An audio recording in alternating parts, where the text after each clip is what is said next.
Ladies and gentlemen, YouTube, welcome. We're going to rant about something completely unrelated for a second. Most survival games aren't designed. And if you know what I'm talking about, you're already there, so that's awesome. But like, if you don't, it's kind of hard to talk about because most game designers have this problem, percentage-wise. Most game designers have this problem where they don't understand how if you change one thing, the knock-on effect it has on the rest of your game, right? Survival games are a whole lot of interlinked systems. You change one thing, it affects everything else, right?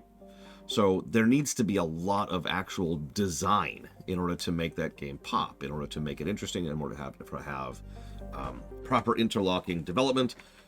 There needs to be cost-benefit analysis that has to be happening pretty much constantly. And yeah, exactly, Melcorblade. Most of them just have early access syndrome. By the way, for those of you on YouTube, we redid our setup slightly. Very slightly. This is not a finalized thing, but we've got the Lich King behind us now. And I've put up a link over here to kind of cover that. This will eventually be going up on the wall, but I don't have any push pins right now where I do it right now. Yeah, lack direction. So a lot of survival games, early access syndrome. You know it if you've seen it, Jay Palmer. You've probably seen it. The game we're playing today has early access syndrome. Sorry, Eternus. It's a game that's clearly just lacking in the polish and finished elements. It just doesn't quite play right, and it kind of looks crude, and the animations aren't quite there, and there's some interlocking systems which are just weird or barely explained or not explained at all. It's just rough in a very, very generic sense. Anyways, but one other thing that the really good survival games do, like Subnautica and Grounded, is they don't just have a narrative, they have a progression arc. There's a very clear campaign, which is always pushing you forward. In Subnautica, it's almost all revolved around two mechanics: breadth, and depth, right? We talked about this while we were playing Subnautica. The game is so beautifully designed, especially in the early parts of the game, to pretty much, you can go anywhere, technically. There's no barriers, there's no invisible walls, but you can only go so far down and then also be able to make it back up. So you're pretty much mandated, in order to really access anywhere other than the shallows, you're pretty much mandated to start upgrading your oxygen, upgrade your swim speed, get access to the first few things, blah, blah, blah, blah, blah. Like, so there's all kinds of things that are built into it to give you that sense of all-important progression. Grounded does a similar thing. In Grounded, you could technically go anywhere right from the very start, but you're going to get mulched if you try to go to any of the higher level zones, and if you try to access certain parts of the map. And so instead, it kind of encourages you to build up, gain access to more research, more tech. There are quests, there are goals, there's stuff you can turn in, and that naturally leads you to more recipes, which gives you more gear, which gives you more access and more buildings, etc. Progression. I know I probably am harsher about progression than most people when it comes to game design, but for me, progression is, honestly, I would say mandatory to good game design. And I mean that.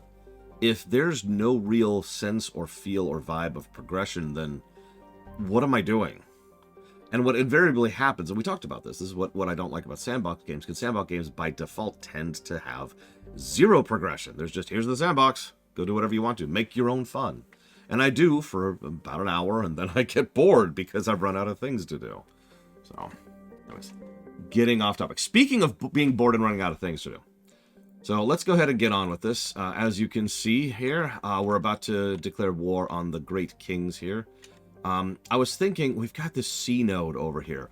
Maybe if we send our Dreadnoughts to grab this C node, we could send south, because we've already taken the Philippines, as you can see. But I'd really like to take... I'm sorry. I had a bet on how long it would take people to notice that this is actually Victoria 3. Apparently the answer is 10 seconds. I lost that bet. I figured I could keep this going for several minutes before anybody noticed that I had switched games completely. When we review Victoria 3, it's going to get several negatives for the load times. Seriously, loading the game from scratch takes literal minutes. It's kind of crazy. Anyways, no, I do actually have the real game. Back up here. This terrible, terrible game. Oh my god, like, okay, do you see that? I'm sorry to really zoom in the camera on camera design, but did you see how smooth zooming in and out on Victoria 3 was? Now, look at this. This is me doing one smooth zoom in and out. You notice it's actually dropping inputs at certain points, so it, like, just stutters and stops every now and again. Like that. This is me. I haven't stopped moving. It's just going in and out. When even the camera is that bad, you know?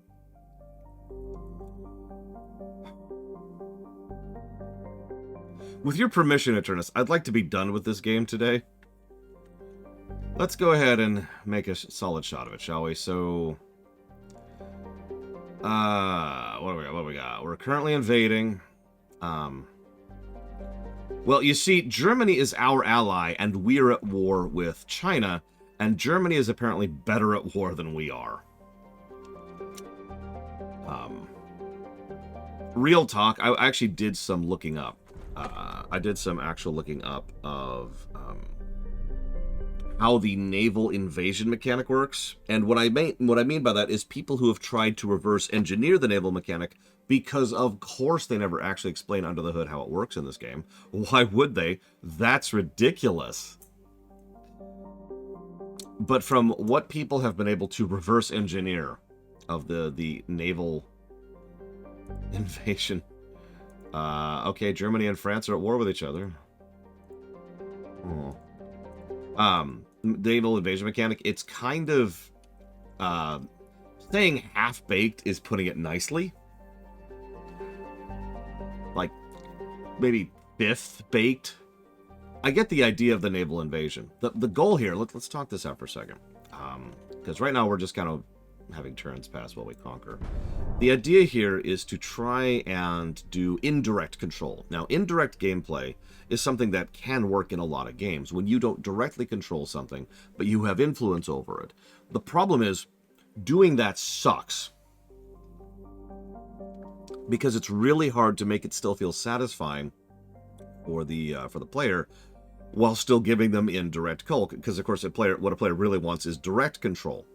Crusader Kings is actually a pretty good example of indirect control. In many cases, you do not directly control your kingdom. You direct people who direct your kingdom. And yeah, Majesty is actually a good example of this kind of thing. There are a few games that pull this off, but so they want you to have the ability to try and provoke a naval invasion, provoke-ware a naval invasion, and pretty much like guide the army in a specific direction. Okay, cool. I am with that. I like the concept, legitimately. Meanwhile, we've just got all kinds of random stuff going on here. And next turn. Actually, Caesar is a good example of that too, although Caesar has many other issues. It did still, the citizen movement and the road thing was actually pretty legit. Honestly, City Skylines would probably qualify under this as well, because you don't control the traffic or the people, but you control the roads. You get the point. So, I get the idea, I get what they're going for, and that's a cool concept. The problem is everything else. So, you're actually not supposed to... Oh, hello. Withdraw. Don't even try that. Or fail. Okay, and we ran. Okay, cool.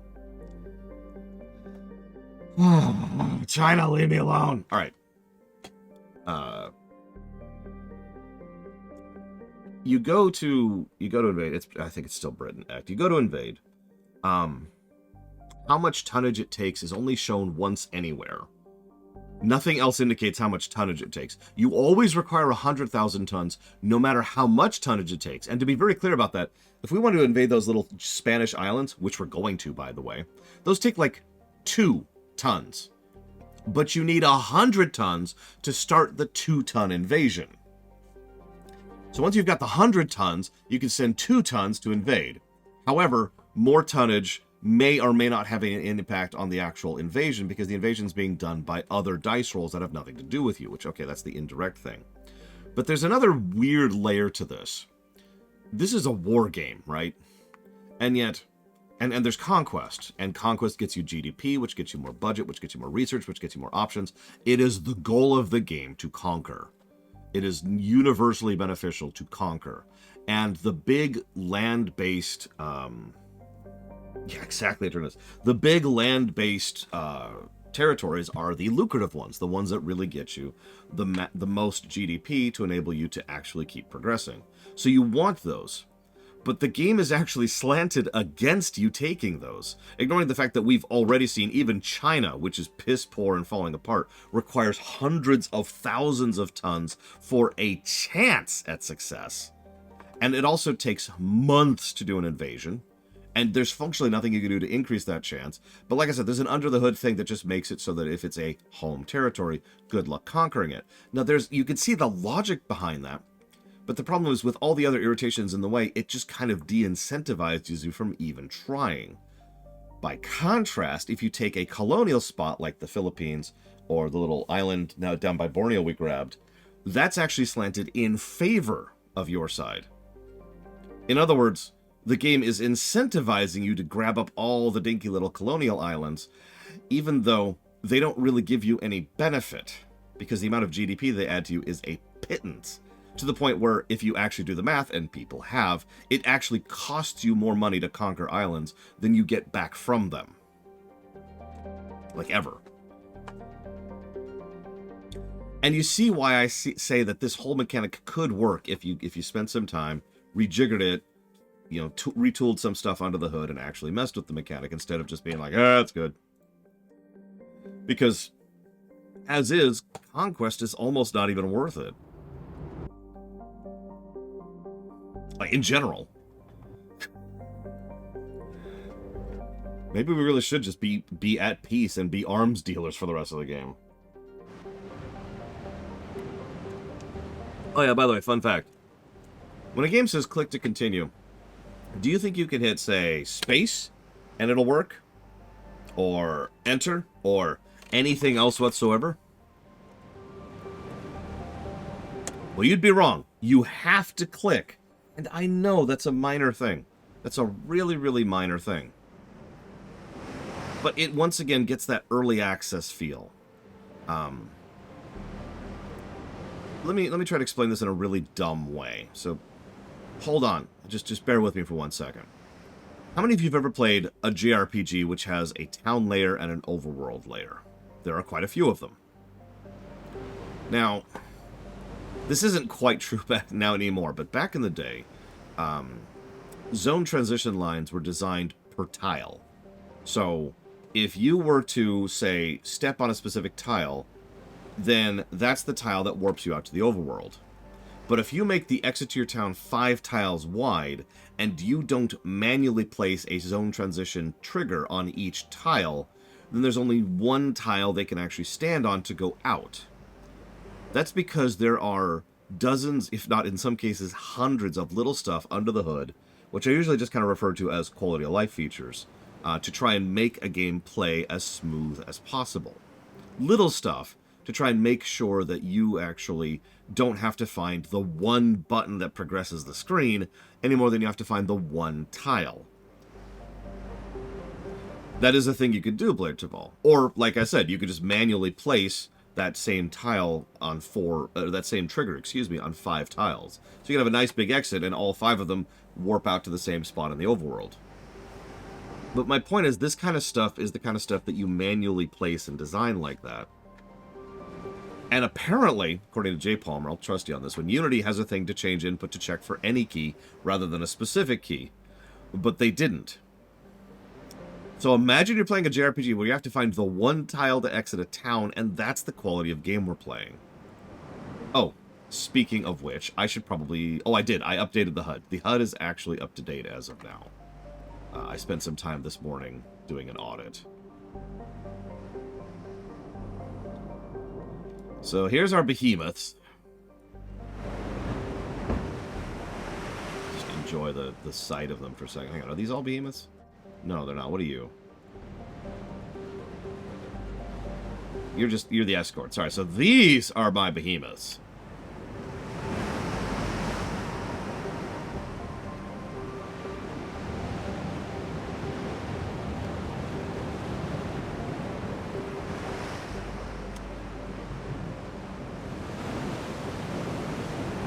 That's a good question, Blade Jamal. I don't know. Nice, big, honky boys. These are 25,000 tonners.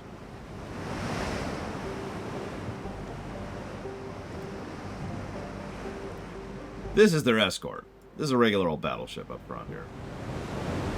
Nothing fancy, you know. Less guns. Still cool. No, you're right, Blade Jamal. Sometimes you just need to release a game.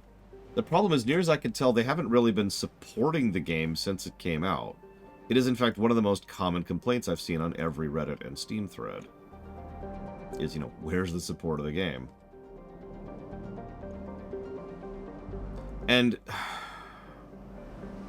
I agree with both Blade Jamal and Eternus. There's a unique concept here. I will even admit that occasionally I have had fun with this game. I've had fun designing ships, and I have occasionally had fun during the battle mode. Especially when we were kind of undergunned and outmanned, and we managed to pull victory out of it. But at the end of the day, this is a problematic and flawed game. I don't recommend it. And that makes me sad. We just sunk a ship. We just sunk a ship. In one shot. Did you see that?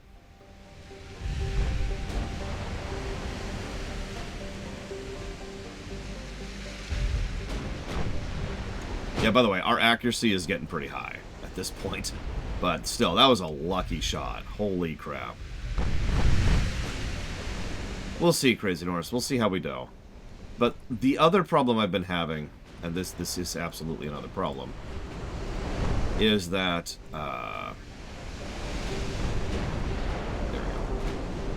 The other problem I've been having is that we've kind of seen most of the gameplay so far.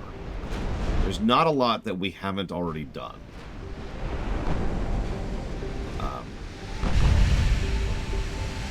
The part of the problem is there's so much complexity going on here. And there is. There's actually a lot of detail and a lot of complexity in what's happening. But the actual act of the gameplay is just not there. It's puddle deep.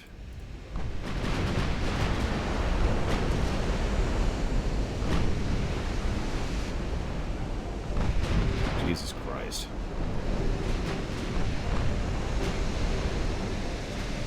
Now, like I said, I'm going to do my due diligence here. But like I said, with your permission, Tristan, I never saw a response from you. I would like to go ahead and be done with this game today, if that is acceptable to you.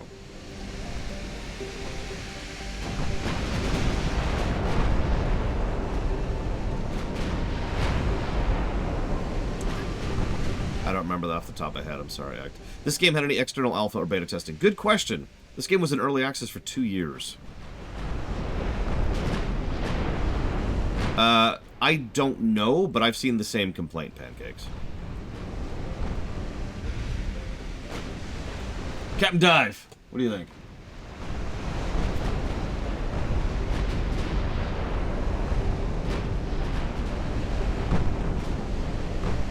God damn. Look at the range we're just shredding them. These Dreadnoughts are insane.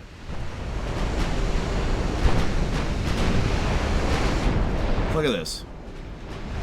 Look at this.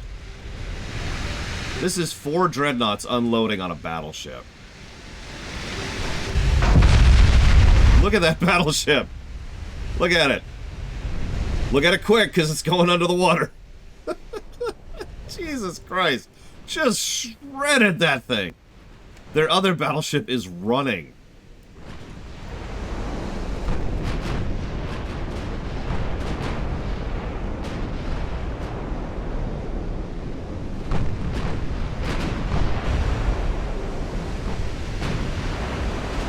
I mean, given the year, we're kind of in the only era where Dreadnoughts were actually working, but... I know. Still. Totally going to use Dreadnought like that in my fiction, too, because it's a cool word, and honestly, because at this point, in fictional circles, that is what it means, regardless of what it meant in real life.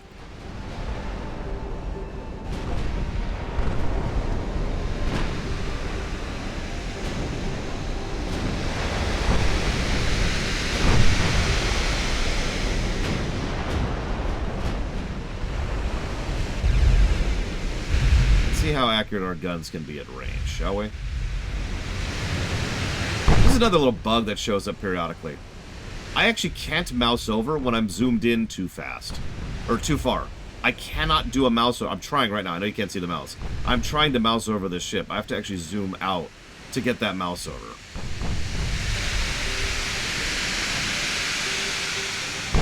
This is part of the controls and HUD and interface negatives that I jotted down this morning. Like I said, the whole game stinks of early access.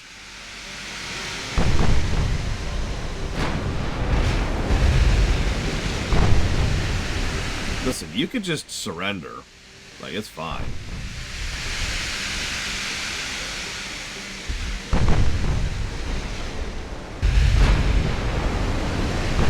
I am aware of the Peter Principle, but the Peter Principle is more like a side corollary to a pre-existing concept, which is the idea that management is always the goal and is always higher tier than, you know, anybody who's doing actual work, which itself is a flawed concept in my opinion.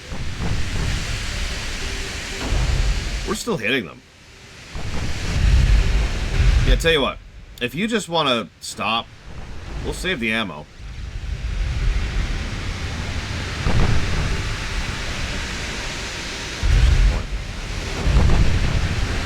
See if we have time to even do this. This is quintuple speed, by the way. The sea does look cold. Absolutely, Act. Management should involve managing, not what it does now.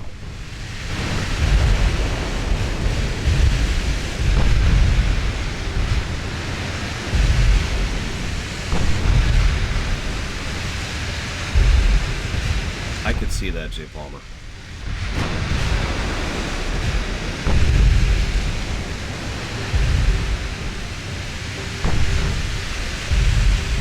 Our Dreadnoughts are doing 19 knots.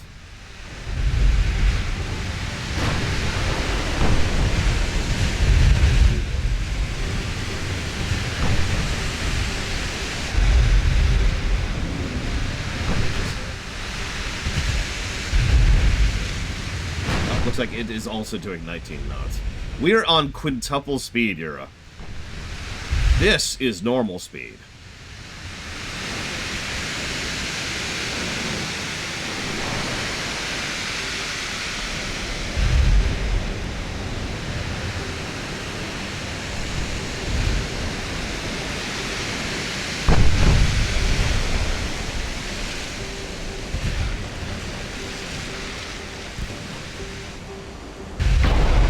Honestly, one solid hit.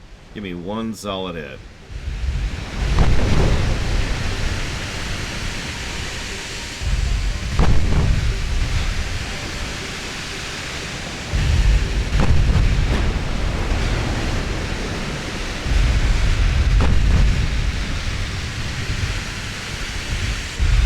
I mean, we are 5 kilometers away.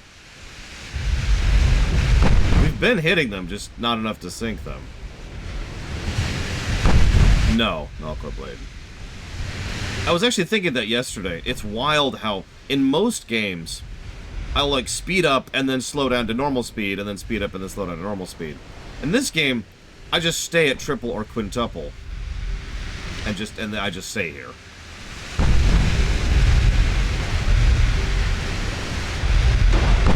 Oh, there's a hit. Well, we started a fire. Hopefully that'll help a little.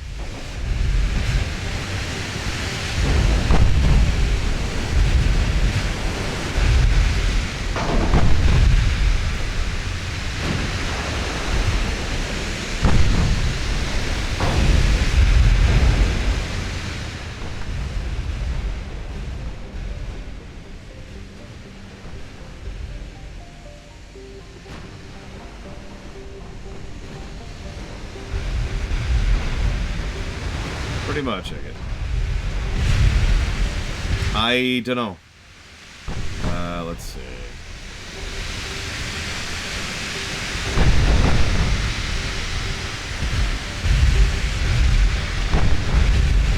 He is not, Reggie, no. He is just wasting our time, our fuel.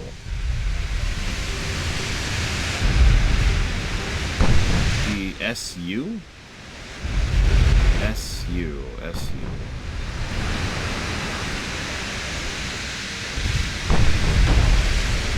Oh! Right. The Soviets. Yeah, they had their revolution in, like, 1899 or something like that. It was really early. Thank you. Yeah, I am still fighting. Oh! There goes an engine. They're dead. They're dead. That's game. That's game. Yep. The moment their engine went, that was the end of that.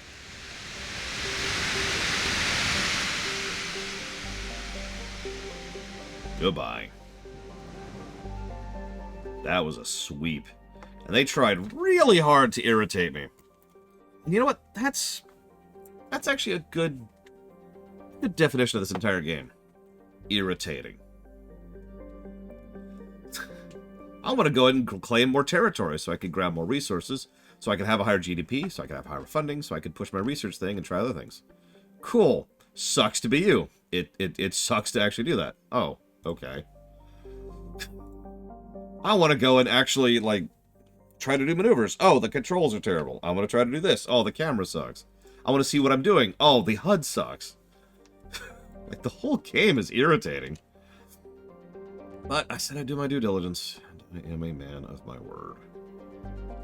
Where's my other fleet right now?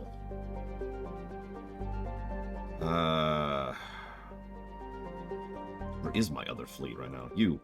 Where are you at? No, not...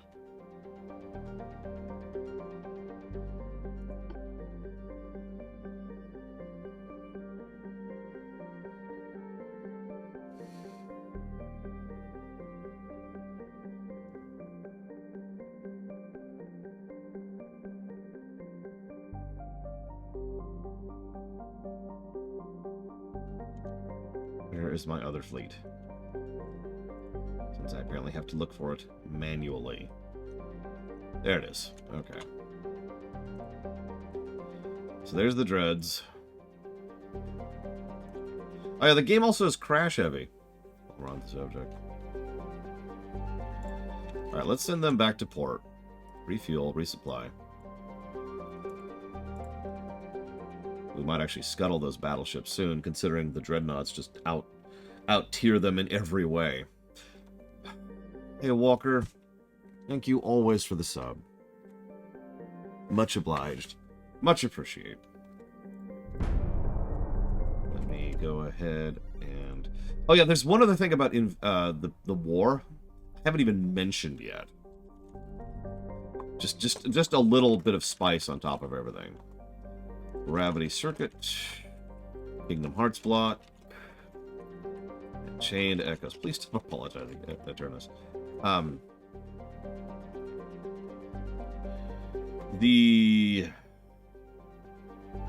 No, that'd probably be GTA 4, G-Palmer. Do I think I could evade the US right now? Yeah, I think I could. So I'm not going to. First of all, I don't really just have the ability to declare war. I'm not playing Japan. I'm playing Japan's Navy. Also, we're currently military allies with the United States. So that would take probably years to erode our relationship in order to get to the point where we can actually declare war on them. Lost my words.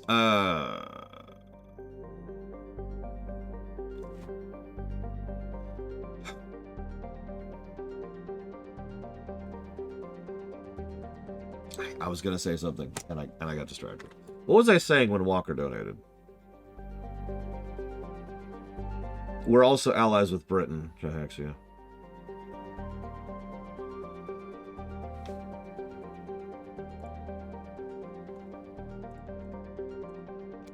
Peace. So I also found out, you know how when you successfully finish being at war, there's like a peace thing, and it's like, hey, peace. And you can declare peace, and you can say, this is what I want in reparations from them. Did you know the game doesn't actually have to do that? It is slanted towards doing that, but that is your suggestions that you are giving to your government, which they may or may not follow.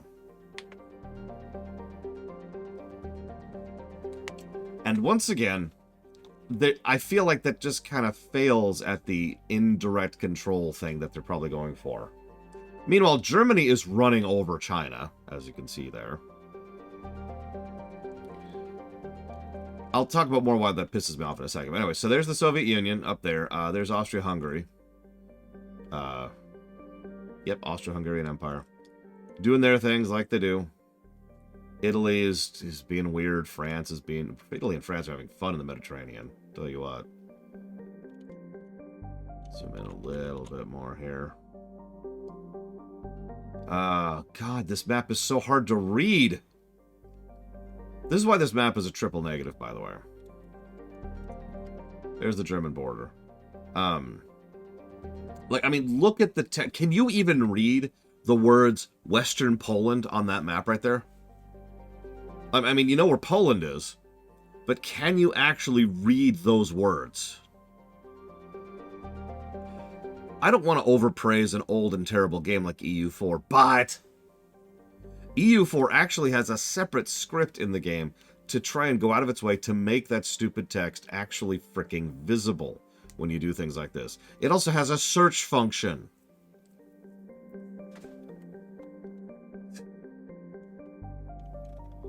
Like earlier, like if I zoom out, it's even worse, because it's the same map. That's another thing. There's no layers to the map. It's just the same map, and you're looking at it further or closer. Like, you remember earlier when I'm like, where the hell is this one spot? And it was actually Pengu, the word like that's right there. But like, I was trying to find Pengu. So by all means, point out Pengu on the map. Yes, the name of the port is covering the text on the island. Thank you for pointing that out. God damn it. This map is legitimately terrible. I still think Skyrim's is worse, but this is bad. Killzone, Alundra, Ratchet, and Clank HD. Thank you, Ciela. Always. Always appreciate. So, you know the other reason the peace thing sucks? If you do a naval invasion and it succeeds, you claim the territory. Like that. But hang on. Like that. You have claimed the territory. Cool. That's it. It's done. It's yours. If you try to claim a spot through peace, it might be yours. And if you're paying attention, yes, this is yet another way in which the game is trying to incentivize you to do naval invasions, despite the fact that the game is going well out of its way to de-incentivize naval invasions. And this goes back to what we were talking about earlier with regards to survival games. There's not design here. Someone somewhere didn't think about how systems interlock with other systems. Or didn't care, or had to rush the product out, or whatever. I don't know what the reason was. I don't know anything about this company.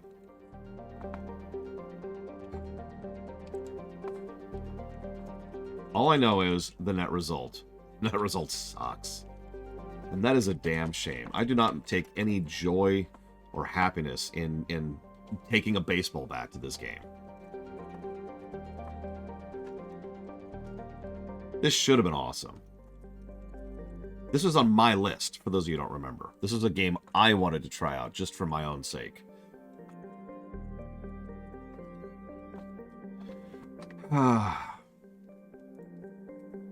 Thank you again, Walker, for the donation. I have re-upped that to the sub stuff, and thank you very, very much for your support. And thank you, Spartan, always. I don't know why you still subbed to me. I absolutely appreciate it. Thank you. This is going towards Dead Space R, Homeworld Block, and the FF Pixel Remasters. Games I would enjoy taking a baseball bat to? Yeah, plenty. It's cathartic. Speaking as a reviewer who is constantly trying to be fair and just and to see the other side of things and to understand and to comprehend and to be nice and helpful and all those other fun, wonderful things. Every now and again, it is cathartic to just take the baseball bat to a game and just smash the crap out of it. Like Secret of the Stars, which is an unabashedly terrible game. Or Ride to Hell Retribution, which is why that's in the someday category. Because that's going to be a dessert. That's going to be a birthday party. when we go and we bash the crap out of the game. It's gonna be fun. No one's gonna defend Ride the Hell Retribution. I don't have to hold back on Ride the Hell Retribution. I know Ride the Hell Retribution. I've done a lore run of it. Now, Anthem's an interesting one, because I did not enjoy bashing Anthem. Not because of, like, the fact that it didn't deserve it, because Anthem's trash, but because of the fact that Anthem is really irritating to play. I'm sure none of you really saw that, but trust me when I say the vehicle function of playing Anthem was frustrating as hell. And so, I'm constantly being irritated. Thank you, Yura. I'm constantly being irritated while playing a crap game that is so fundamentally broken at every level, and it's just, ah! Good morning, Judo Joker. How do I get a copy of Ride to Hell? What do you mean, Reggie? Can you not buy it anymore? Like, I bought it back in the day for the lore run. Yeah, it's right here. I can install it right now. It's 11 gigabytes. Oh my god. It's 11 gigabytes. Where is that space going? Your textures are terrible.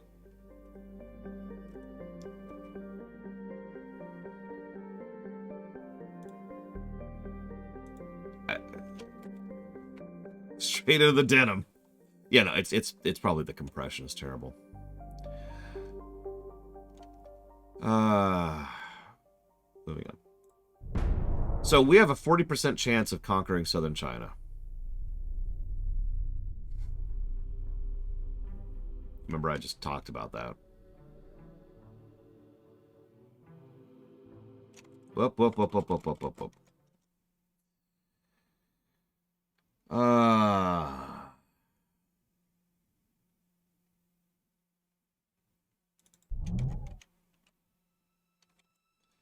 Near as I can tell, no. And we failed. All right, cool. Now I want to try something.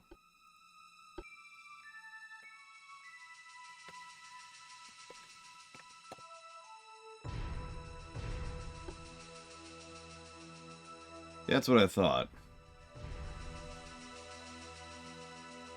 So it does not... No, the game doesn't have a load function unless you leave out to the main menu. But on top of that, in order to properly save... I actually figured this out. In order to actually have the functionality of a save, if we ever want to save, we have to save in a separate slot. That slot will then immediately get overridden by the autosave. So the save we're saving from is the save, if I'm making any kind of sense here. So in order to save, we have to save and then save. And I'm not making that up. So in order to actually make this not override this, we now have to save in the second slot again in order to retain the first slot save. Because otherwise, it will overwrite the second slot save where we currently now are. Early access game.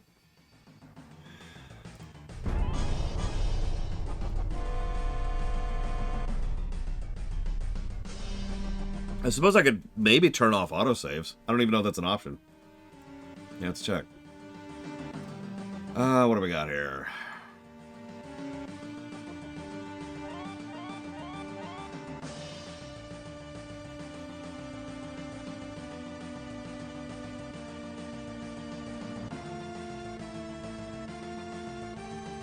Hey, we did it this time. Britain and China just went to war. But we actually conquered South China this time. Check it out. Oh no, this game came out of early access last year. June? Woo! So that's actually really good. We got a mainland port. That is awesome.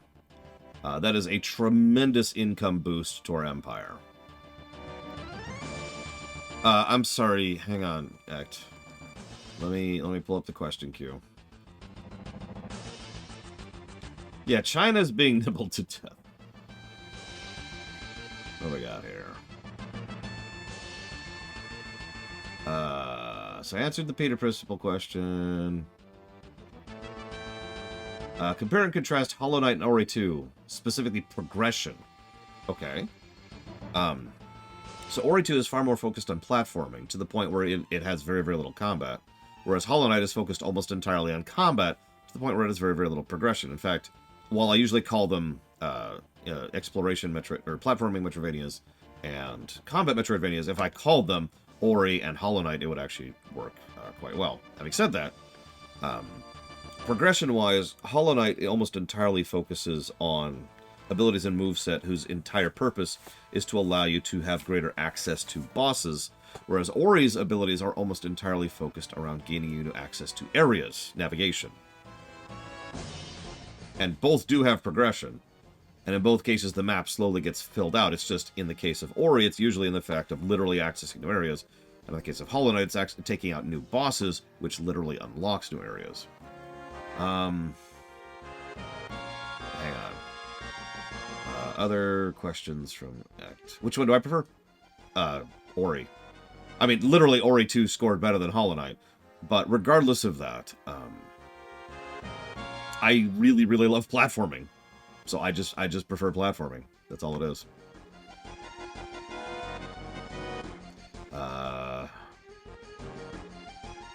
I don't see another question from you here, Act.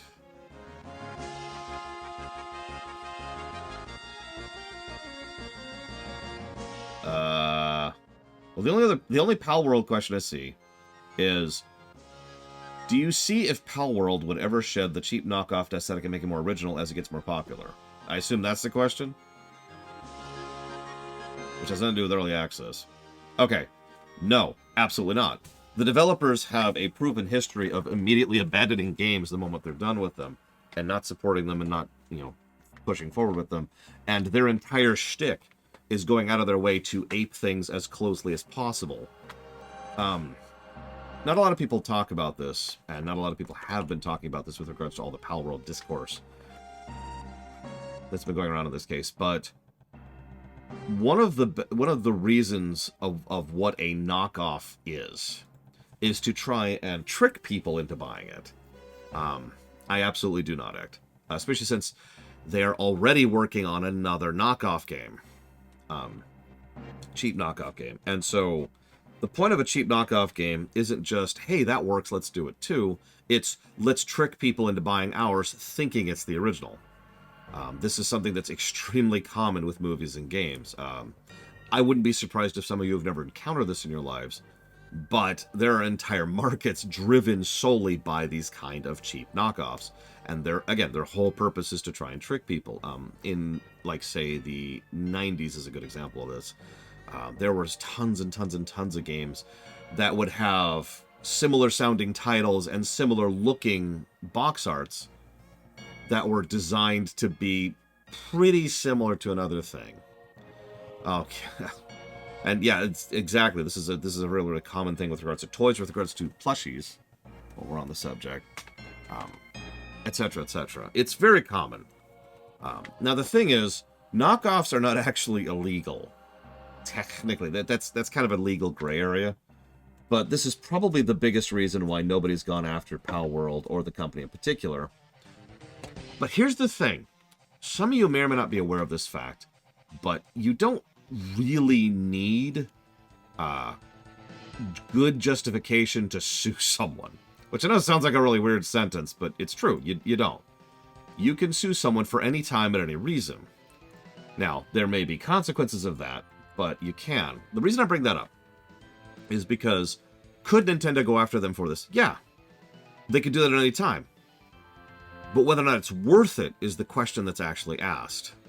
Now, if Pal World is making enough money, all of a sudden that becomes a little bit more worth it. And if they get, no kidding, Crazy Horse. And if they get to the point where Nintendo feels like they are damaging the Pokemon brand, which would be the real legal defense there, then I guarantee you Nintendo will go after them for this. And that's really the question at this point.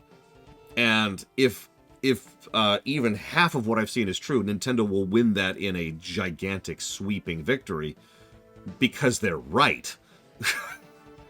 Legally speaking.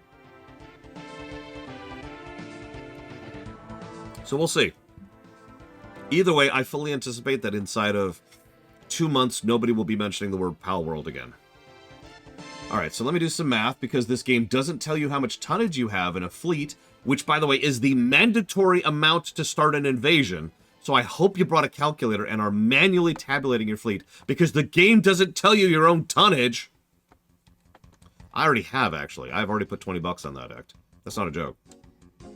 I guarantee you, no one will care about Pal World in 2 months. So we have 114,000 tons here. So, for example, that's actually not enough to go invade Eastern China. But there's something I've been wondering. So there's a test I'd like to do. So first we're going to save. And then we're going to go ahead and... Wait, hang on. What's our fuel like? Oh, we're fine. We're fine.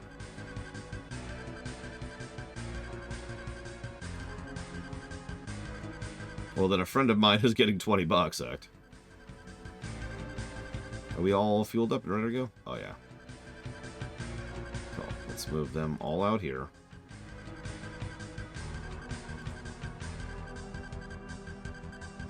Yeah, who remembers Battle Bits? Who's talking about Hogwarts Legacy now?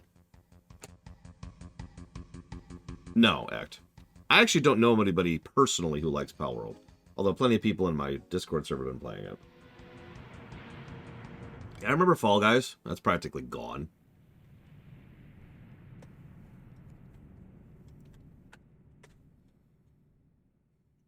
How many of you remember that Ubisoft is currently still in court proceedings for criminal cases?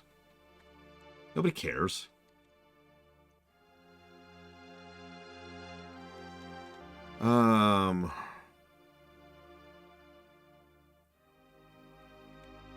In France.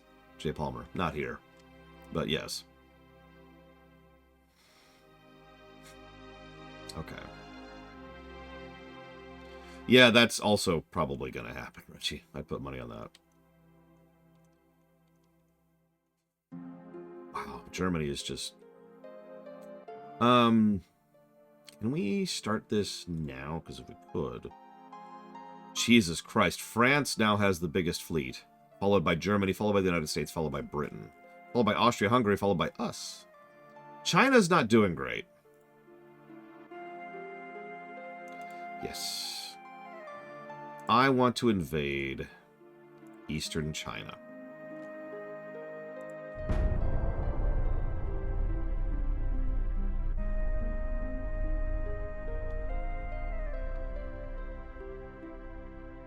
That's my point, though, Judo Joker. Everyone's making a big stink about Pal World, and valid. France and Italy are now at war. But I guarantee you, just like every other big stink, it'll just fade away. It happens every single time. I've already made my point. Screw them, screw Pal World, screw the developers. Pal World is vetoed. End statement. Honestly, I'm already tired of talking about it. One battleship, one heavy cruiser, one torpedo boat versus the Dreadnoughts. This should be fun.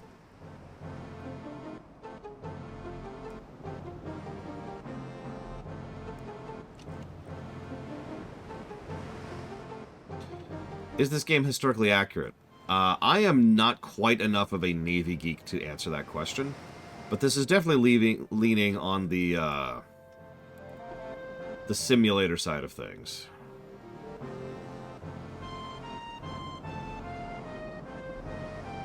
Thank you, Pika. Glad you liked it. Oh, I saw that.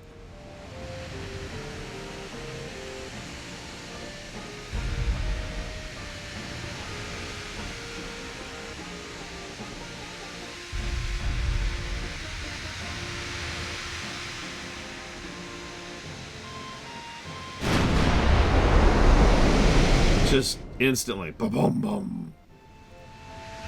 Okay, that's, I don't know what that is. Might be the destroyer. Not anymore, King DD3. Not anymore.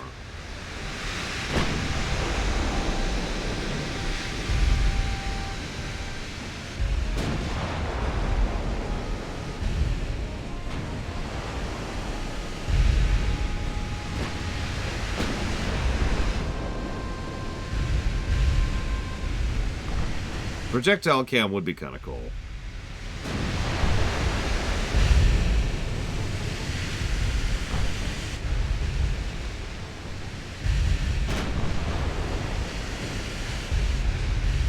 You're still identifying.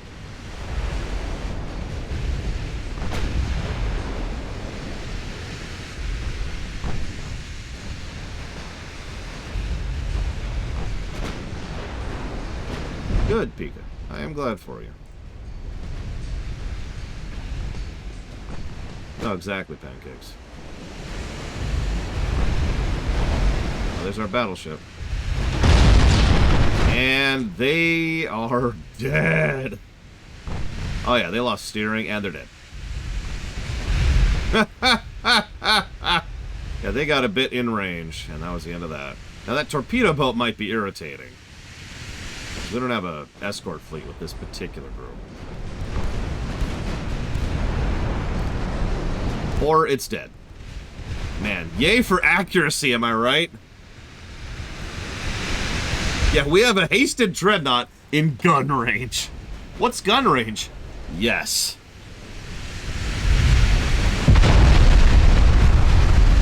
Or China. Something I wish more military shooters would implement. So I'm going to switch that because those are two separate questions. So, something I want more military shooters. Let me think about that.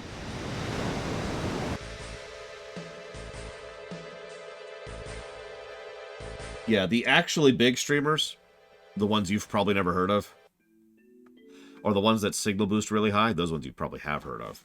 You get them playing a game, and that just gets everybody aware of that game.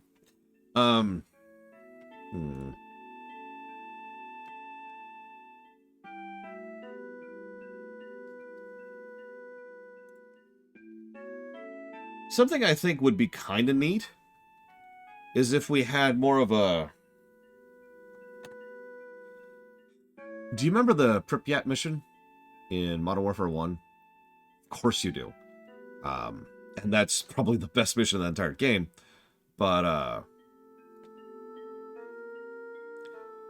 what I really liked about it is there's this one brief section where there's this Ferris wheel, and you have to hold up there waiting for the chopper.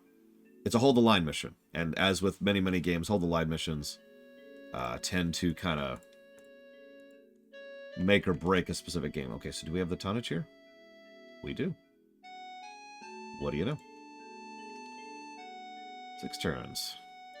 And yeah, that mission's mean. But what I liked about it was how that mission goes, how that specific mission section of the mission goes, was great. Especially because of the fact that so much of how it goes is on you. I want that, but more. Like, I want more options, more tools, more kit. I want to be able to set up an arena. I want to be able to walk around, place claymores, lay down traps, adjust, like maybe just like move around some of the grass or something. Like, I want to be able to set up in preparation, kind of a Rambo / Predator style thing, and actually get ready for the enemy to come. Kind of like a horde mode thing, but the focus is more on having more kit to mess with the terrain. Guns are nice and fun is nice in guns, but it would be really nice to be able to do more with the actual terrain in player control. That's why I use that as an example, because it's one of the only examples I can think of off the top of my head. We apparently need to go conquer Hong Kong separately. Remind me to go do that. Although it looks like we are, in fact, invading Hong Kong, if I'm reading that correctly.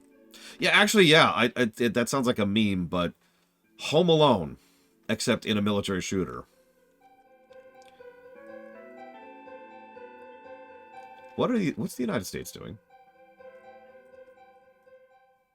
Well, they are at war with China and Spain, and they're about to be at war with the Soviet Union. We're about to be at war with the Soviet Union and France, of all people. Why do you care about us, France? I've actually been wanting to play at Project Zomboid pretty much for the exact reason you just mentioned. Huh. So did you know you could mouse over the names of the different seas and see what kind of fleets and port tonnage is available there? Because I just found that out 5 seconds ago.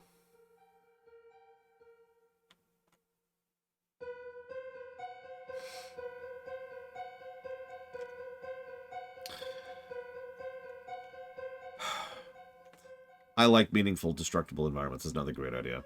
It's kind of the same general idea. It's just destructive rather than creative.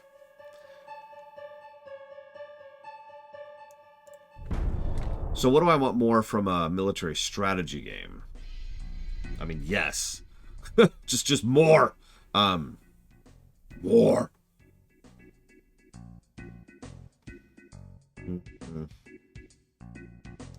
I was actually thinking supply lines. Proper logistics is something that's usually not really done particularly well in strategy games, because usually it's either irritating, in which case it might as well not even be there, or it's not there at all.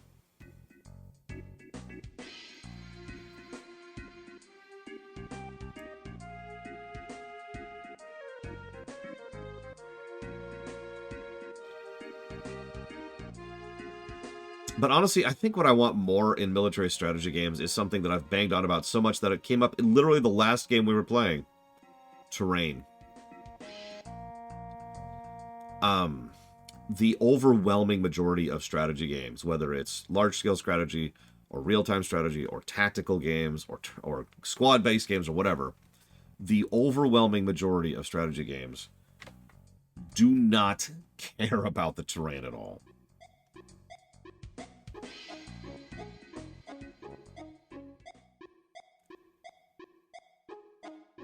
This game doesn't have terrain, in any real sense of the word.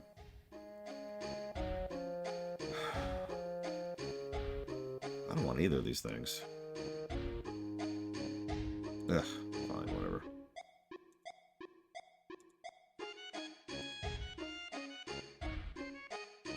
Can we just auto-resolve this?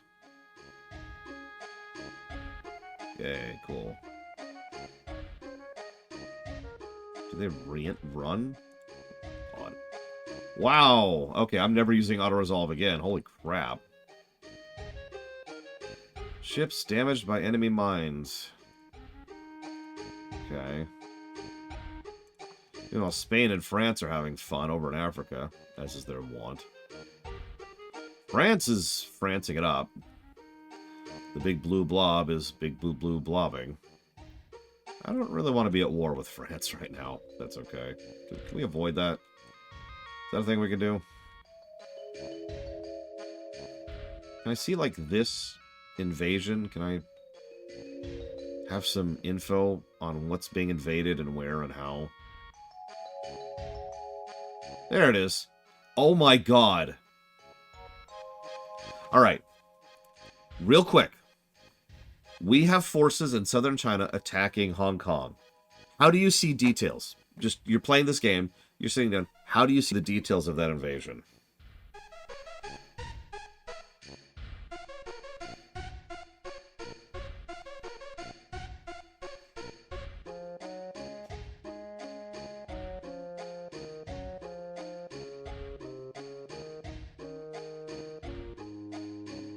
I agree with having a solid AI is a good thing.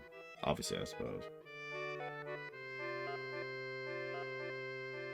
Well, scrolling in does nothing. I'm just going to give that away. There's no variance there. So if you mouse over the flag, nothing. Try to mouse over the target, nothing. Mouse over the arrow, nothing. You see that thin red line? You have to mouse over... Oh my god, hang on. There. I had trouble even getting it. You had to mouse over the thin red line to get the actual invasion details. Just the line. And even then, knowing that it's there, it took me a moment to grab it.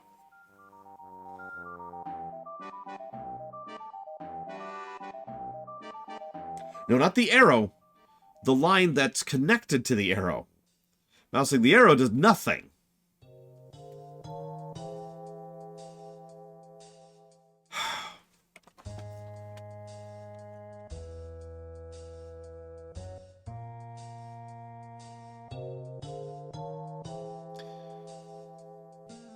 Which game score do I think would improve the most if mods were allowed or included?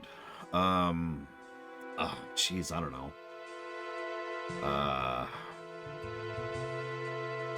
3 turns.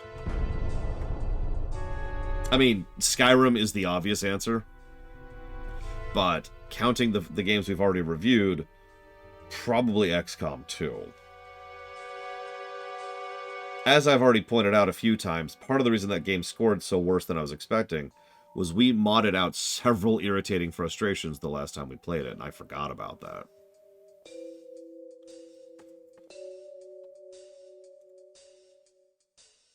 No, I saw Von Falkenstein. Ugh, do I have... Can I auto-resolve this? Thank you.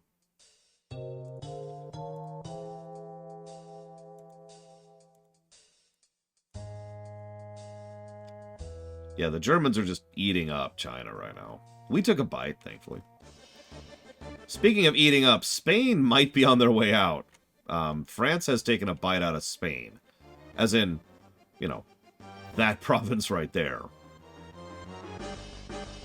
So, I think we might be saying... Oh my god, and look at what's happening. There are 3 separate invasions invading Morocco right now. Yeah,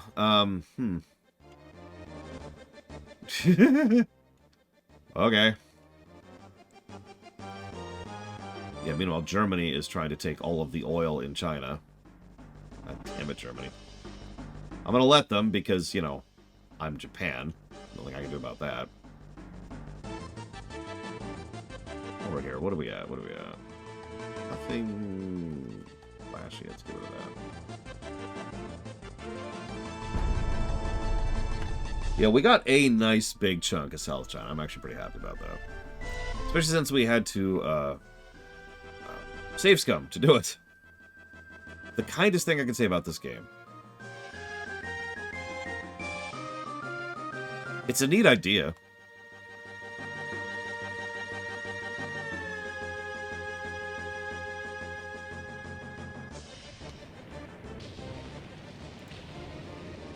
Oh, hang on, I gotta go kill Melkor Blade. I do not want war with France. I will spend a lot of money to not be at war with France. I accept that. I do not want a third war right now.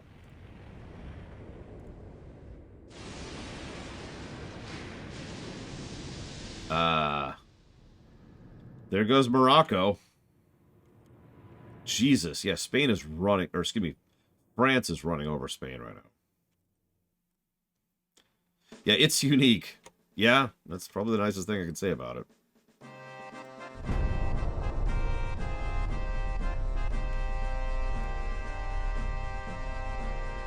Like, I can't even praise the shipbuilding, because several of those negatives are specifically for how irritating it is to build ships.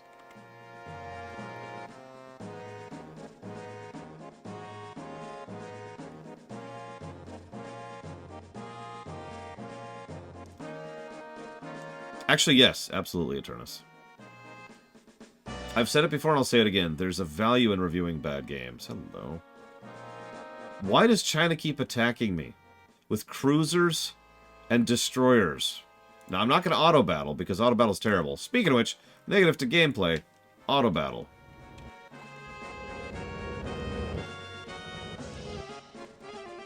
Why are you thinking me? I'm thinking you, Eternus. But no, this is I'm going to probably use this game as an example of how not to do game design for some time. Like, this might actually replace Okami in my neat idea badly executed linguist. Look at my fleet! Why are you attacking me? Why are you attacking me? Look at my fleet!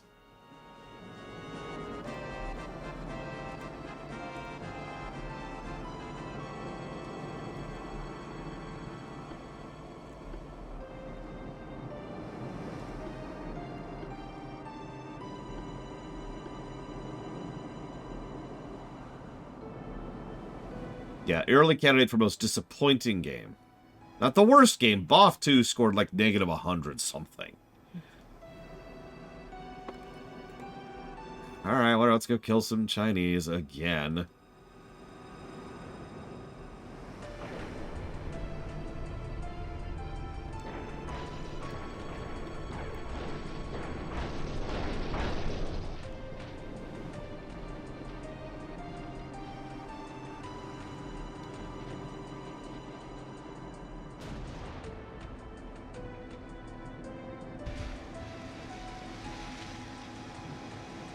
Von Falkenstein is just up here like, yeah, I got this. By yourself? Probably. For being honest, yeah, probably.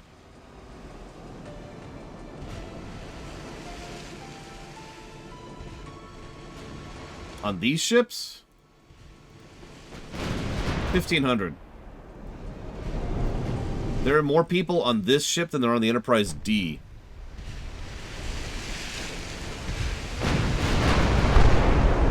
Exactly, Pika. Kingsfield 4 is a garbage game. This isn't a garbage game. This is just disappointing. And that's the distinction.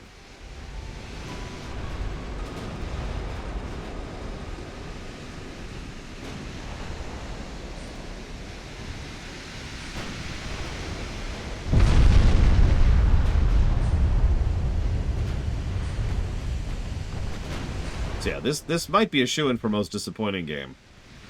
Although it is January, so I'm probably jumping the gun a little bit.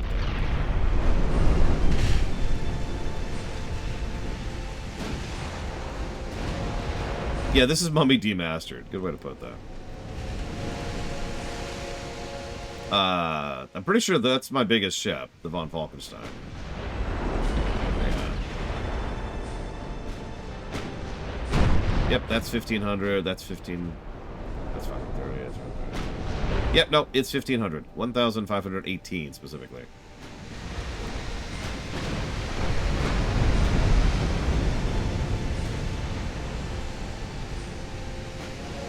Oh, I don't know, Pancakes. Kind of depends on how you think of it. There's a lot of automation on it. Yeah, we'll see what Starfield does. I'm holding off a lot of judgment on that. Also, I don't know what you're talking about, Von Falkenstein. They were going that way. I'm going this way. I'm coming up behind them here. I mean, that's certainly what Picard thought. Oh, no, it was 2 people. My bad. We're beating this game today. Thought Picard.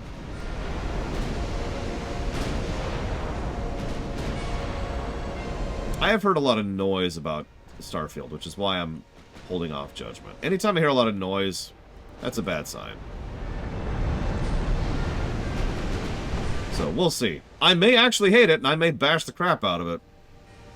But generally speaking, I'm repeating myself, so forgive me, but when I hear a lot of noise, I just kind of blank out all of it. It's like, yeah, okay. Starfield's the worst game ever. Uh-huh. It's literally Hitler. Uh-huh.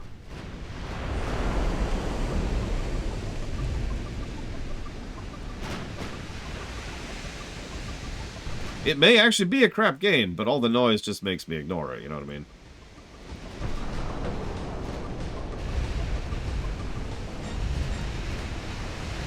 Alright, can the light cruiser get away from an entire battle group of battleships?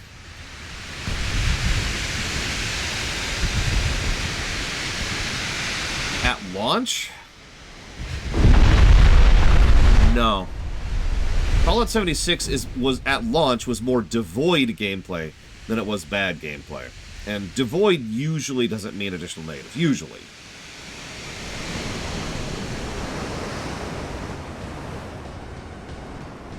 So anyways, that's the entire enemy fleet swept again.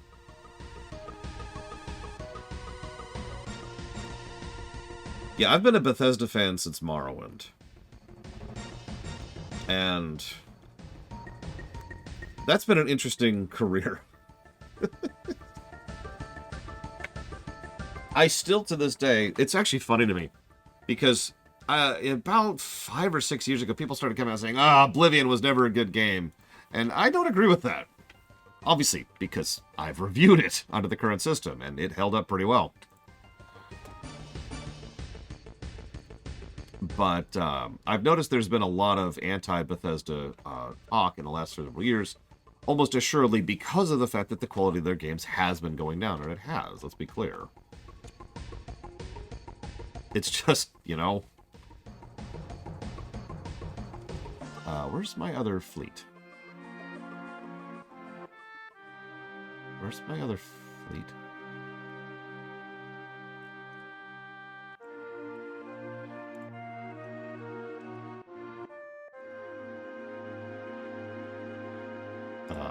What? Is it because the... That should be going down, not up. Yeah, exactly, King DD3. Don't mistake me. We'll judge Starfield on its own merits. And we'll see what we think of it. But that's why I just call it noise. I really don't have a better word for it. At a certain point, it's just noise, you know?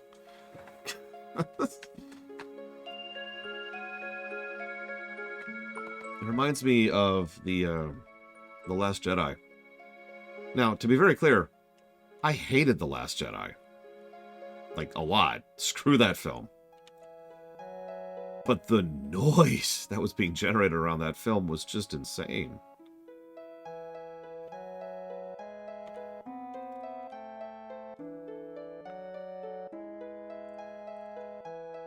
And yeah, I think Blade 12 mentioned this, but I'm very, very curious how Morrowind is going to review someday, because we all know Morrowind's problems. Even fans of Morrowind know Morrowind's problems. But, I think you're thinking of 9, Thavacon. Although, actually, I predict that Rise of Skywalker will score a net 0. I do. I think it'll have an absolutely terrible story score and a very high gameplay score. Why did the tonnage requirement go up by like 40,000 after we won a battle here? And they don't really they have 2 torpedo boats in the area. So why did the tonnage requirement go up?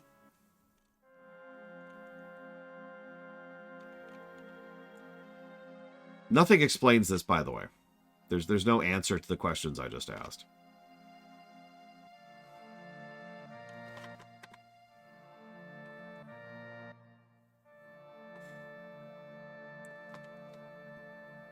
No, that was actually something else. If you ask... Does anybody want to guess what the very, very first topic is that I actually asked everyone to put a moratorium on talking about in my Discord? I don't mean the controversial topics. I don't mean politics or whatever. I mean like a specific topic that was added to the controversial category. You're going to laugh when you hear it.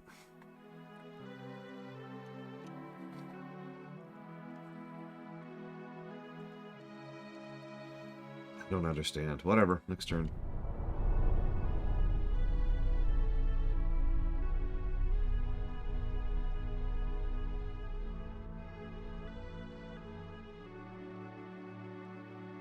People were nitpicking the review system, although this actually predates even that. It is, in fact, Grover Cleveland. How did you guess? No, it's the concept of difficulty options.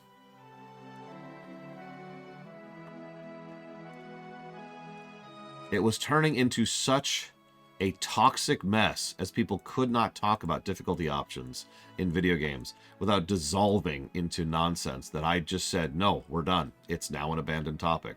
Shut up about it.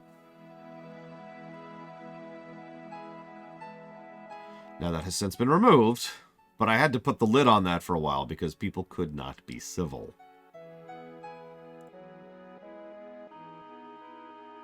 The tonnage requirement just went up again. Why does the tonnage requirement keep going up? I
How's your day going?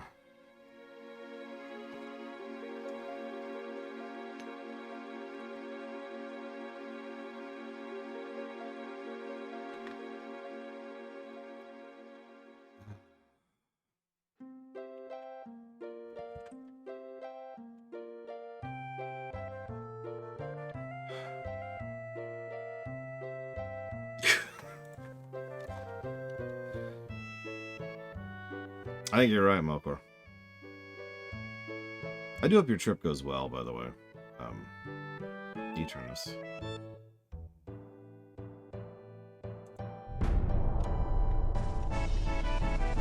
I should... Whatever.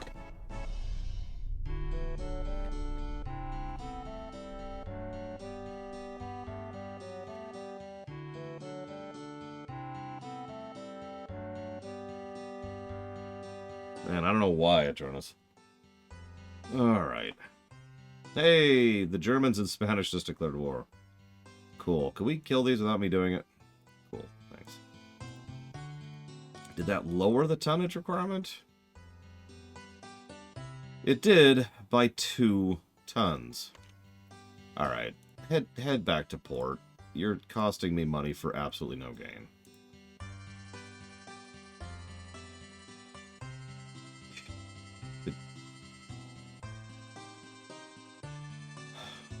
I just...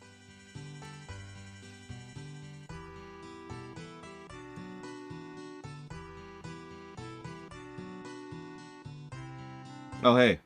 Britain is now invading China. In addition to Germany invading China. In addition to us invading China.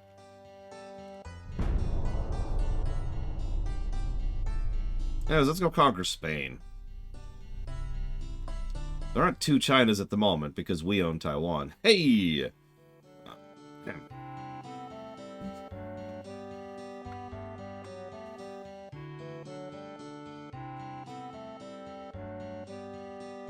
Yes, the scramble for China. Yeah, we could probably just run over that.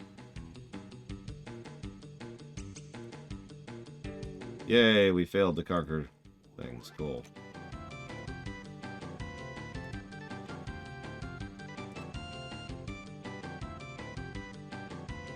Listen, tea's awesome, okay? What do you want from me?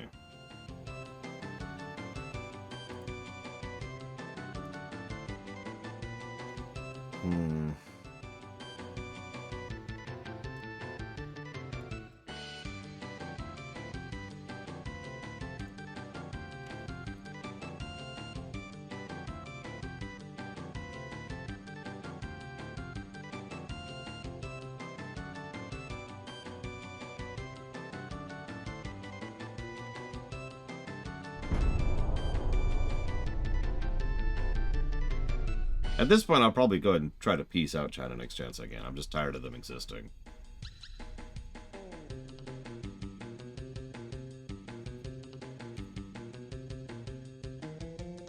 I suppose that sounds evil. But I stand by it. How dare you exist still, China? Hey, we failed at negotiations with them. France is threatening war again. Stop being at war with us. The United States and the Soviet Union, and Italy and China just declared war. I have no control over the ground troops whatsoever. So whatever they're doing, this has nothing to do with me. How are we looking here? Let's actually hit this screen. Probably a better way to see it.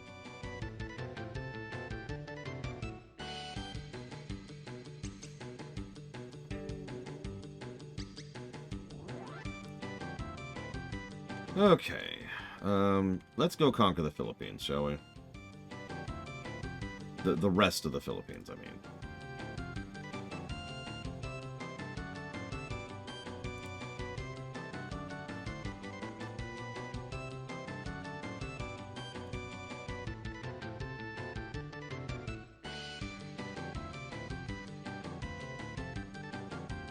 Probably act, considering we're playing Japan.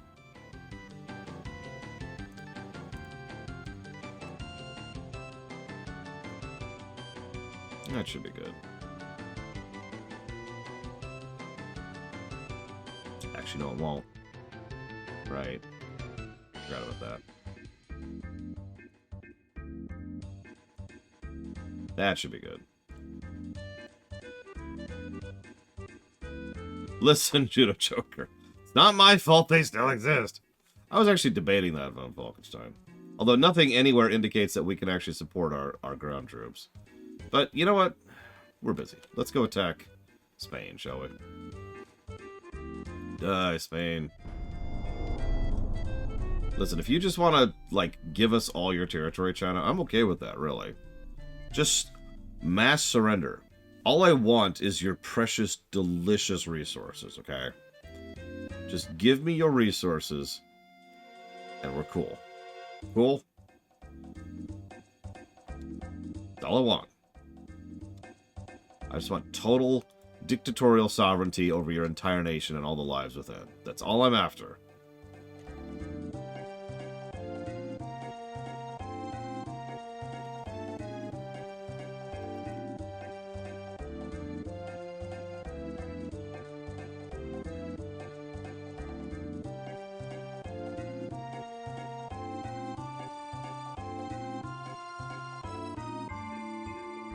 I mean, if Chad is China, we need to have a talk, Judo Joker.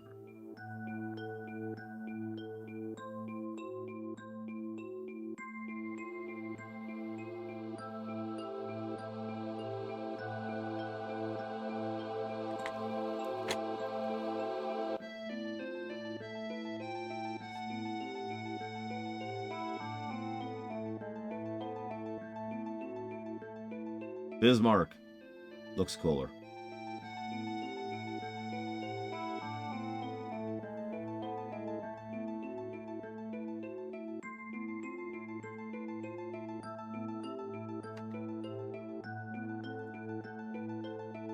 Oh my god, the Soviet Union is at war with us. Yay.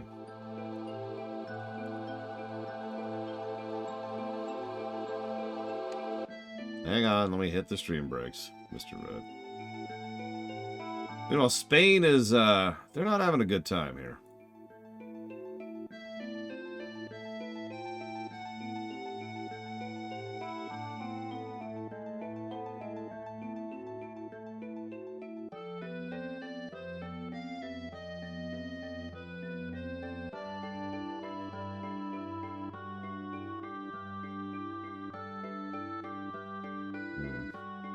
Thank you for telling me, Mr. Red. I'm not sure China has an economy right now.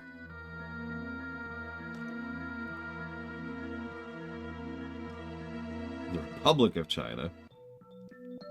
Well, we know GDP is the only thing that matters. So they have a GDP of 21 billion, which is actually still really high. In fact, it's still higher than ours. God damn it. Yeah, that's what we're going to do, Blade Jamal. China is at war with us, England, Germany, the United States, Italy, and Austria-Hungary. They are allies with France and Spain. We can see that, like you could just see right there. Look at China's bar over there. And that's pretty much, that's the two powers, right? That's the two sides of the world war. On the one side, you have Japan, England, Germany, the United States, Italy, and Austria-Hungary. And on the other side, you have France, the Soviet Union, and Spain. Now, that's not perfect because some of those people are also fighting each other. For example, Spain is fighting basically everybody. But because everyone's taking a bite out of Spain right now. But still, that's like the two sides. Ugh. Alright. Speaking of which, let's invade Spain. No reason. Just, you know. Commence attack on Spain. Die, Spain.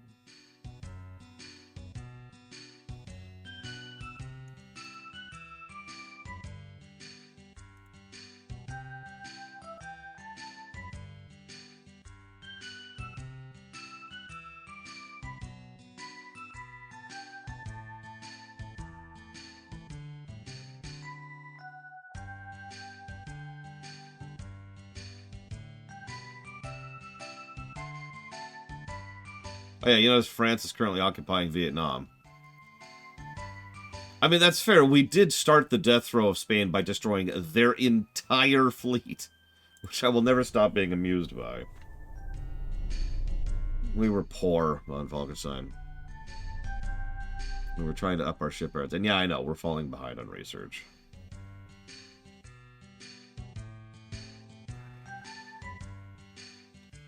Well, I'd tell you if it's called Vietnam, but I can't do anything while it's doing a turn. So, give me a minute.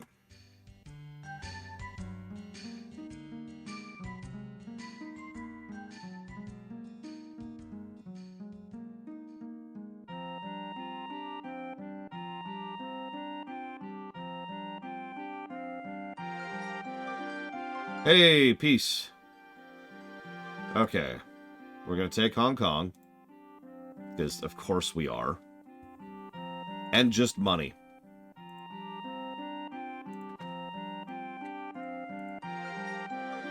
France is real... Fine, we're at war with France. Fine, whatever. We're at war with France. I don't even care.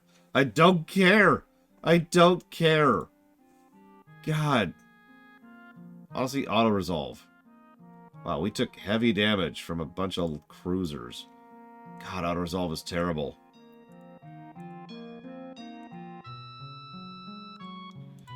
Yep, we've stopped being at war with China. Yay!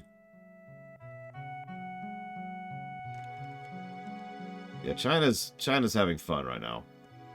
Looks like the upper two spots here, Manchuria and the Liaodong Peninsula and Eastern China, are the only spots not currently being invaded in Chinese territory. How we doing? Okay, 6 turns to conquer the West Philippines. And we're actually going to conquer it this time because, you know, it's a territory. Oh yeah, and these are called Cambodia, Annam, Cochin China, Laos, and Tonkin. So, not Vietnam, in other words. Hey, Sevlenop, how ye be? Okay, so we're slightly less at war. What's going on over here?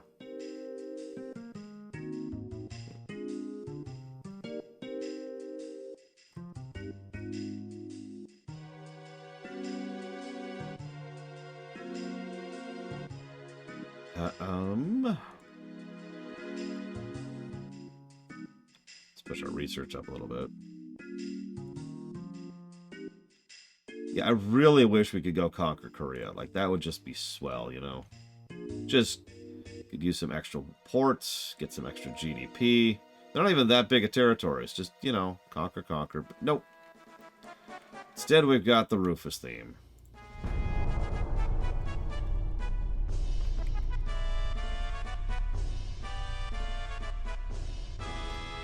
No, Kissinger was a garbage human being, and it's a good thing that he's finally dead.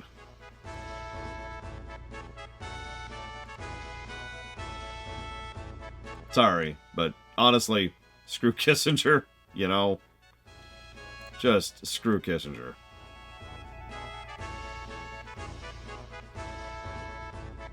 Like, regardless of your political leaning, that man, wow.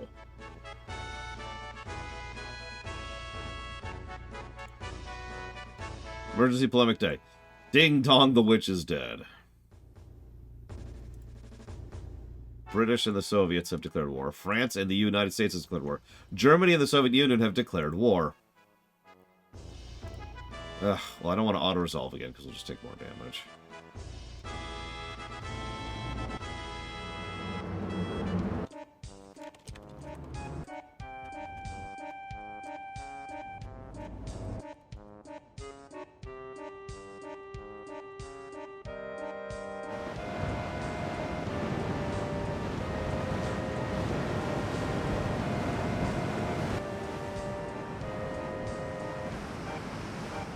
Yeah, like I said, screw Kissinger. Just screw Kissinger.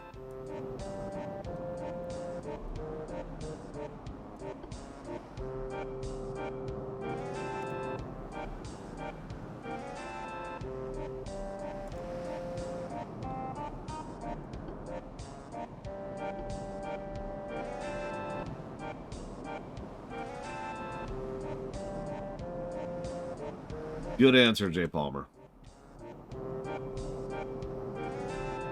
My favorite particular gag. No, this theme's perfect. Check it out. Get in on this.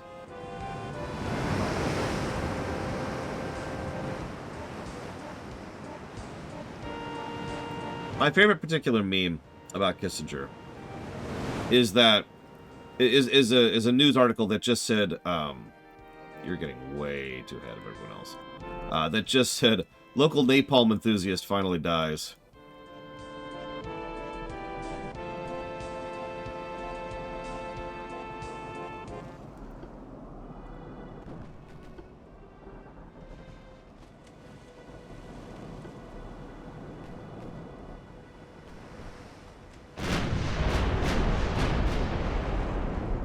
Wait, how would I be racist against Kissinger?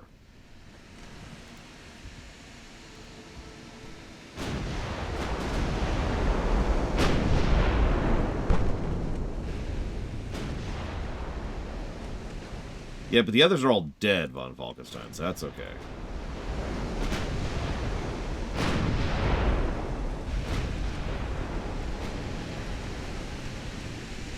This music is what they're hearing while I'm on approach here.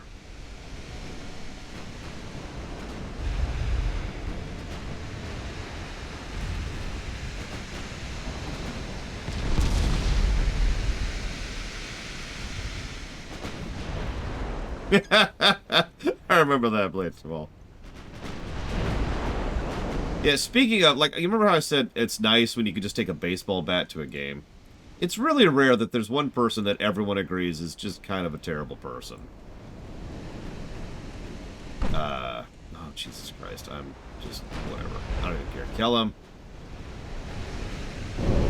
Oh, that was a really bad hit. Oh, and that's entirely my fault. I was literally alt-tabbed. Yeah, you know what? I don't feel like accepting that. Let's just rewind time here.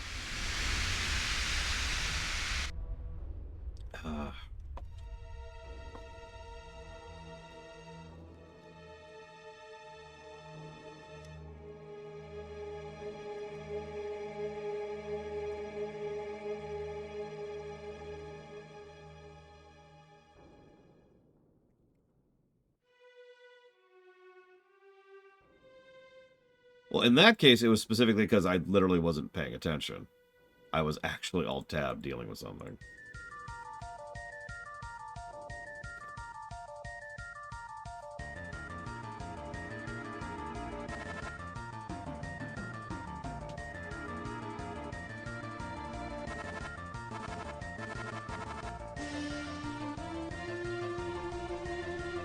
Okay, now we got a loading screen. We got proper music for this loading screen. There, we didn't lose anything. They're all dead. Let's go. Stop existing. God.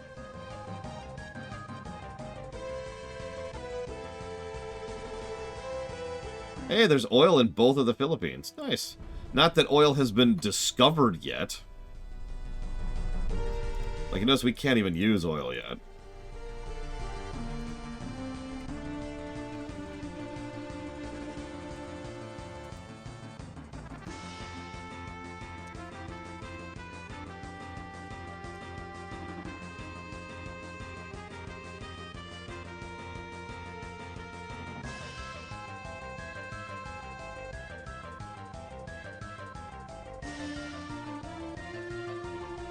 Is that like the entire Spanish fleet? I can't. I can't even.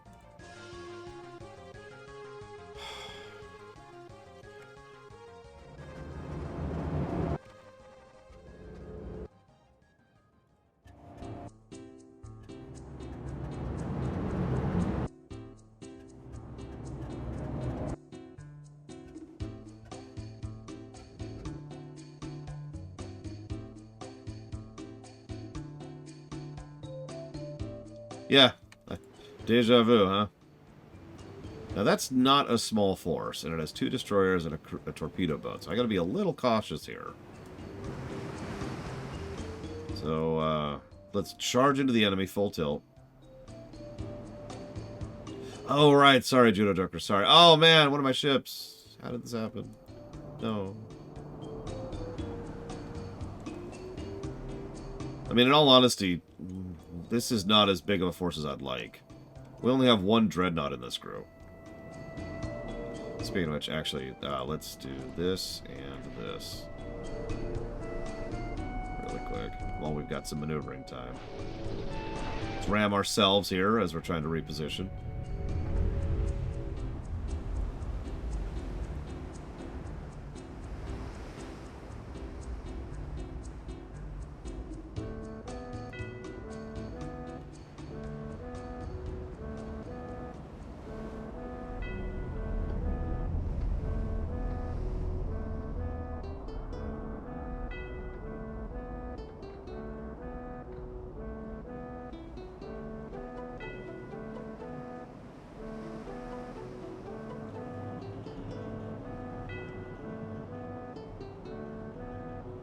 Well, we'll see what they do, because there's some options here. Oh.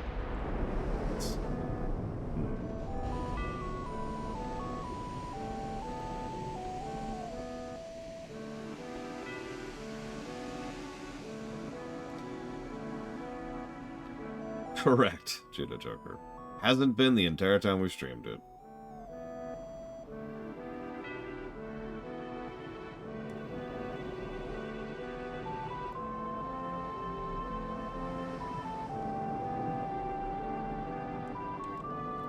I do, actually.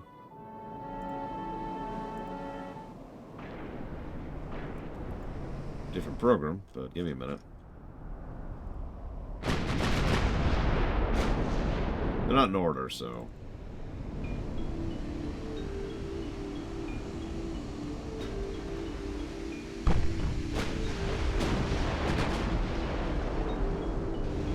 Favorite FF7 track?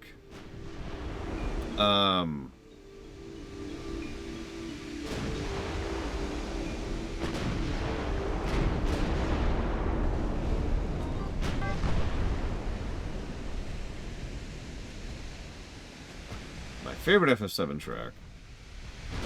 Well, can you guess it before I actually tell it to you?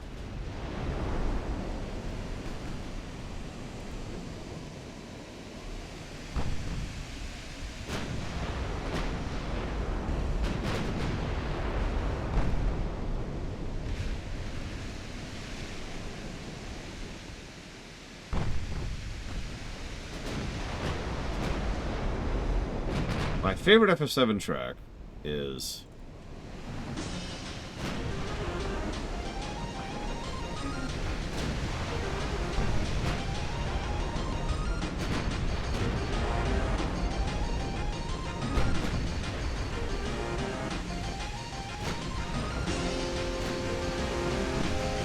See if we can pick apart these destroyers a little bit with our cruisers.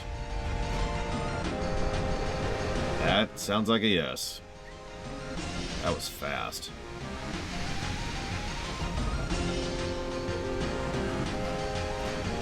Yeah, they're dropping smoke, too.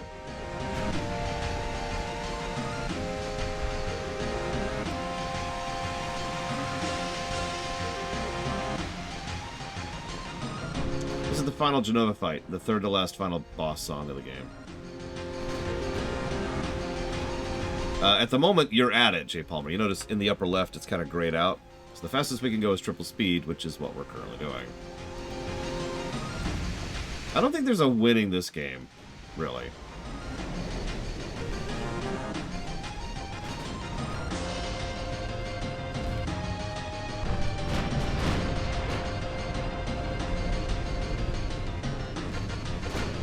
There we go.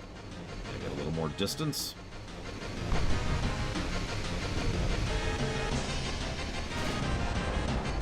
Yeah, this game's a little... The winning state of this game is killing Henry Kissinger.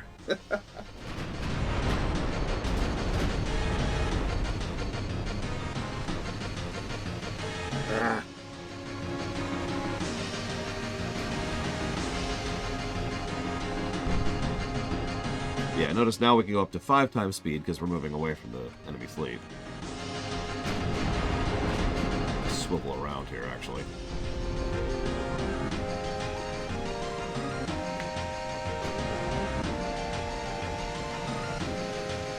Yeah. Excuse me, we've become aware of the fact that you have Kissinger in your nation, so we're going to war with you. I mean, historically, although there were several reasons for it, they did declare war on Napoleon, not France.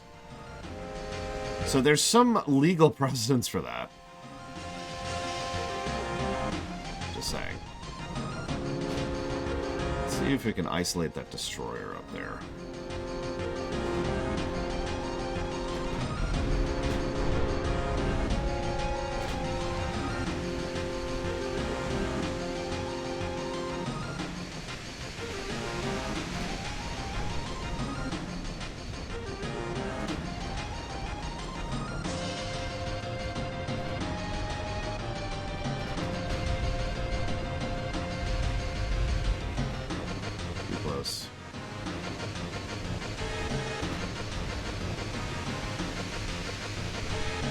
Hey, Valerian.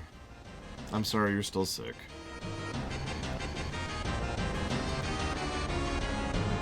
I have not, no. Why have I published that? If there was actual AI here, I would say the destroyer just tried to bait me into their battleship.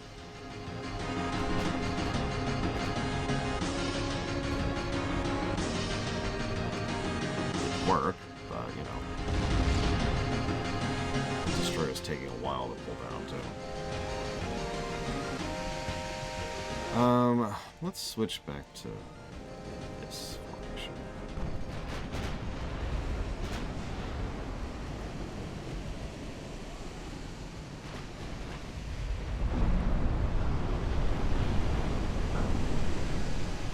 Yeah, just keep sinking their ships, please. Oh, sorry. Anyways, you were asking for Zelda music.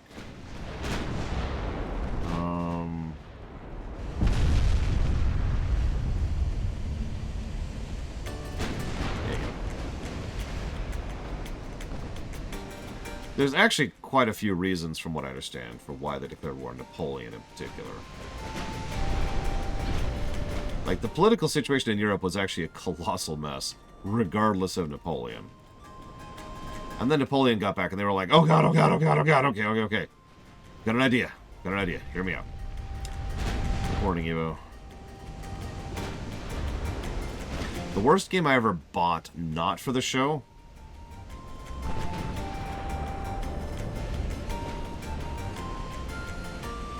I'm torn between 7th Saga,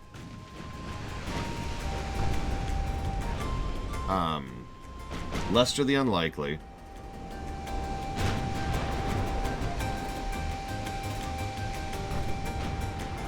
there's probably some NES games I can't even think of right now that are just down there.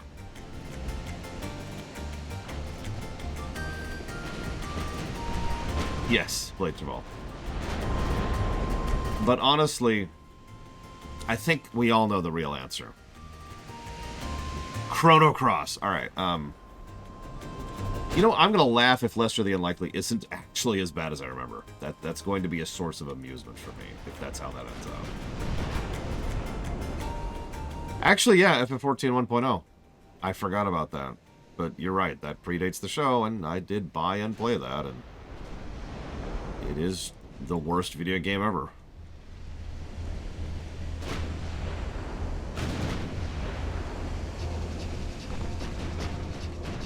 Is this game worse than Secret of the Stars? No.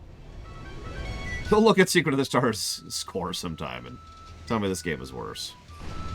I know, Cephalinop. There's a reason I call it the ARR miracle. By all accounts, that should not have happened.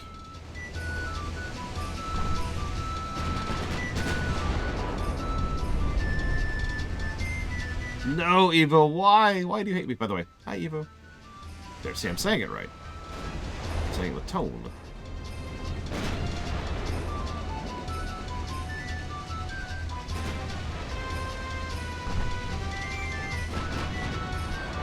See, considering Joaquin Phoenix is generally a really good actor, that's a shame on Paul this time.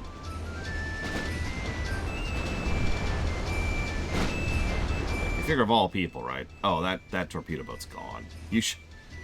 You should have killed me while you had the chance, Spain! Yeah, no, this game isn't going to be that far down. This is a unfinished, buggy, problematic game with bad presentation that at least has some good ideas under the hood.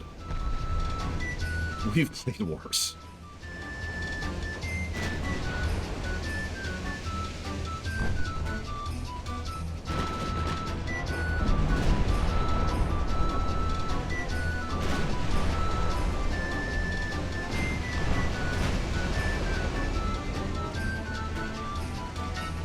Bounty Hunter is 20 worth. Wow. Negative 41. Yeah, we'll see. We'll see. It might be in punching range.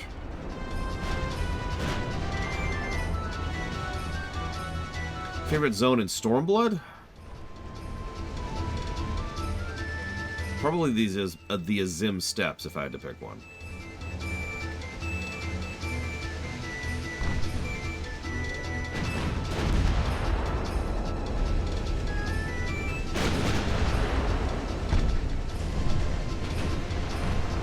I'm sorry, Evo. I really am. Enjoy the class, and I am sorry, Eternus. I do not blame you if you decide to hate me. Dang it. They got a lucky hit on our engines. That sucks. Well, we don't need our screen anymore, so just get out of there. Just bail. Just straight up bail.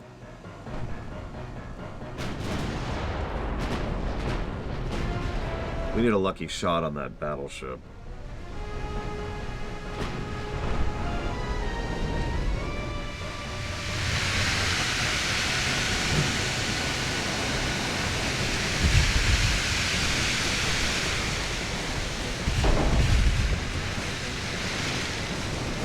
Like that. Okay. Nothing but cruisers left. Start sweeping a little bit more this way. A little bit less that way.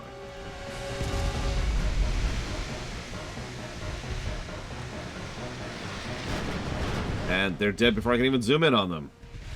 Yeah, cruisers don't last long against the dreads. Even though we only have one dread in this flotilla. We only need the one, really.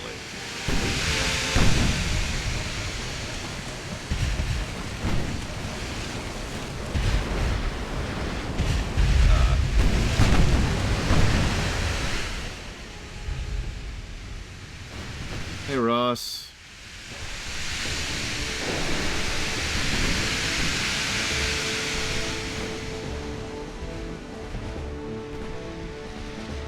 Shoot them. Yeah, no, they're straight up charging, but they're trying to get in torpedo range. They know that that's the only thing they can do against me. So, you need to start hitting them. And the good news is as they get closer, they're going to be a lot easier to hit. The bad news is if they get close enough, they will assuredly hit me. I do not have the reasonable ability to dodge torpedoes in these ships. So what do you think of New Donk so far, Ross?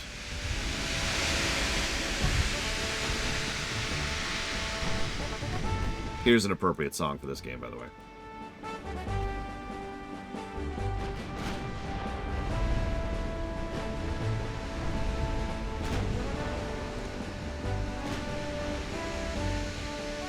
Sorry, I'm holding myself back really hard here, Ross, because I know the last thing you want to hear is me gushing about a game you don't like.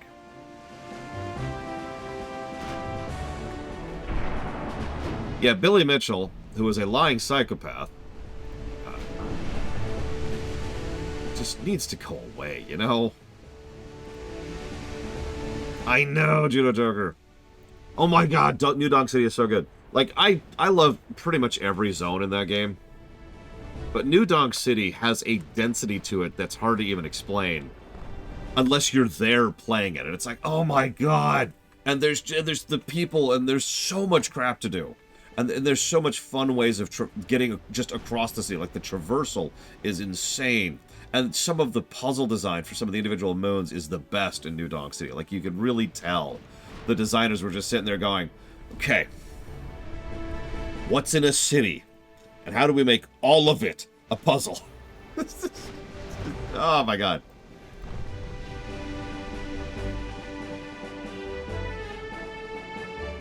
Okay, so our light cruisers have gotten away. They're fine, they're fine.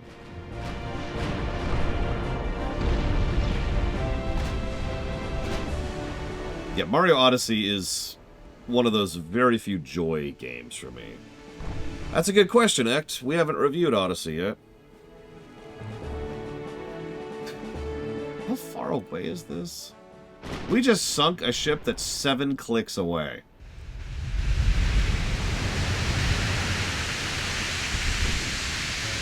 Eyeball it? I'd say they're exactly equal in quality, Ect. In all sincerity, that's my guess. One of them will probably score better than the other just because of how the system works. But they'll probably be, like, right next to each other in score.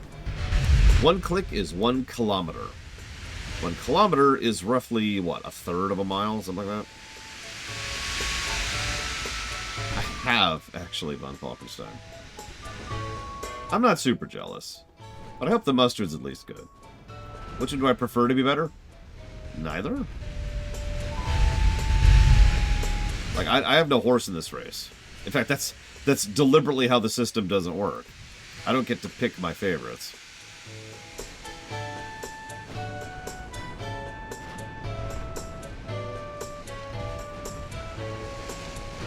Like, I don't get to sit down in a game and say, I hope this game scores the best, because that kind of defeats the point of the system.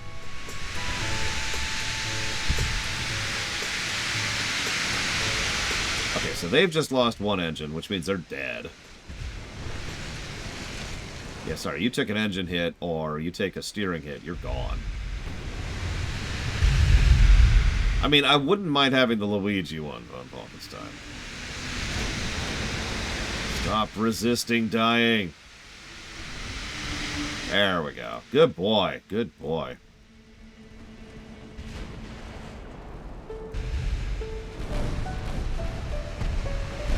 And yeah, there we go. As I say, I'm risking getting closer because I think we could kill a light cruiser before it gets into torpedo range. And I'm right.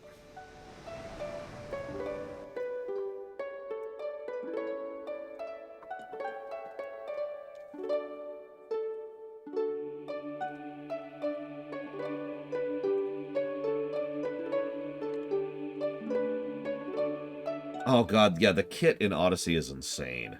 Like, Mario Wonder already has good kit, but Odyssey just blows it completely out of the water. And each new world adds new kit. We could sign peace with Spain, but why would I? I'm winning. Although, I do kind of want to stop being a war. Just for 5 seconds. Yeah, Odyssey's density is crazy. The best way I could summarize Odyssey is it has 800 moons, and I never got tired of getting them. That's probably the best compliment I could ever pay that game. Ah, that sucks, but thank you for checking, Von Falkenstein. Germany's invading East China, by the way. Oh, and France is invading South China. Ugh. Now, France is a country I'd like to stop being at war with.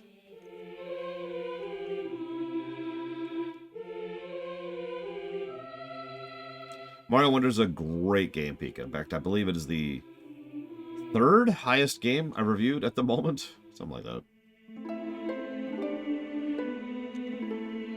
Can we try to make peace with France? I really don't want to be at war with them. It's not an option. Whatever.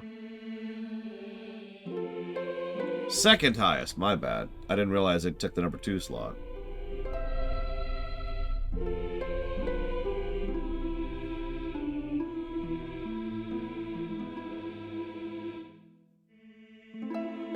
I mean, it was that or lose hundreds of millions of dollars. Falkenstein.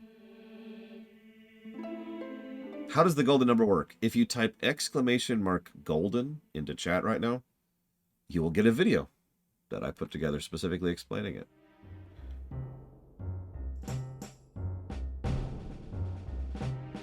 appropriate music.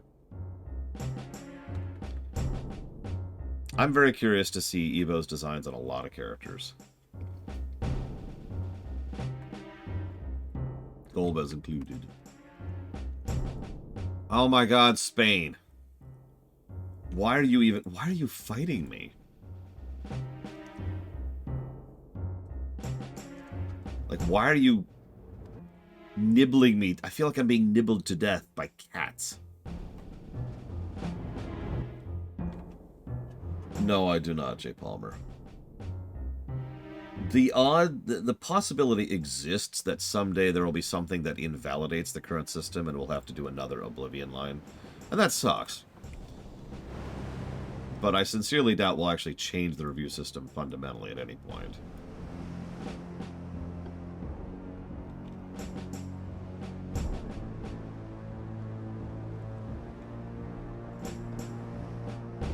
No, all StarCraft 2 did was prove that the math was wrong on certain outliers. Once we fix that, it's fixed. The input didn't change. That's the big variance. If the input changes, then the review is invalidated because the input has changed. But the output can be changed at will.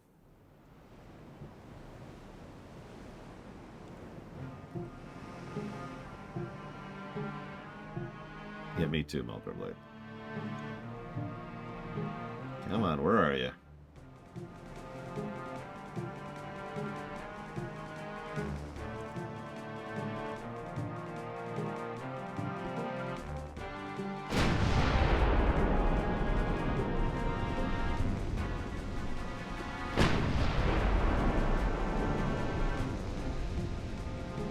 I do hope you enjoy it, Ross, but I suppose I hope that for every game. Like, I hope people enjoy this game, and I hate this game. I'm sorry, this game.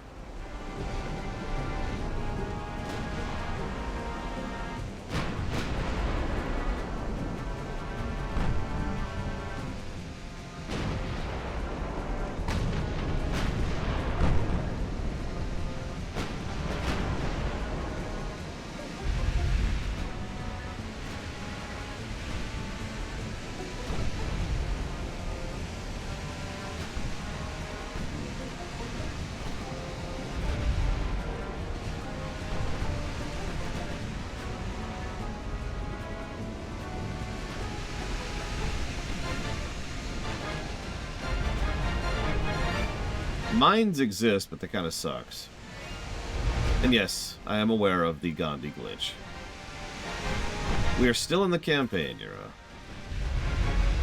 We were born in the campaign. We will die in the campaign. And only our fleas will mourn us. Or, wait. Wind Waker Dreadnought Sim. Done! Let's do it. Yes, J. Palmer.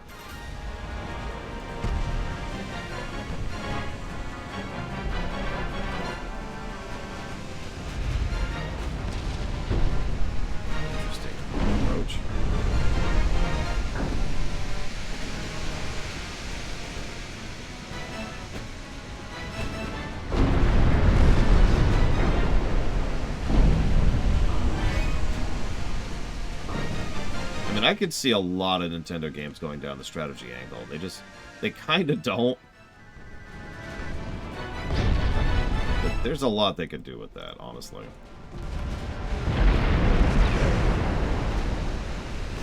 So just knock over ship after ship after ship after ship.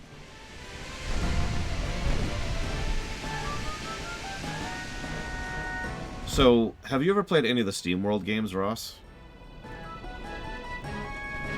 It's a whole franchise. Every game in the franchise has been a different genre than the other games, which is part of what I like about it. One of the games... Whoa, whoa, whoa, whoa, whoa. What are you doing? What are you doing? Why did you turn around? Oh my god. Oh my god. I'm about to lose a cruiser because they turned around for some reason.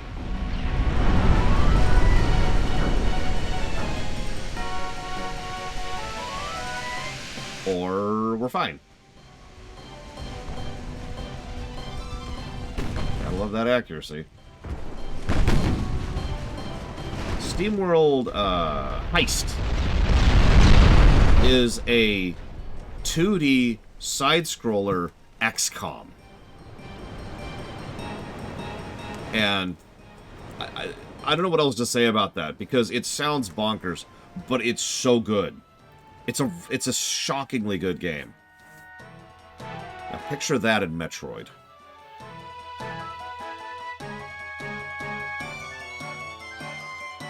Like, imagine you're leading a squad of Federation troops into a space pirate ship. And you're invading... How does it work? Really well. You're like invading the ship, and it's like, okay, position you here, position you here. You throw this grenade, you put this trap here, you shoot the big gun, you pop down your shield. Like, it's... Fair enough, Act. In my mind, it's still an... I still say XCOM as a genre, because it's easier and quicker than saying turn-based, tactical-based squad game.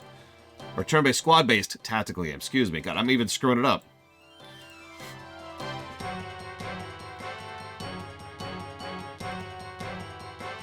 Also, the Soviet Union is trying to invade Poland right now. Yeah, exactly. The action economy of format of the XCOM is legit. But yeah, no, so... 1905, actually.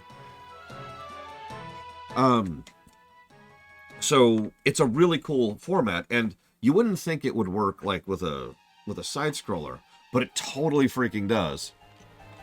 So again, that with Metroid would be awesome, and is now a game I'm going to make someday. I'm gonna even jot it down in my game notes, because that is awesome.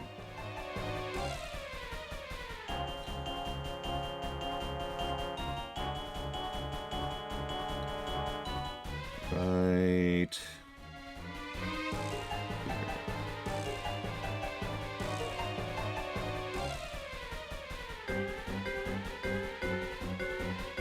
Yes, I keep game ideas down in a notes. Shut up. How's our invasion going? One more turn.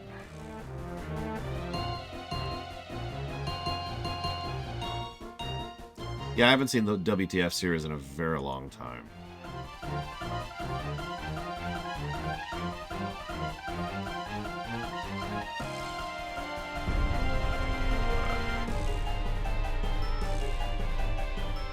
Yeah, Total Biscuit, sounds like an insult, but it absolutely is not. Total Biscuit was one of those rare good ones. It's very rare that anybody that big name is that legit of a person.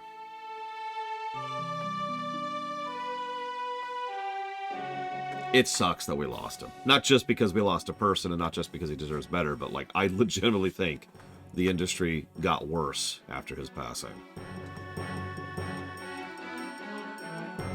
Oh my god, why are you attacking me? Worms, that's another good way to put that. And yeah, aiming was manual, and it was a huge part of the gameplay. It was great. God, seriously, if you have any interest at all, go play SteamWorld Heist. It's good stuff. This music is SteamWorld Heist in a nutshell.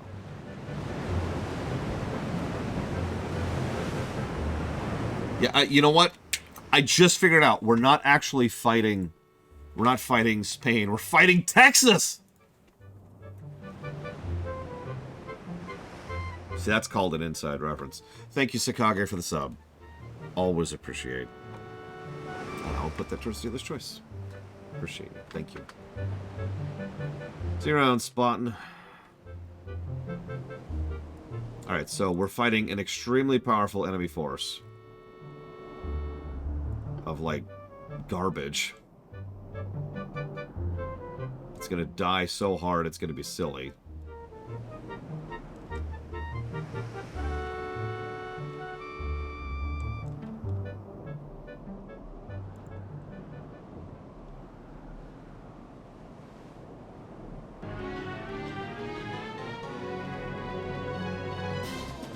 This is the music that would be playing if we could find the enemy that is currently fleeing from us full tilt after attacking us. Yeah, 2 assault cruisers, or whatever they're called. Cruiser assaults? Why is it CA?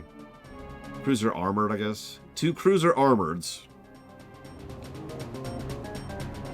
handful of destroyers. Oh no.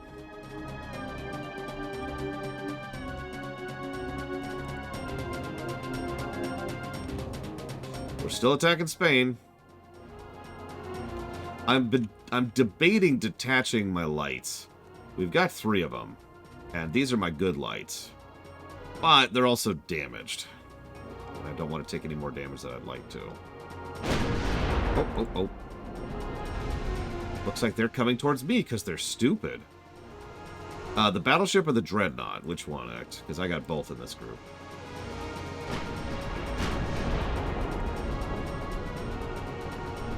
Right, give me a second.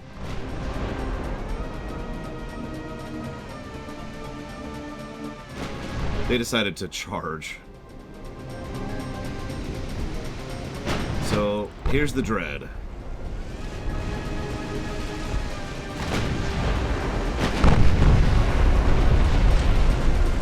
Which I think pretty much just killed one of their heavy cruisers.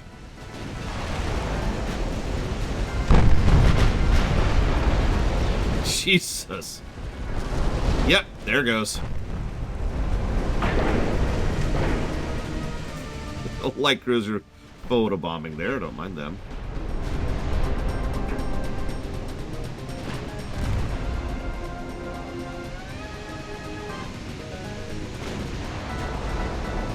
That's a good question, Act. We have something like 12 inches of armor on the Dreads. Like everywhere.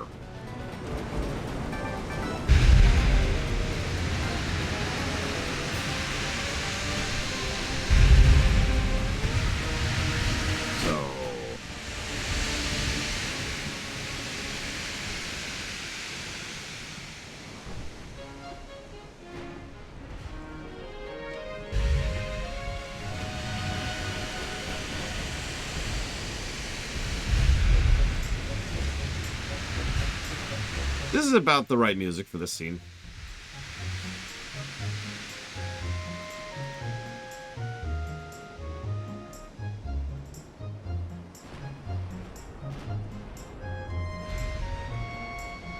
In real life, it's actually more complicated than you'd think, Loner.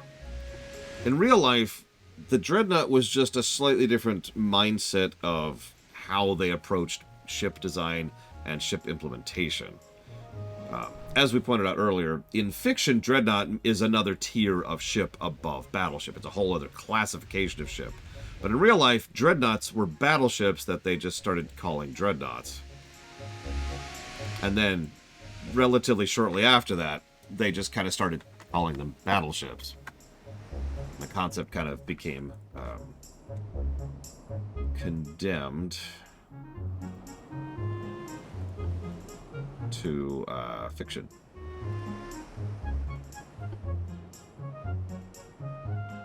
And yeah, armor, by the way, to answer you, Act.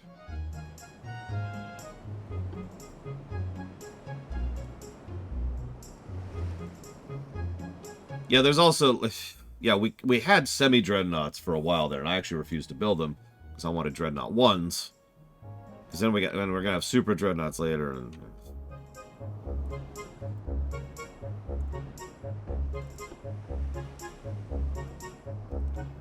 And yeah, they're just battleships. Yeah, that destroyer might legitimately get away. My cruisers are my only hope there. Because it's just straight running. Yeah, I'm pretty sure I can outrace my cruisers.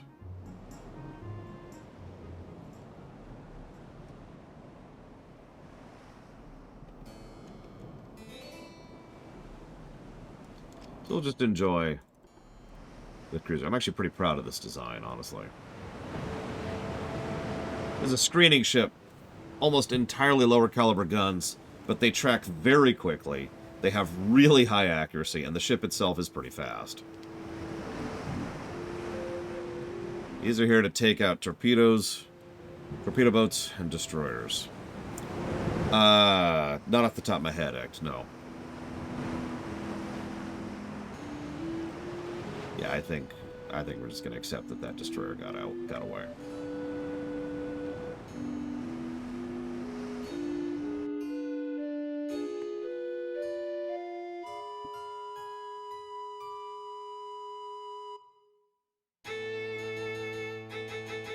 exactly, Blitzable. Freaking limits. But yes.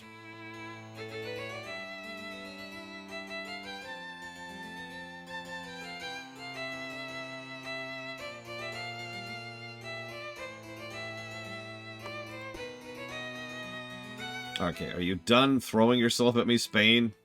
By which I mean Texas.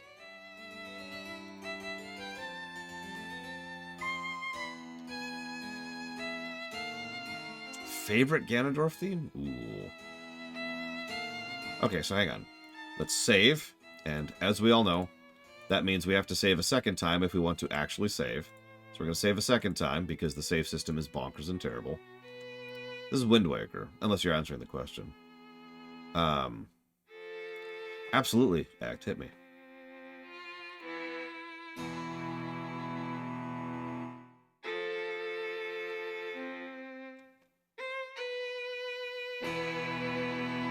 Oh yeah, we're going to take the Philippines. We're going to leave Britain alone. We're good with Britain. But since we're at war with France, and France has a lot of islands out here.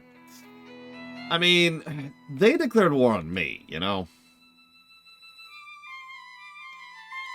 How are we doing here? Actually, how are we doing here? That's what I thought.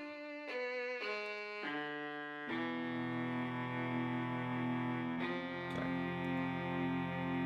No, we're actually at war with France. They were like, die! And I was like, okay.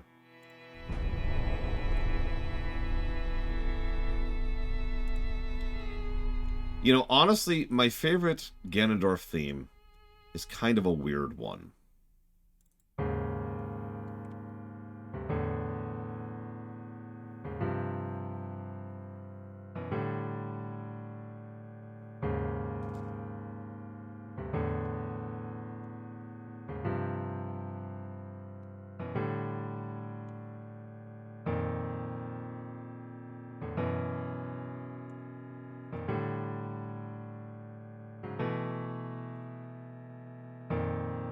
Yay, we took the Philippines. Sorry.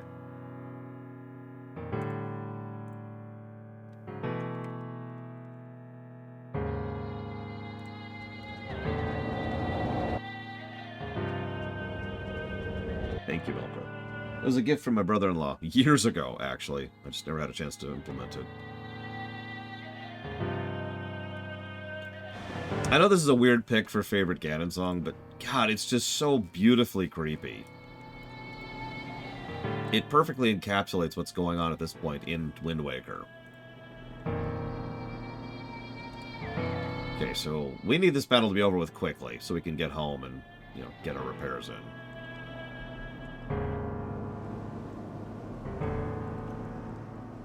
So, like, could you all just die? I mean, you're Texas, you like this. No, this is from Wind Waker. Like I said, it's the Ganon Tower. It's pretty much the final dungeon theme. However,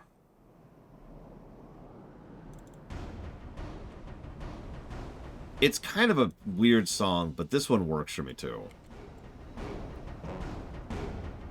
Probably Von Falkenstein. We're probably going to do some rotation in a minute. So, the previous game we played was Wildermyth. And every campaign except for the tutorial campaign had one dominant theme. Death is good. I'm not joking.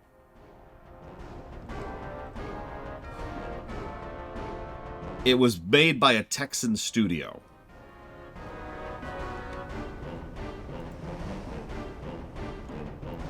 So death is good, clearly. And we happen to be fighting Texas, aka Spain.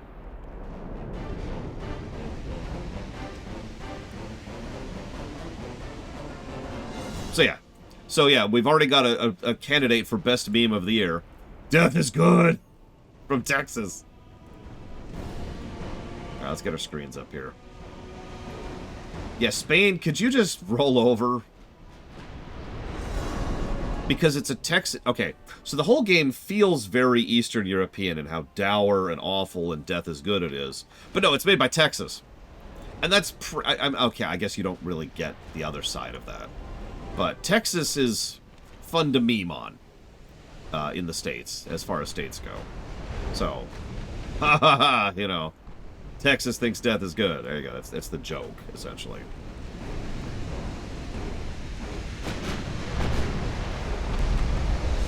No, Florida's not fun to meme on. Florida's sad to meme on. We don't like to meme on Florida. All my exes live in Texas. California is fun to meme on, especially since I used to live there. I was born in California.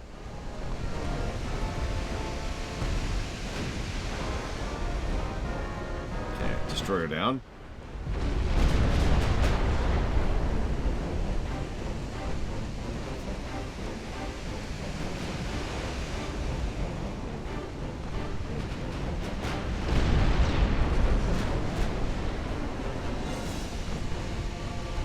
Let's see, gosh, unless my exes have moved, they live in Pennsylvania, Missouri, California,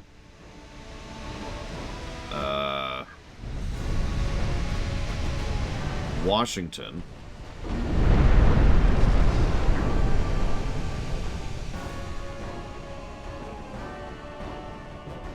that might actually be it.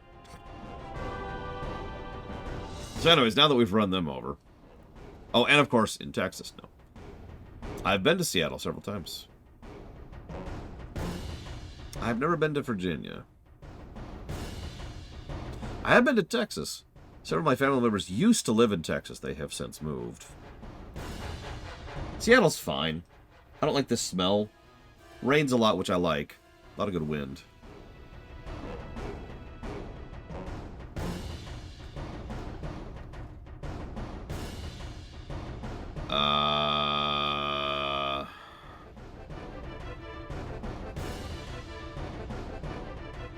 Seattle can have a fishy smell, but the whole, like, city doesn't.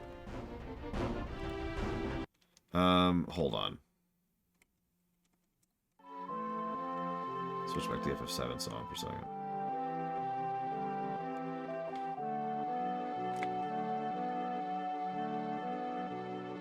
So that's one of our dreads. Yeah, but it was a bad thing, Pika. Like, nobody wanted the spiral to continue except for the villains.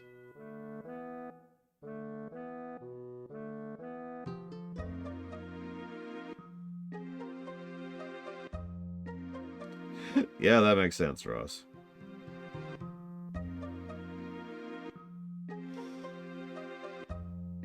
We actually out-ton them, which is the really funny thing.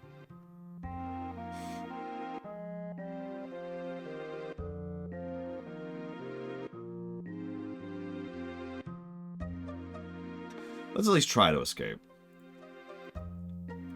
Alright, well, then let's fight.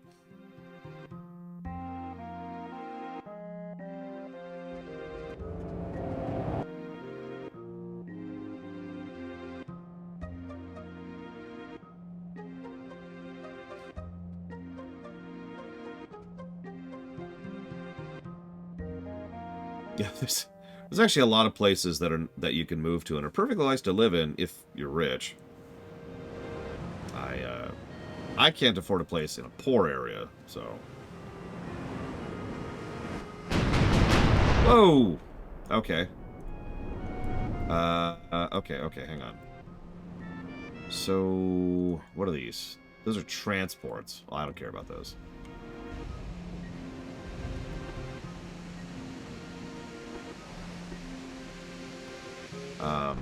Do this. See if you can pull some of them away. Golbez, if he wields a weapon, it's up to you, Evo. But traditionally, no. Golbez is a mage. This is perfect music for this.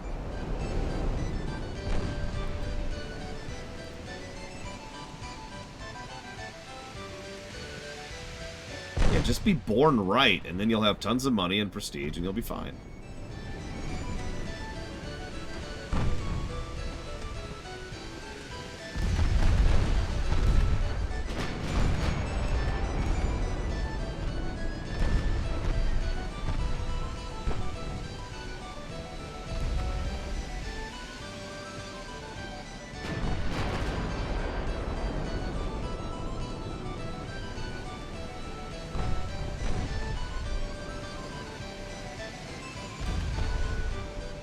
he was sent away as a youngling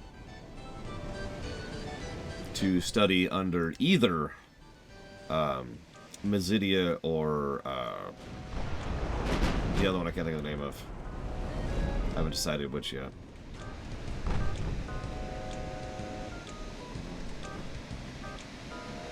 Yeah, Golbez should probably have a cape, but I don't want to limit your creative decisions too much.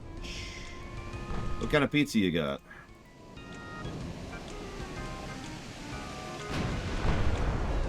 Cluya is a character. She is Pierre's wife, and thus the mother of Cecil and Golbez. This continues to be FF7 music. Okay. Ooh, nice. Simple but good.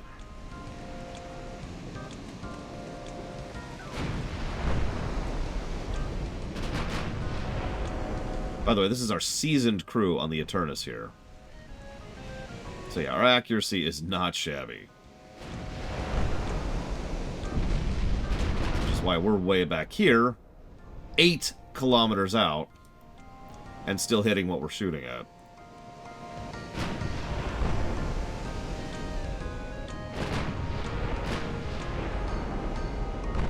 Way outside their range. They literally can't shoot us in any case. They do not have guns that hit this far. Cluya? No, Evo. Remember, we're only going for the main characters. Hell, we're not even going for all the main characters. Just a few.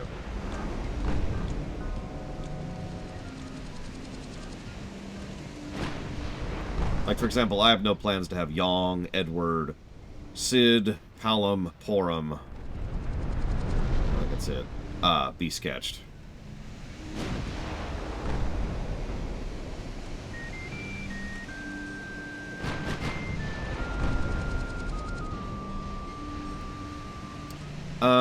I don't want the housing market to crash, because a crash of the housing market will almost assuredly lead to another housing market bubble, because of what a crash actually implies.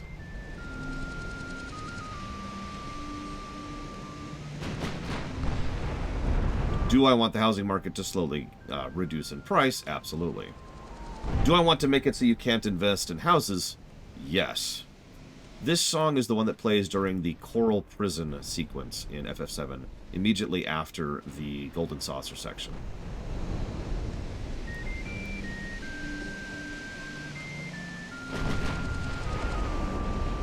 We might do something with them in the future, Blade Troll. I honestly haven't decided yet. Yeah, exactly. No, if the housing market crashes, then it'll have a boom. It'll crash, then it'll have a boom. What the housing market needs to do is it needs to slowly go down. Now, that's almost assuredly not what's going to happen, but it would be best case scenario. They haven't even scraping our paint. This is ridiculous. How do you prevent people from renting in houses? Unfortunately, that is a good question. Enforcing that is almost impossible, which is why it's not going to happen. It is the problem. I've spent a lot of time and effort and research on this, and preventing investment into real estate is would solve so many issues in this country, and probably other countries too. But as Dakota says, you would have to really get involved on the governmental level, and it would have to be the right kind of involvement, and have to be the right organization of involvement. Like, any of you familiar with the the homelessness problem in LA?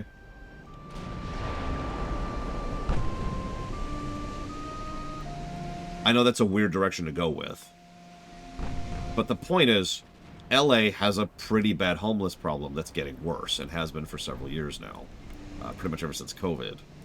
And the problem is they have multiple government agencies who are independently and separately from each other trying to deal with the homeless problem. And you're probably already seeing the issue just because of how I said that. But hang on, it gets worse, because those companies don't actually deal with anything personally. They just receive the governmental funding and then divert that to the actual organizations who are independently trying to deal with the homeless situation. It's not managed. bad organization is killing its possibility of doing anything. Also, I just want to point out that one Dreadnought just swept that French fleet.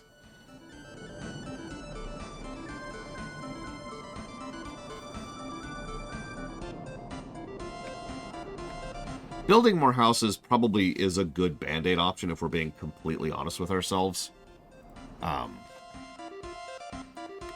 Because, you know, it's actually kind of strange because we actually have plenty of houses in the country. But the specific location of the houses also isn't super great. So that's like 3 other separate problems that are related to that there. We are winning with France. You know what? I'm okay with peace with France. I really am. I never wanted that war. Yeah, do you like living in the middle of nowhere? Then you're good. If we could grab, like, I don't know, an island from that, that'd be cool. What's this? What's this? What is this? I'm confused. We're done. We did it. We conquered the West Philippines. What is that hand symbol? Do we have a revolution going on?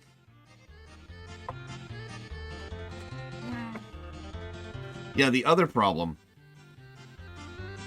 Yeah, no kidding, Reggie. The other problem is transportation. Not just for people, although that is a huge deal too. But... I don't want to sound like a YouTuber here. But we are way too car dependent in this country, and it is problematic. Good question. What's our tonnage here? We do not. We also... actually doing fine, but... let's go ahead and head back and get some repairs in.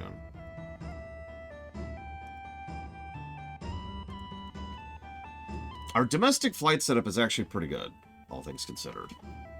It is not that bad to get a flight. It's relatively cheap, and it sucks, but it is something that is relatively accessible. It's probably one of the only bits of mass transit that we have that's worth a damn in this country. And even that is problematic because it's owned by 3 companies, but let's not get into that.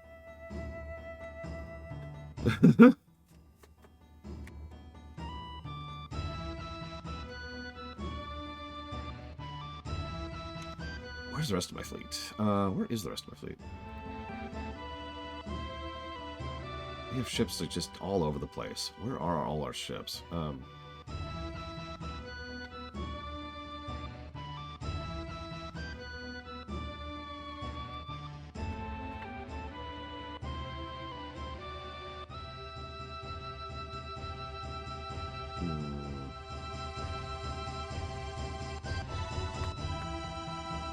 We still have several ships in Kudat, which are repairing. Where the hell is Kudat? Is that the one we just took? No, that's Manita. Where the hell is Kudat? And what is with this stupid symbol?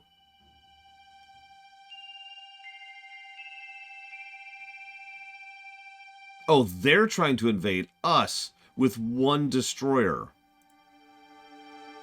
Yeah, you have fun with that, Spain. I didn't know the enemy could do naval invasions of us.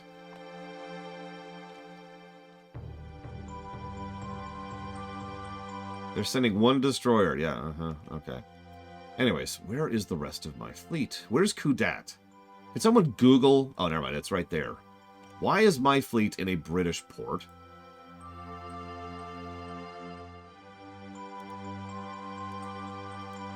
And why can't I move them? I'm very confused by that. I guess they are our allies. So that's a thing.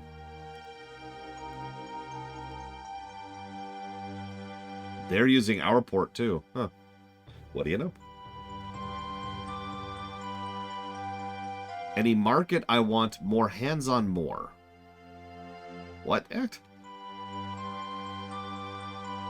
Okay, so where is Chinchu? My ships are all over the place. Where's Chinchu?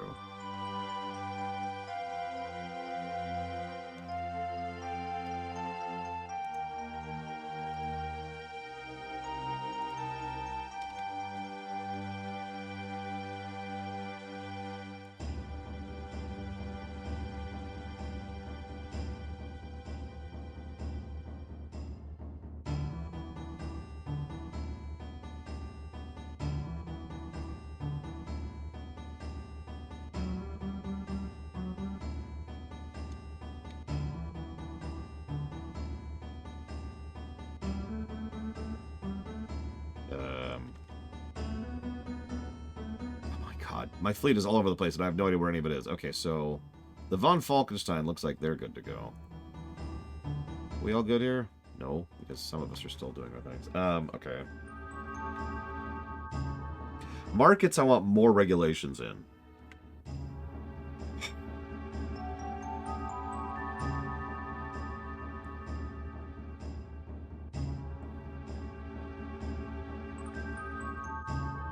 How do you win the game, Judo Joker? I was actually thinking stock as well, honestly. But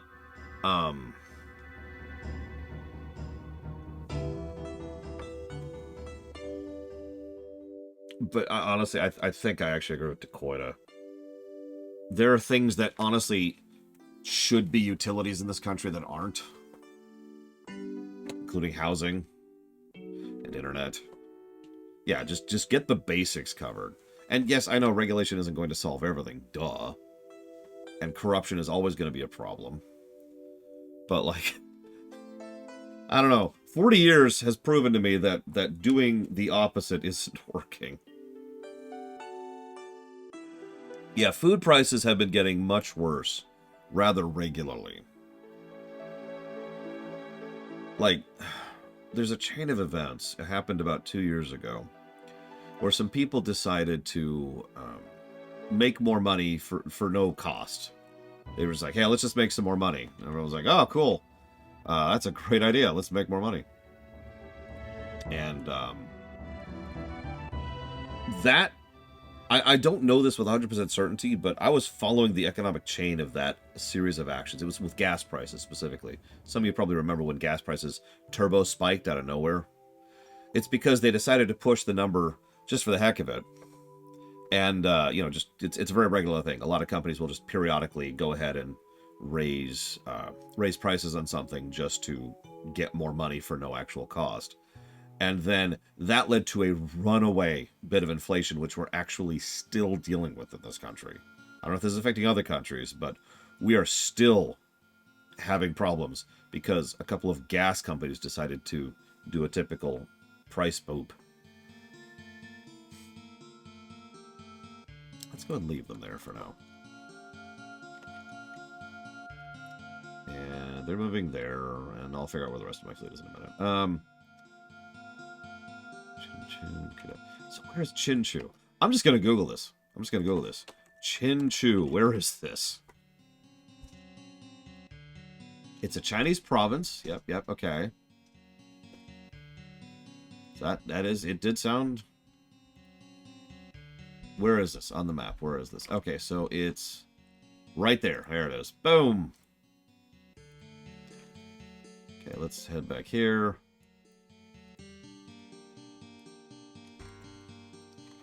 I mean, I know I keep quoting this, but there was a meeting where people who are real estate owners and investors were saying you should raise your prices because people will have no choice but to pay. After all, what are they going to do? Not have a place to live? I'm truncating that a little bit. It's actually worse than it sounds, if I gave you the full context. It was a holding company that was having a meeting for its various landlords. And the corporate guy was telling people, hey, you should raise your prices across all your various holdings because people are screwed and more desperate than ever. And if anybody makes too much of a fuss, just evict them and get someone else because everyone's desperate for a place to stay. So you will have people lining up at the door to pay that extra bill. Yeah, it's actually that's literally villainy. That's actual villainy at that point. By the way, there is a video evidence of this. I've actually seen the video of this to make this very, very clear.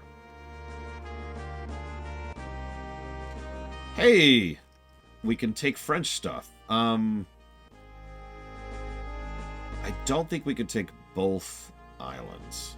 So, does anyone know where the Marquesas Islands are? And the Kerguelen Islands.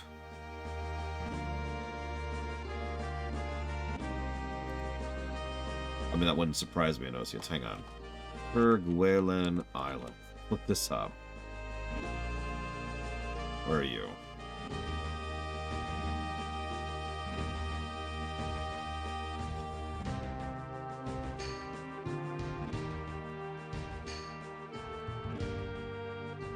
Okay.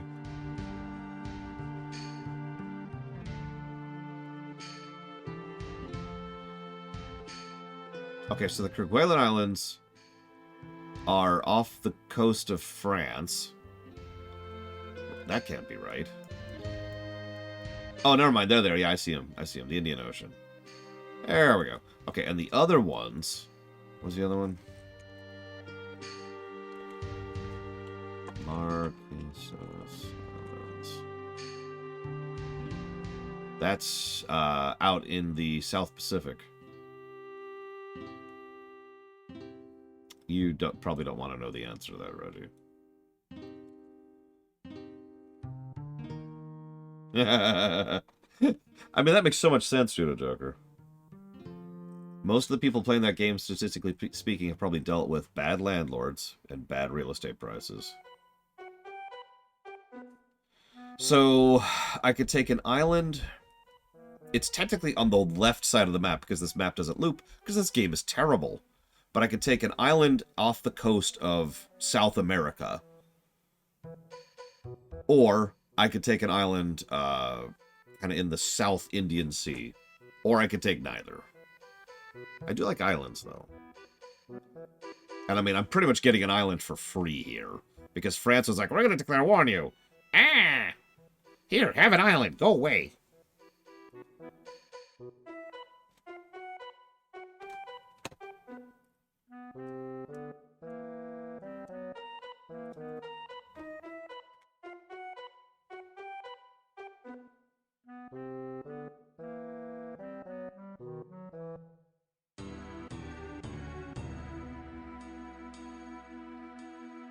I mean, you were right, Jay Palmer. But they're the only thing I could conquer, von Falkenstein. I mean, okay, you know what? Let's switch mentality. Let's stop trying to conquer. For real.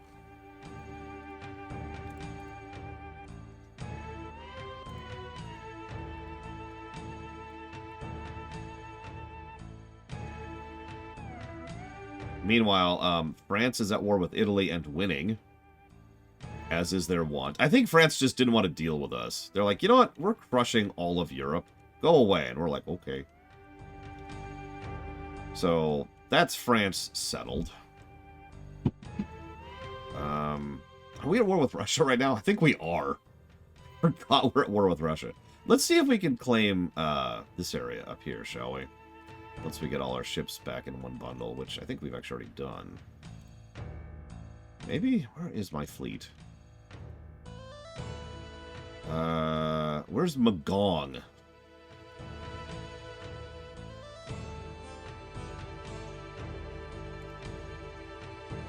It's probably down here. Maybe. I love how readable this map is. There it is, Magong.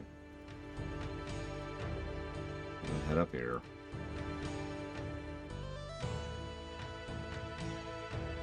Hang on, von Falkenstein. Hang on. I want to stop being at war really quick.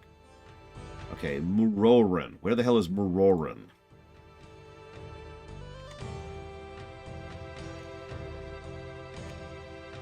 Like I'm decent at geography, and I'm like, huh?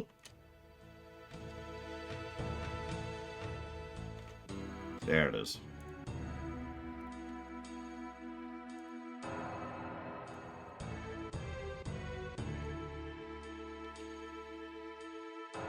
Okay. Let's go ahead and boost our research a little bit.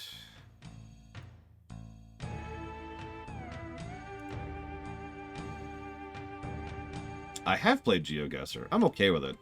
Now, if I've also played GeoGuessr with Warcraft, with Azeroth, and I can do that stupidly well. How big is that fleet? 1 destroyer. Yeah, I'm not worried about that. Favorite naval flag in this game? Ooh, I have to admit, I've always had a fondness for Italy's. I don't really have a good reason why.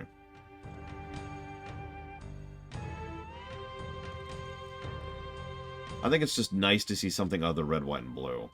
I like the little symbol in the middle.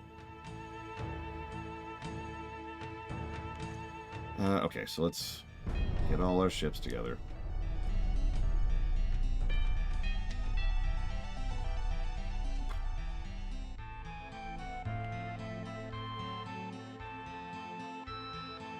German's good, too. I like German. Nice, solid.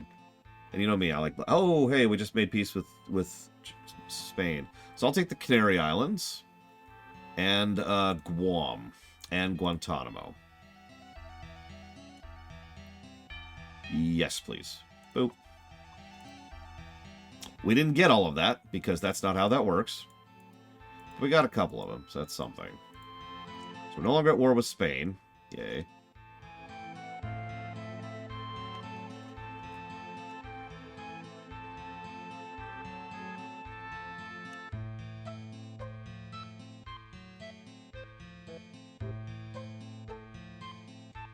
I actually clicked a little bit too quickly, so I only noticed that we got 2 things instead of 3.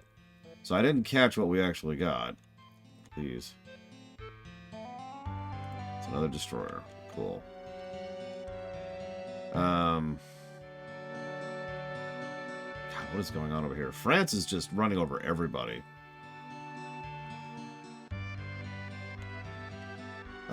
So what did we get? Did we get anything? I swear we got something.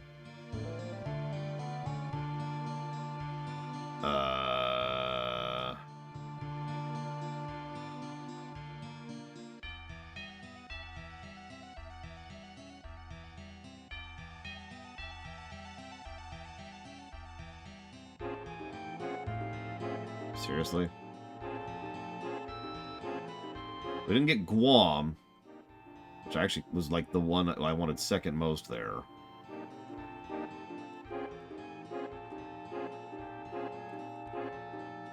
But we got frickin' Guantanamo Bay. For some reason. What's the second thing we got?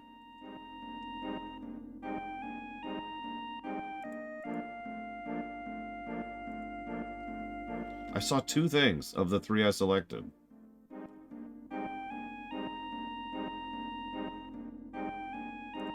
I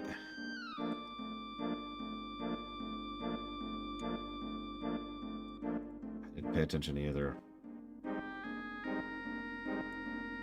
I honestly forgot that it doesn't give us everything that we want. Hang on. Surely it's in the log. Surely, surely, surely.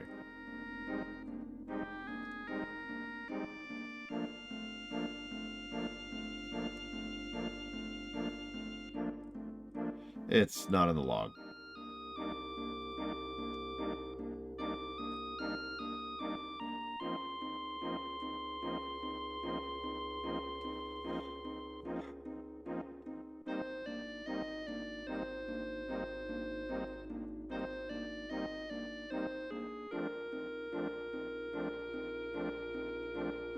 Yeah, it's too short and it covers everything.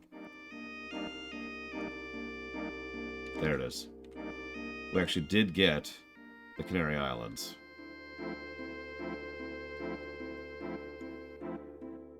So it looks like we got the Canary Islands and Guantanamo, which is the two places I didn't want. I wanted Guam. I mean, Canary Islands is fine, I guess. I can't complain. It's a lot of GDP. And now we have a port in the Atlantic. And the Caribbean.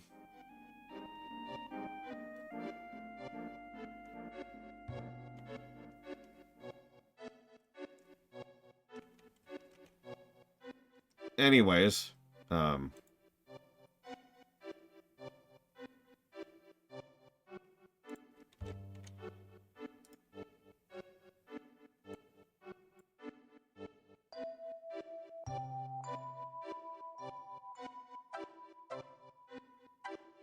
that's not enough.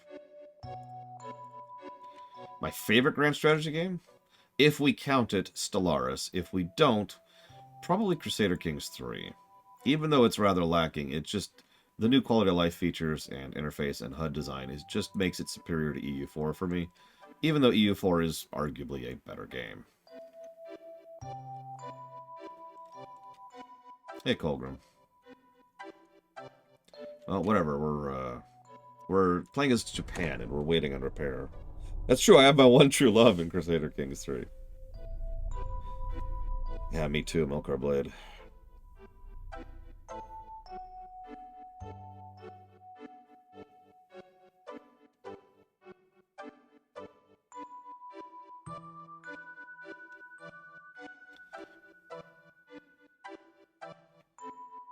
Yeah, see, that's I don't mentally count Stellaris as a grand strategy. It is kind of its own beast, but you know, when we eventually review it, I'll put it under the 4X label.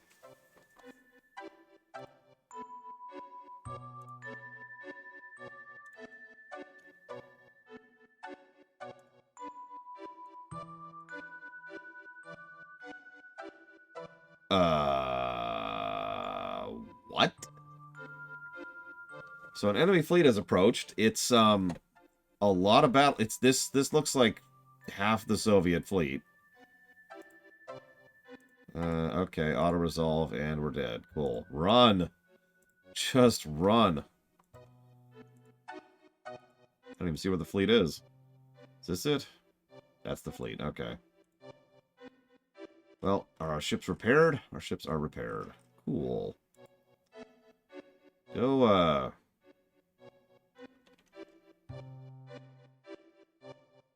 Alright, go invade. Screw it.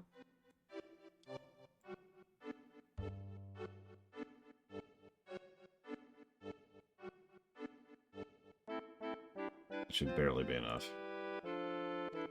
The Soviets are at war with us, obviously. Japan, England, Germany, the United States, Italy, and Austria-Hungary.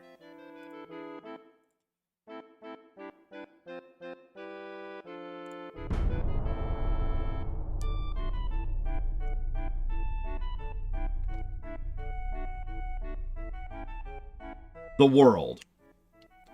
You know, Germany is trying to finish their conquest of China.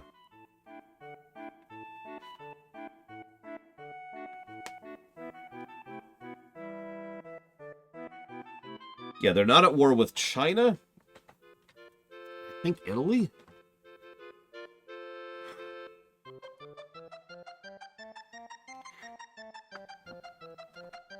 It's a good question, Fun Falkenstein. Since I'm trying to get out of every war right now. Make of that what you will.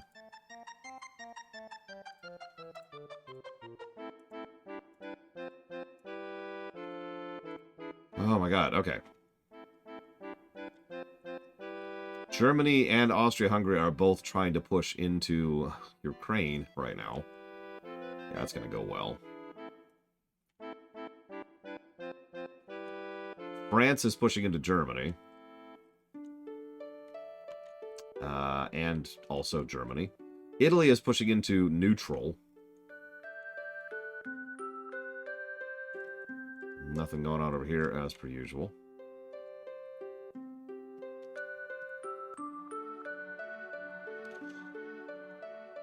Britain is attacking China. China is attacking neutral. Germany is attacking China.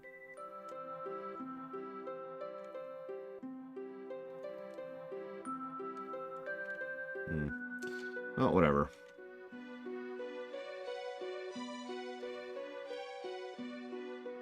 So, since you're here...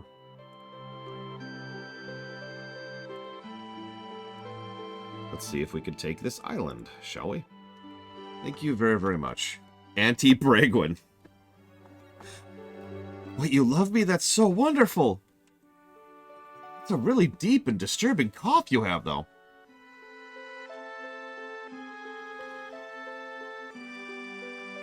Ah, no, Bragwin, no! Hey, let me write that down. Let me hit next turn and then write that down.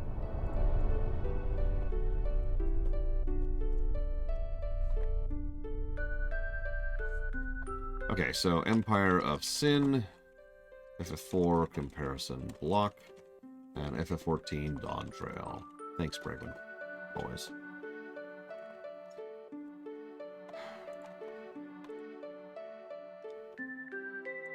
Lore gain stress. Ah!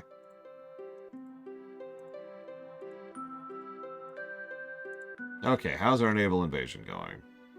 Not bad, actually. We might actually take these islands, which was my goal from the beginning. Taking these 2 islands from Russia. And, like, all of these islands. I just want all of the islands! But the whole goal here is once we're done taking these islands, I want to back away from being at war with the universe.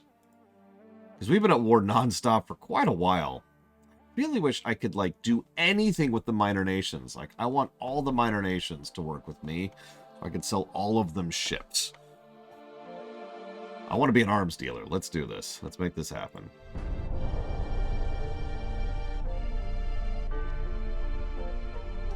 If it makes you feel any better, Judo Joker, it's been 20 years for me.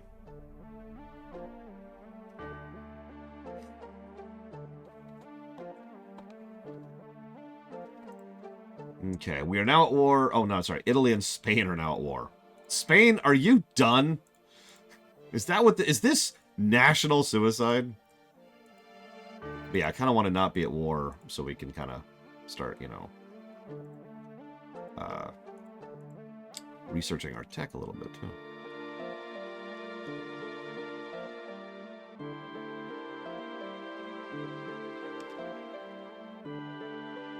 God, I was only 21 at that point. But I started college at 18, so...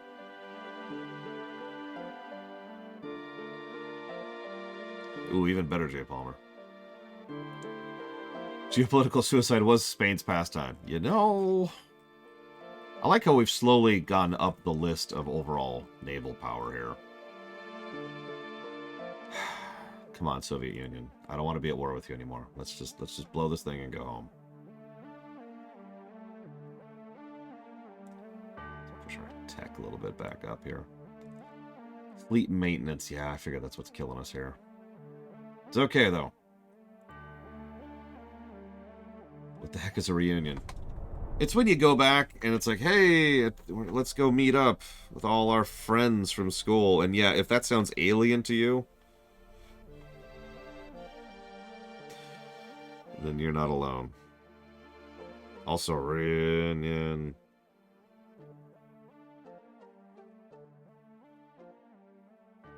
Reunion.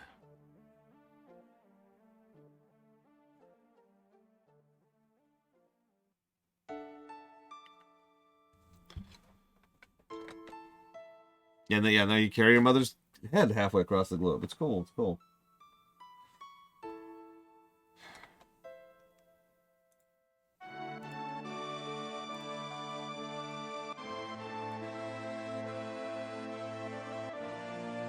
Oh, hey, Syria wants to buy some ships. Yes, absolutely.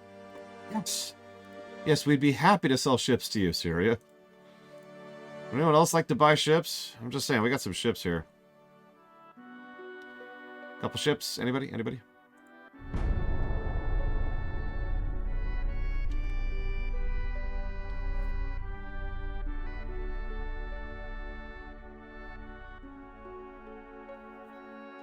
You know what's really sad? I actually had a pretty legit high school. Almost every decent person I interacted with in all of my schooling career was in high school. Now, I've said why before. It's because my mother very carefully and specifically decided where we would live. Like, she was strategic about it. So I would go to a rich kid's school. And so I did. And it was a bunch of rich kids, and they were a lot more legit than they could have otherwise been.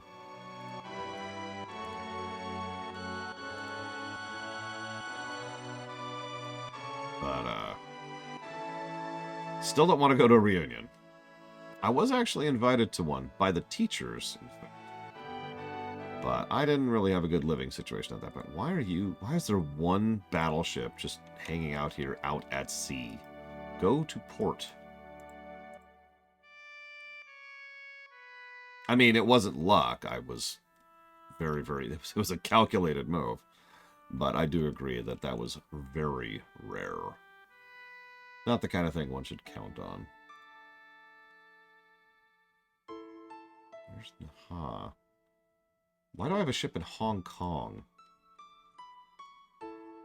Come on, I'm supposed to be in charge of my own fleet, right? Oh.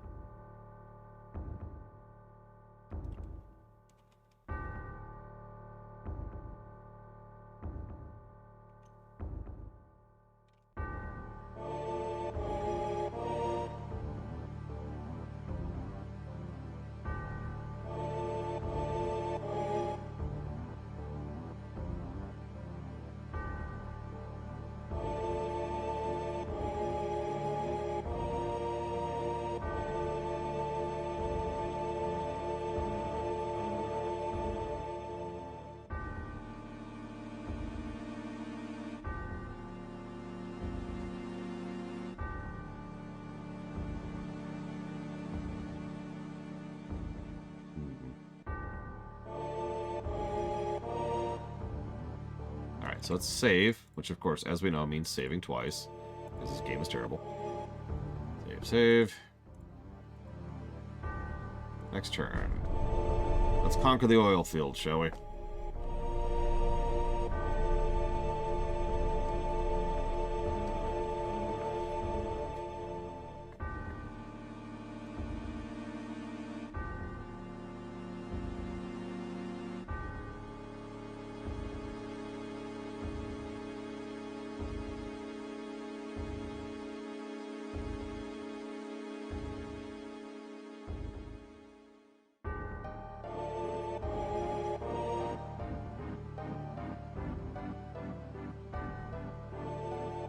Of course not, Eva. You had something to punch up against.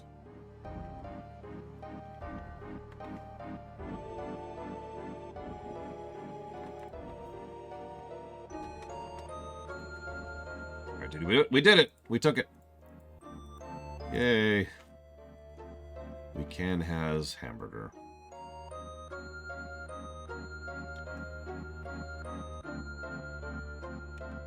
Oh, by the way, claiming territories through invasion can actually cost you victory points because this game is just extraordinarily badly designed. It's random, apparently, but it is a thing that happens. Yeah, how big is this fleet? 50, 60, 70, 80. We should be good. We should be good. Yeah, really. The biggest source of victory points by far in the game is, go figure, sinking enemy ships. Victory points can be turned in for... victory points translate directly into money reparations during when you've declared peace. But as we've already shown, the enemy doesn't... or, excuse me, your own government doesn't actually have to pay attention to your decisions when it comes to declaring peace, which we actually have shown recently, because I only got 2 of the 3 things I asked for in the recent peace treaty. We do have Guantanamo Bay, so that's neat.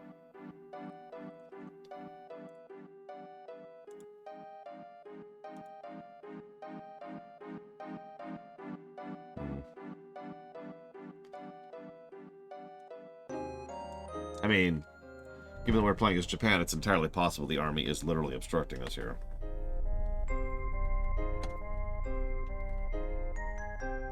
It's fine. Mr. Ed, it's fine. It's fine. It's fine. Don't worry about it. It's cool. We're cool. Everything's cool.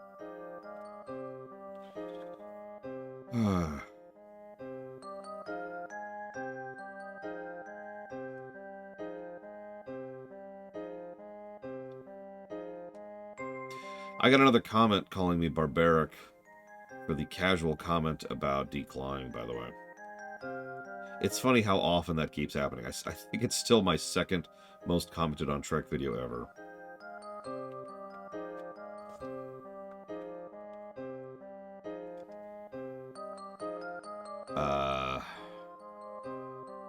That's a lot of money. But I'll take it.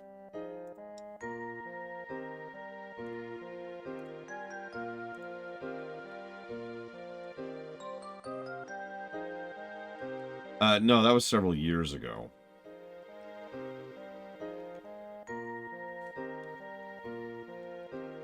There's a lot of Soviet ships in the waters. They're all dinky, nobody, nothing, so I'm not worried about it. But there's a lot. Oh, there's 6 battleships over there.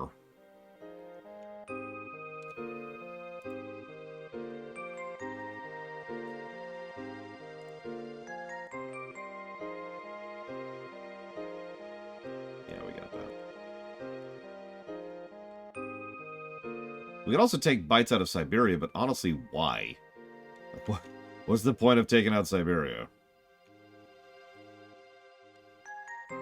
Yeah, so for those of you who haven't heard that story, it's actually really banal. I made a casual reference to, I wonder if Spot is declawed, you know, given how much, you know, stuff there is for a cat to claw at on a spaceship.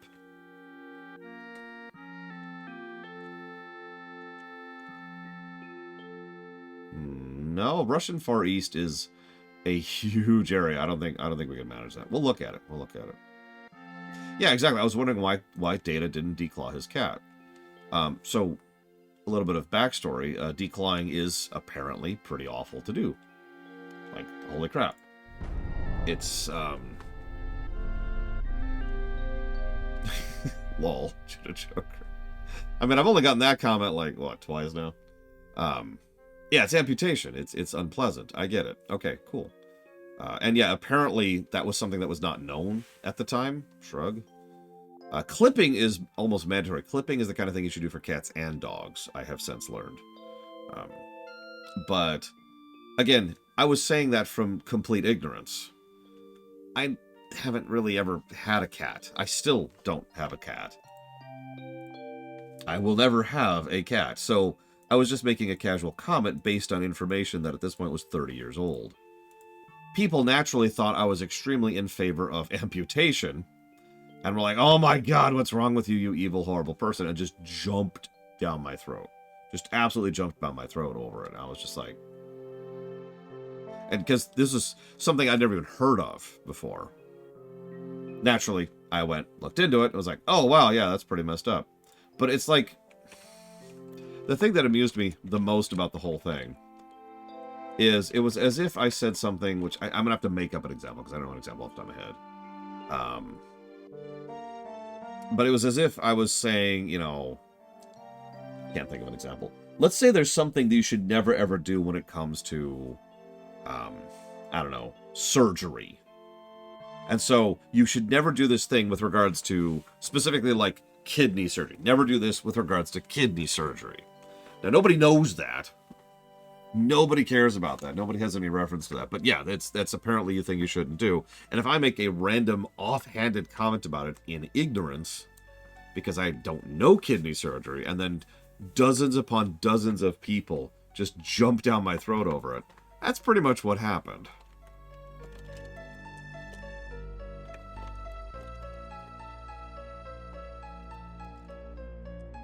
And thank you, Narset, very much. I'll jot that down for Persona 3 R, which is coming out soon, apparently. Heaven's Vault and Dungeon Siege 2. Okay.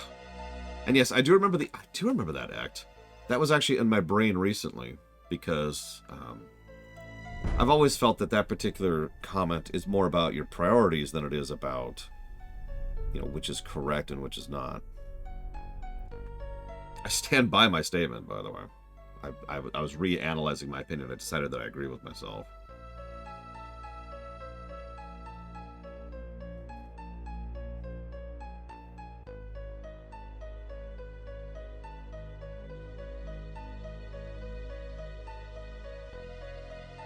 So, on an airplane, you're supposed to secure your oxygen mask first, and then your child's. My immediate reaction is the opposite.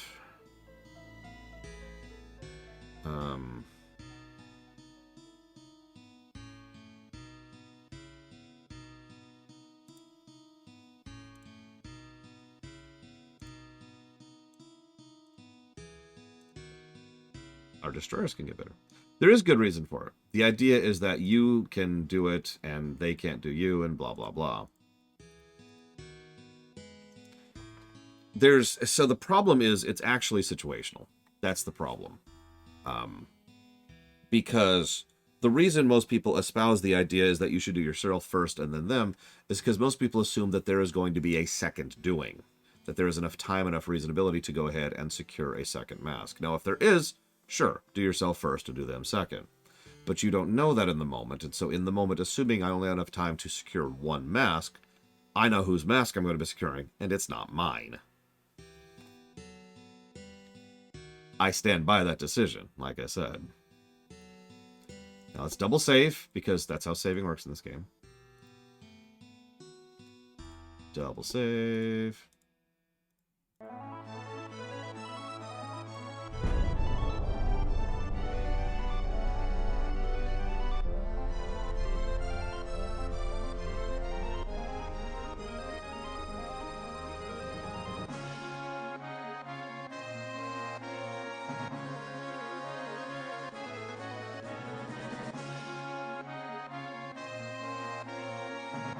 Yeah, I can imagine that act. Hey, we won! Woo! We took the island. Are you kidding me? One light cruiser? Okay. Sure.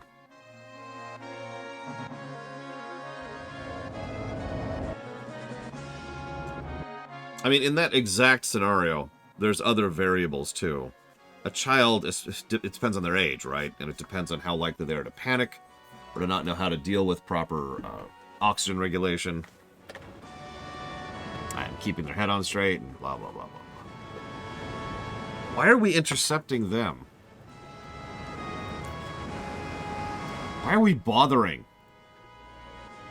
Oh, whatever. 30 times speed. Go kill them.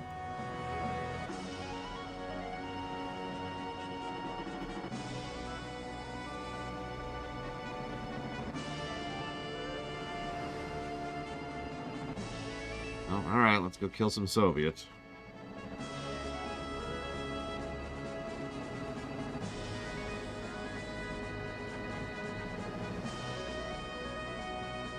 But yeah, Mr. Red is right. You know what really irritates me about the cat declawing thing and why I keep pointing it out over the years? It's the fact that I have since been corrected on the matter. Cool. And yet, people continue to comment on it periodically over the years because I made one comment in ignorance years and years ago. In fact, actually, it's an interesting question. How long ago was that? While this battle plays itself out, because let's be honest, we know how this is going.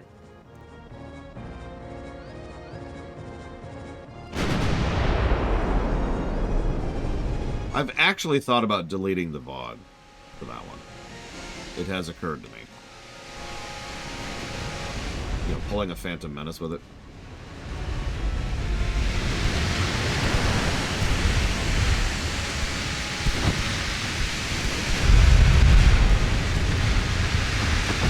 That's weird. If I Alt-Tab,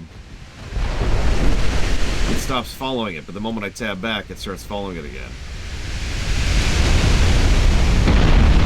Anyways, they're dead.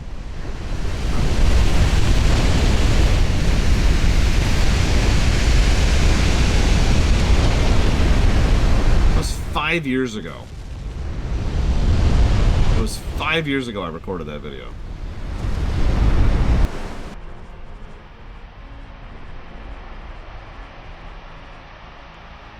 Oh, God. Why Trihexia? Ugh. Sorry, I'm not a big fan of Marathon.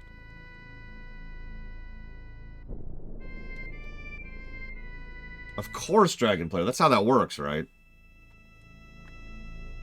No. I mean, you know what? Actually, Takoida's got a valid point. You know what? I take that sentence back. I'm sorry. Maybe if they actually tried to make Marathon something other than hot garbage, that's a good thing. The other reason I reacted that way, though, if I'm being completely honest, is because Bungie's kind of terrible lately. Like, have you noticed that? Bungie haven't been great lately. Like, I don't know how much you're following Destiny 2 news, but... Ugh. So there's not a lot of trust there.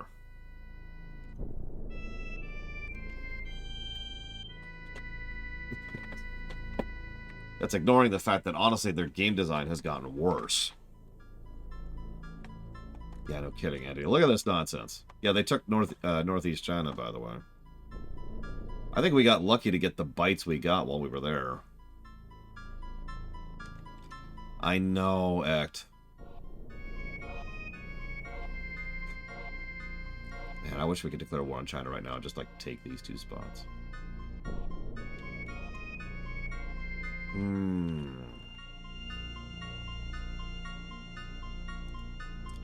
Why is there one Spanish destroyer just hanging out over here?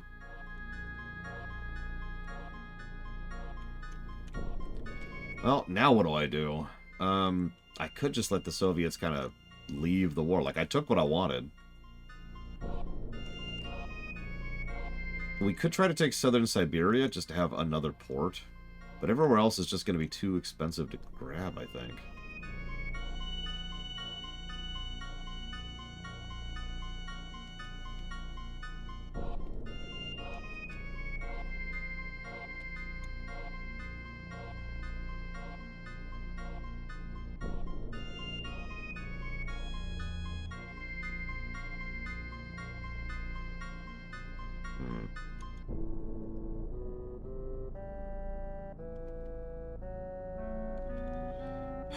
It'll probably happen someday, Act, but I hope not. I mean, probably either Victoria 3 or CK3, Colbert, in all honesty. So, Russia Far East would be great, but that's just not happening. So, Southern Siberia, or I don't know how to pronounce it, Kamchatka?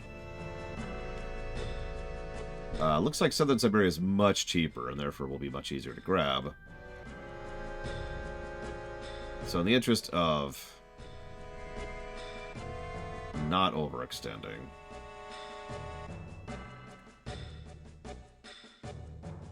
yeah, we're fine on fuel, we're fine on everything, so let's go grab the little spot, shall we?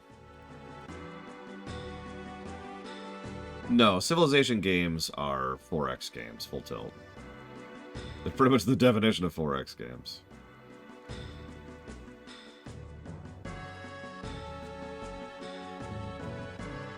By the way, probably my second favorite song in FF7 right here.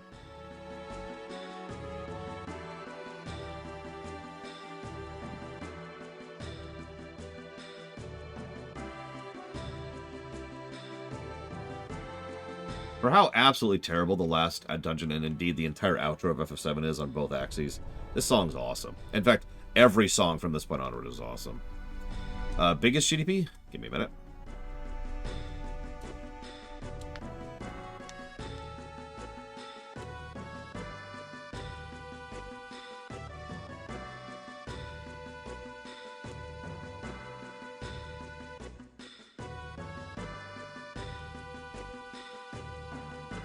France and Spain are both like, we want to go to war with you.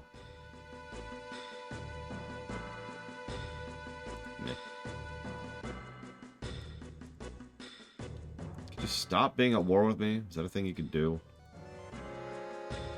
Favorite 4X game for someone looking to try the genre? Civ 5, let's say Civilization 5, with all the DLCs. That's important, but you can get that pretty cheap nowadays. Or Endless Space 2. Because I've always said there's actually two dominant types of 4X games. There's ground-bound and space-bound. And those are probably the examples of both. They might not be the best examples of both, and there's certainly some other things that can be said, but they're very user-friendly, they're very quick and easy to get into, and they're a good way to see, do I like this genre? And you can start branching out from there. I was thinking about Master of Orion 4 as well, which is the one you're mentioning there, Colgrim. Yeah, Stellaris is not one I'll recommend as a starter, because that's the one you want to end with, if you like a 4X game. Stellaris is probably your bag. Soviet Union, naval invasion. Right, we're just gonna run over this. Stellaris has a lot of depth to it, for good and for bad. It's not what if you've never played a 4X game before, I would not recommend Stellaris be your first.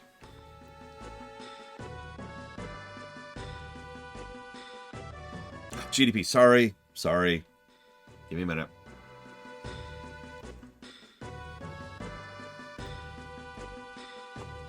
Can we just auto-resolve that? The Soviets are asking us to sign a peace treaty. Sure, I don't care. I'm trying to be at peace. Oh my god! Okay.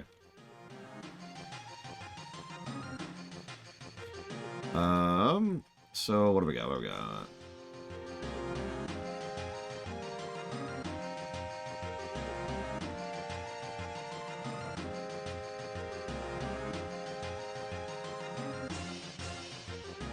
France by a huge margin. France's GDP is 229 billion. The next highest is Britain at 115. That's almost half.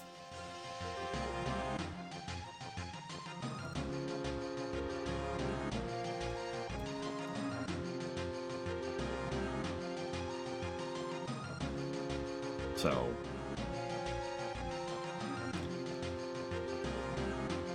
and there's Mongolia, just sitting there, being ours.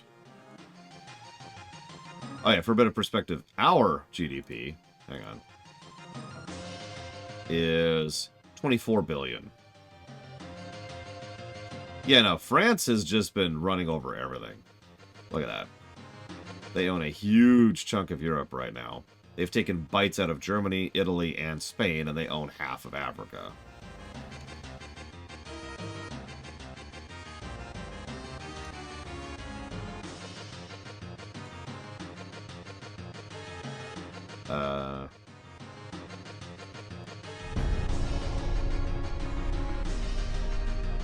I'll check Poland in a second.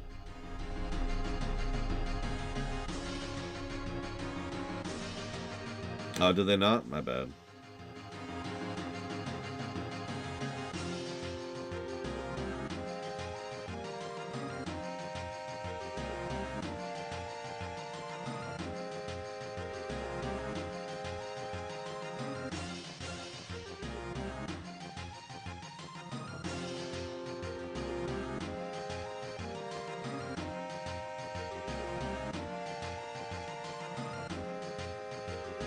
Just run them over. Not worth my time.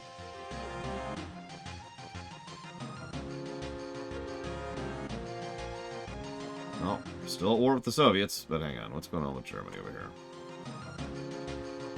France is currently invading Germany. Germany is currently invading Belarus and Lithuania. But yes, Germany has all of Poland at the moment.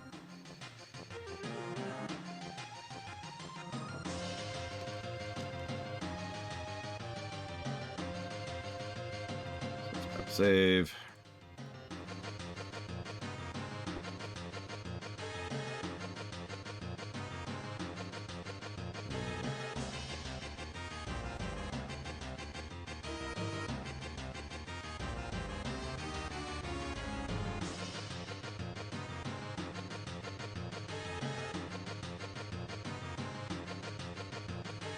You know what? That's a good idea. Hey, Germany, you want Czechoslovakia? Just a bit of it. Just a little bit of it. Just like a bite, you know? A nibble.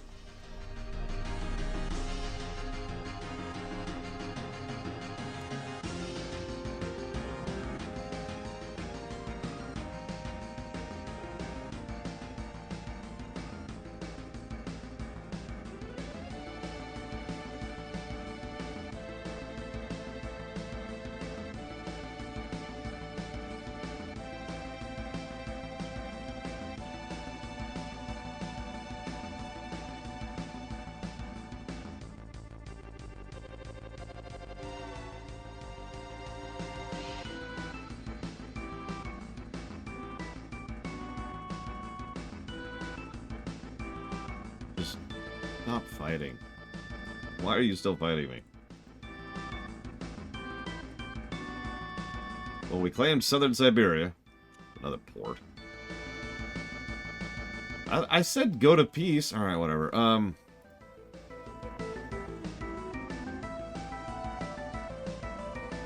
Where are we?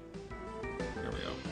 Looks like we're about to be at war with China again, by the way. And we're on our way to war with Spain and France again. I've just been attacking the Soviets like this whole time. I haven't done anything to provoke them, and they're just like, we don't like you. Whatever, I'll take more islands from you. I don't mind. The Netherlands apparently owns a lot of territory over here right now. I'll say, what? We can't take Manchuria. And the Liaodong Peninsula is historically problematic to try and claim. We can try it. That's whatever, really. But as for Spain, well, I got all kinds of islands I want to grab.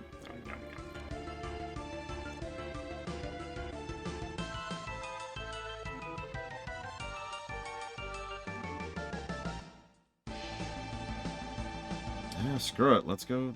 Since they're just sitting here, let's go try to take this spot.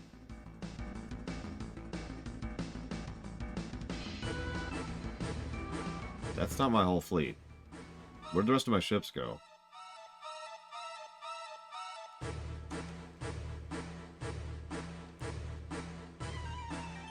Why are my ships here?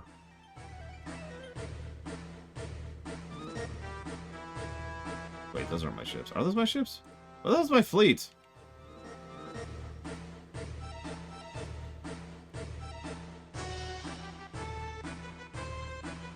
Okay, they're repairing, apparently.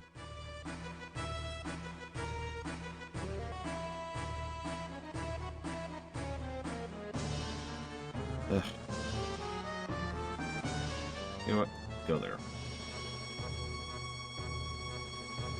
Who knows? Maybe we'll have peace in our time.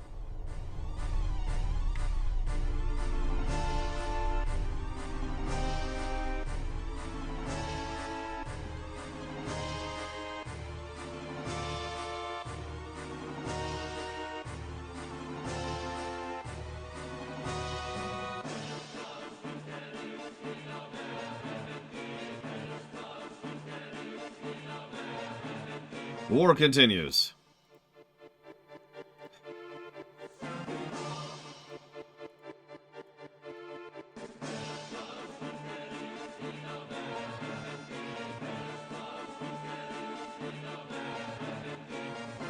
Yeah, the French are playing as if I'm playing them right now.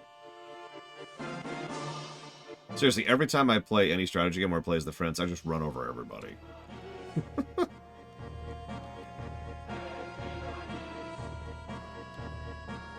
So one time I was playing with Pax, and pretty much my entire job was being the big stick to him as he was running around trying to poke at people. Like, he'd poke at people and I'd be like, hi! Wham! And then he'd move in and take the territory. And then he got pissed at me. Because he was having so much instability because how much territory I was shoving down his throat. Anyways.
Ooh, communication range just, like, doubled. Okay, so where the hell's my fleet? It's absolutely all over the place.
No, we will, Dakota.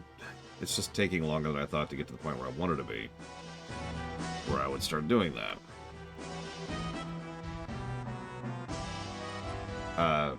We no longer have an alliance with Germany. That's worrisome.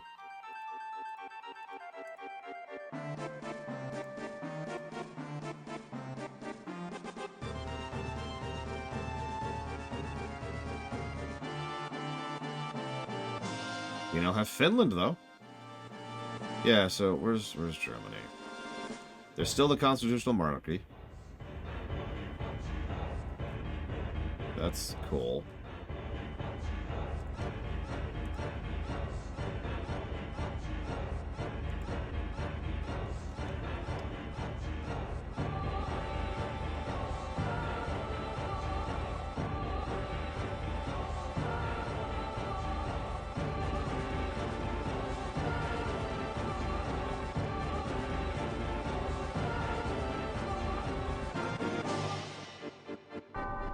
If they switch flags, we'll have a bit of a talk.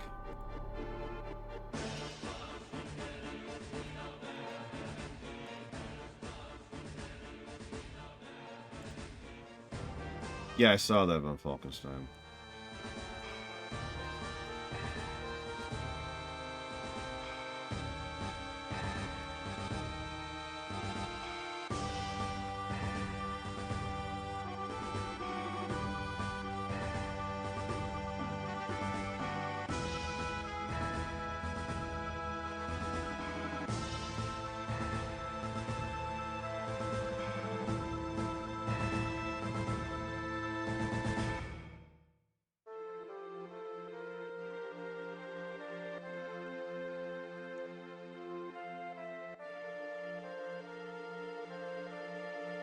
Yeah, I haven't done the latest quest yet. I just know that they brought that character in. I did actually enjoy the gameplay access of the, and I don't mind sharing this, the Wolf 359 dungeon.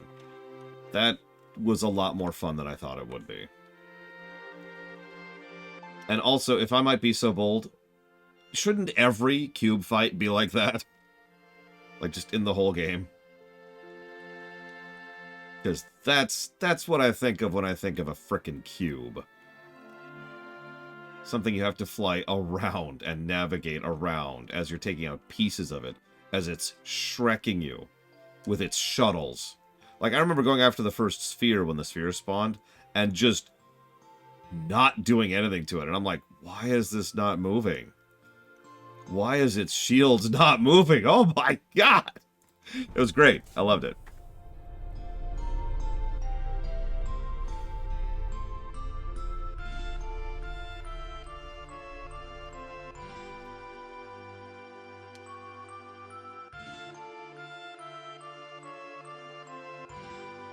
China has demanded stuff. Okay. Screw you, China.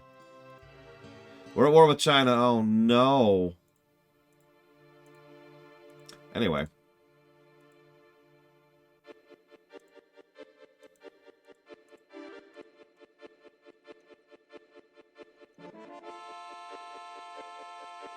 Be with you in a minute.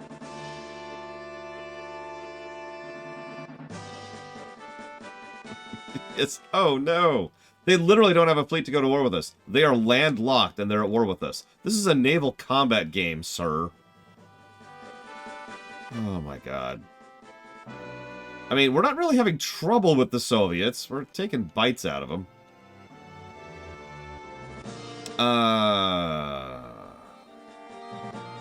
If you feel like designing the seed emblem, Evo, then that. If you don't, then no. And I know what you're going to say. What's the seed emblem look like? Whatever you want it to. It's your emblem. You're designing it. I'm just going to put all the work on you. There we go. Okay, okay. Hang on. A little more work. Ugh, there we go. Okay, cool. We're cool. Don't do a fish. If you do a fish, you're fired.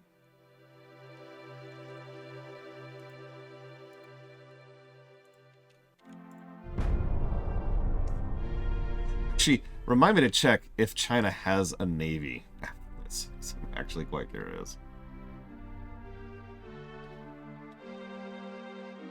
We're about to have a land border with China if this goes well.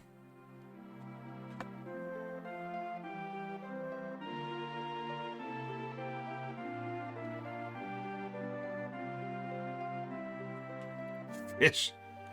Yeah, sure. Hey, Spain wants to declare war on us. Okay.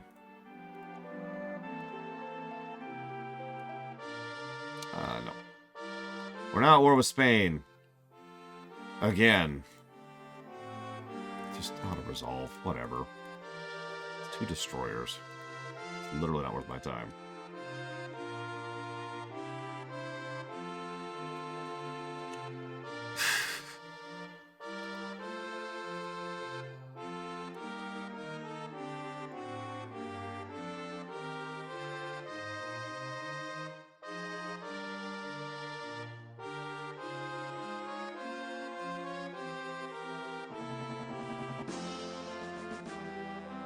Right. Republic of China has 21 ships, including 4 battleships, 5 heavy cruisers, 4 light cruisers, 4 destroyers, and 4 torpedo boats. Where? Like where?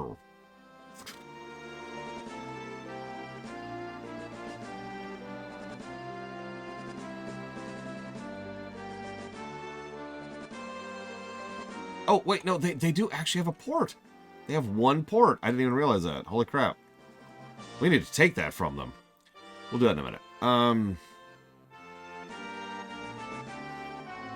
Where are we at on research? Are we on the verge of anything?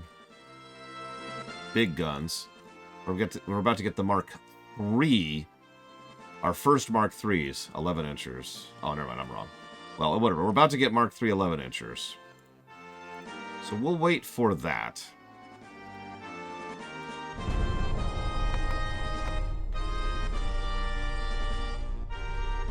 Yeah, by the way, it's Port Arthur. Ah, yes, dear. It's time for war. Ugh.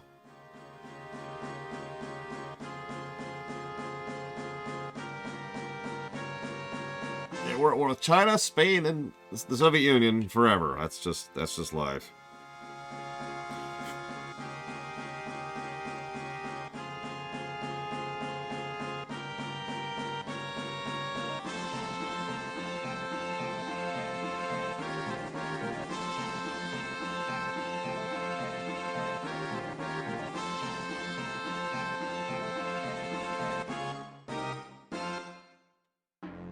And France is doing a thing. Hey, France. And we're at war with France. Cool. This is just war. In the grim darkness of the future, there is only war.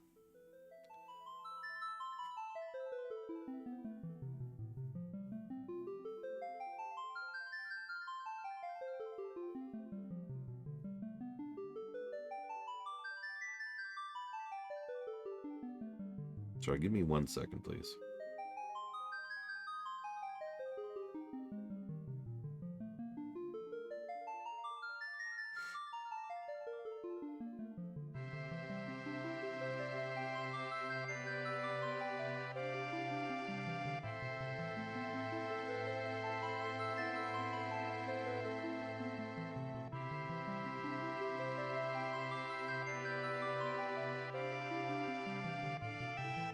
Someone else up.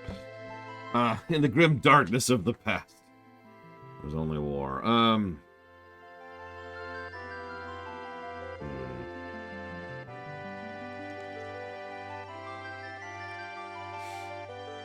we get the research I was looking for? Yes, we have our Mark III 11-inchers. Everything else can kind of wait, except for whatever that is. That's just basic sense. Okay, so.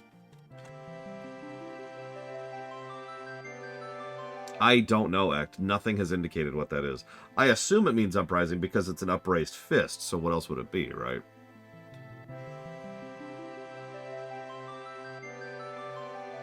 Okay. So...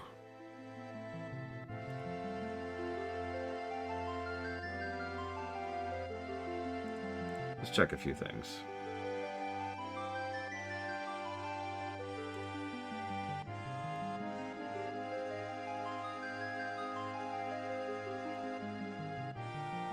That's what I thought.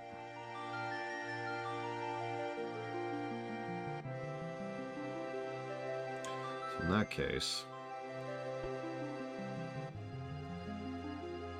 since we don't have new hulls yet, we could work on refitting if we wanted to. So where's the VSD? Where's our dreads? Can we fiddle with our dreads to make them even better?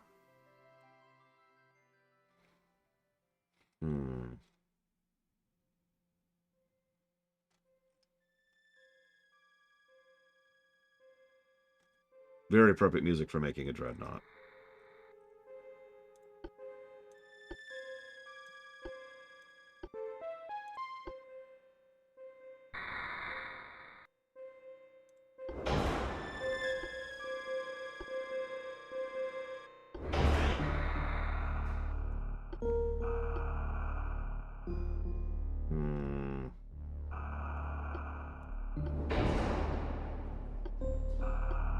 Better anti-torpedo, better anti-flooding, better armor.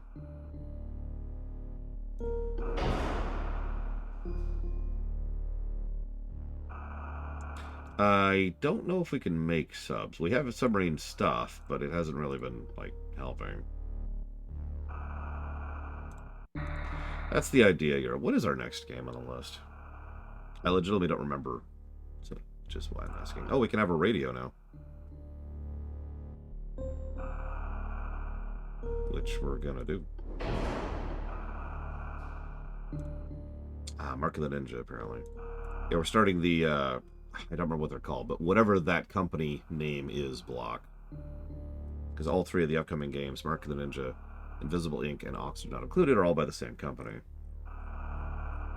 The last Metroid is in okay.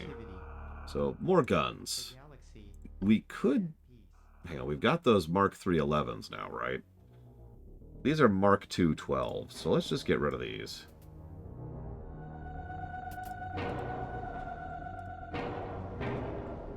Let's get some Mark III 11s in here, shall we?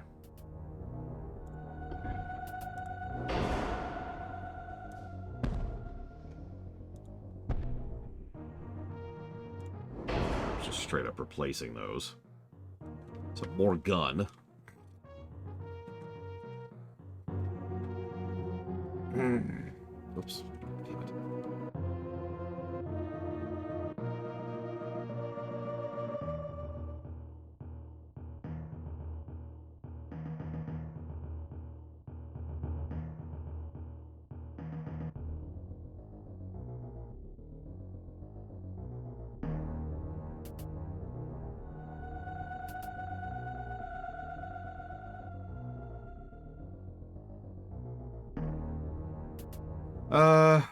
Hmm.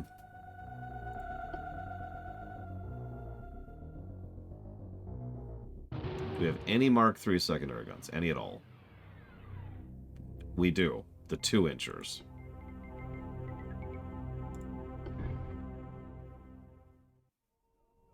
But don't have a great setup for that. We could do those, though, actually. So we could add a little bit more gun. And 2-inchers are actually going to be pretty good at dealing with trash. For anything that gets too close. I have not von Falkenstein. As the music kicks up. What's our funnel situation? I mean, our efficiency isn't great. Hang on, let's get rid of those, actually.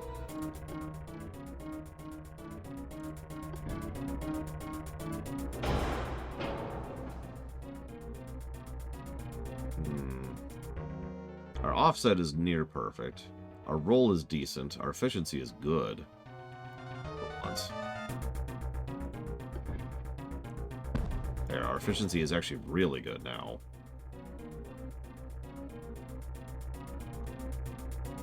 Not too bad. It's mostly a tech update with better guns. But I think we could still fit the 2-inch Mark IIIs here if we wanted to. Hang on.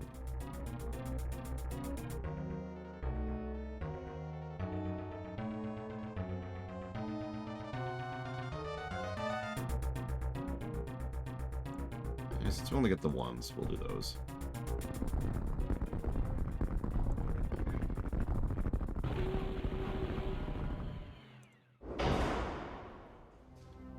There we go. There we go.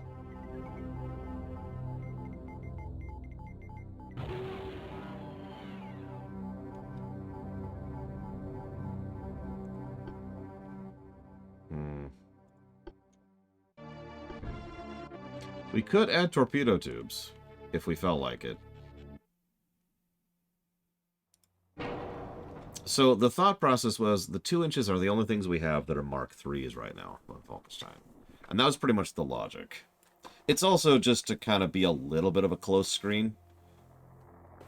You know, for any destroyers or torpedo boats that get closer than they should. That really is the only logic. It's also kind of the only guns I can even put on the ship at this point, as far as adding more gun. Like, there's not a lot of additional gun I can add right now.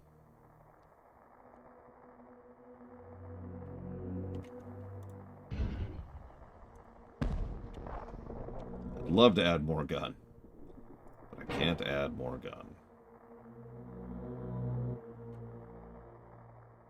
I don't have either, actually, Pseudo Joker.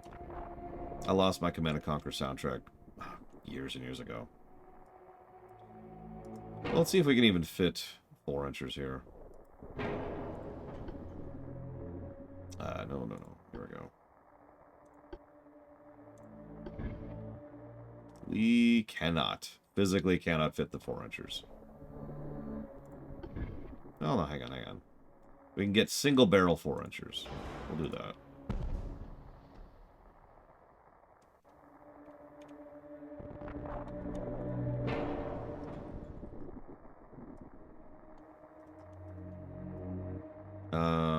Well, let's find out. Oh, looks like I can, actually.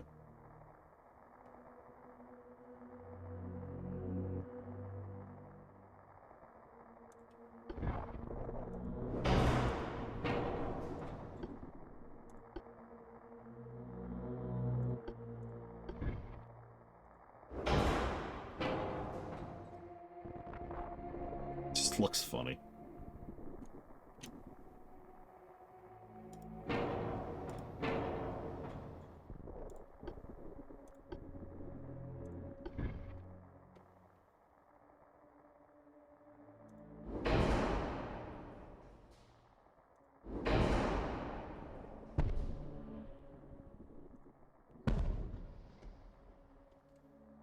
Okay, well now we have a bunch of 4-inchers to deal with the trash.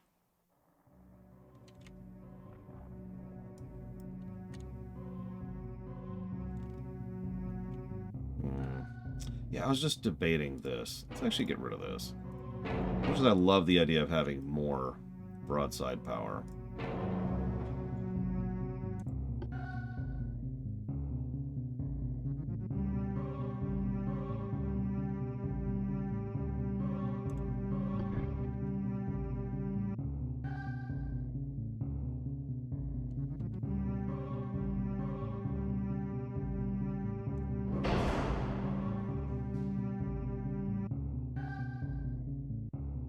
Oh, right, we can't put another one. Duh.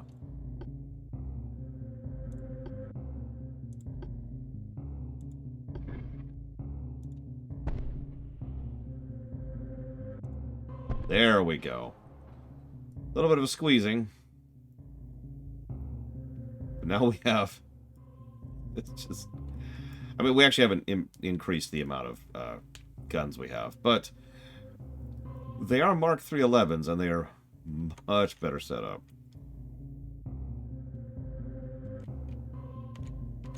Whoop, whoop, game. There.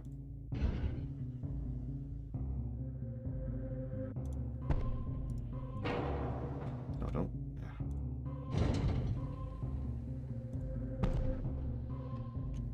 They should be more accurate. But the truthful answer is I don't know. Because I can't see the previous marks, the previous grades of guns. Do we have any Mark 3s here? We do. More 11-inch Mark 3s.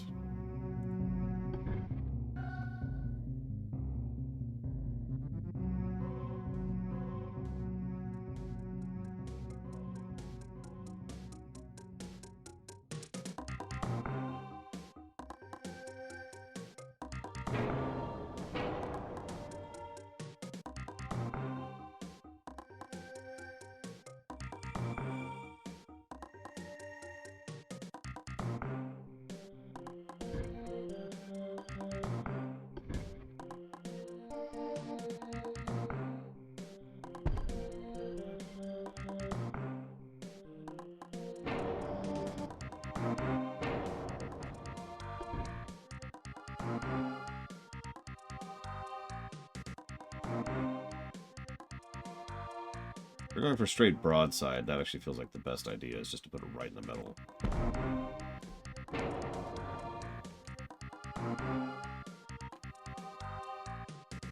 We do have a couple guns on the ship. Not as many as I want, if I'm being completely honest.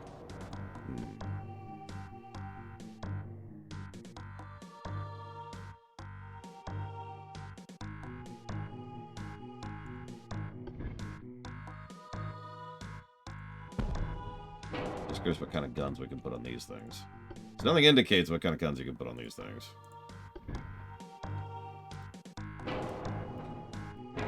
At all. Be nice if it would tell me, like, hey, here's the kind of guns you could put on this. Instead of making me put it, and then switch. Whoa! Switch over here, switch over here, put this, find out that I can't. I bet I can't even put secondaries on this thing. Oh, nope, I could put secondaries on this. If I wanted to. So that's a question. Do I want another Mark 11 of death? Pretty much right here in the middle, like I said. Or do I want more secondary guns? I feel like we all know the answer to that question.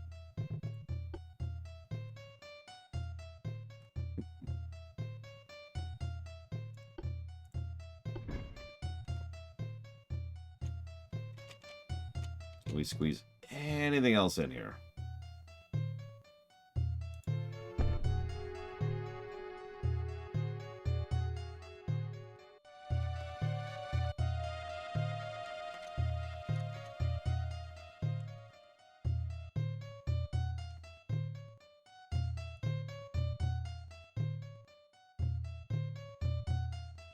I think we've officially hit it. Oh, nope, hang on. hang on.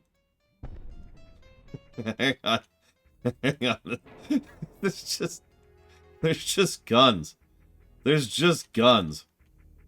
And yeah, it isn't quite centered. I noticed that. In fact, yeah, looks like it's off-center one way or the other.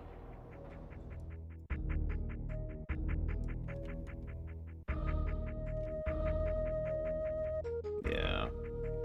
Well, whatever. More guns. More guns. I suppose we could go the old-fashioned route and just do that.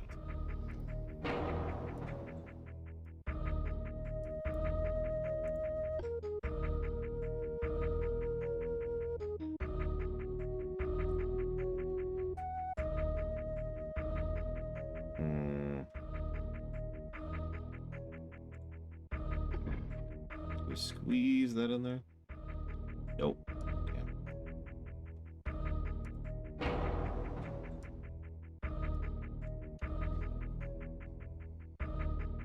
Put guns on top of the chimneys. We'll shoot our smoke at them.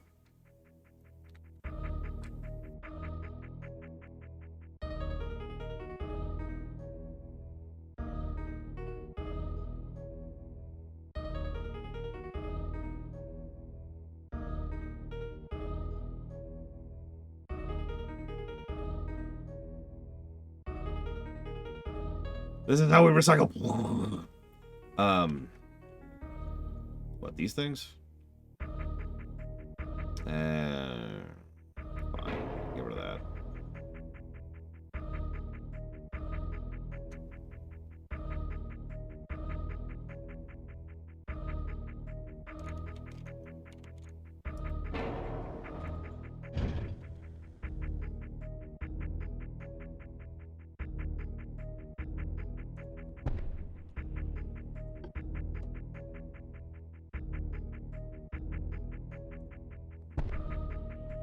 Hang on, I'm adding a couple more guns.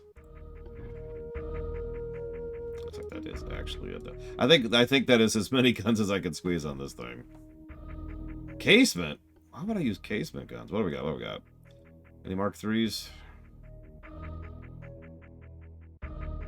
We do not have any Mark III. Well, no, actually, hang on. We have a Mark III 2-inch, but von Falkenstein says 2-inch suck, even if they're Mark III. So fine, we'll do 4 inches. Ugh.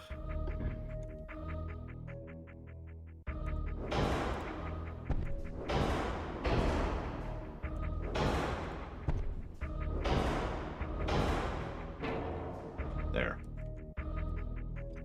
I thought casement guns sucked. Like, I've been leaning away from casements this whole time. Because, like, I thought they sucked. And nothing's really telling me what they're useful for or anything like that.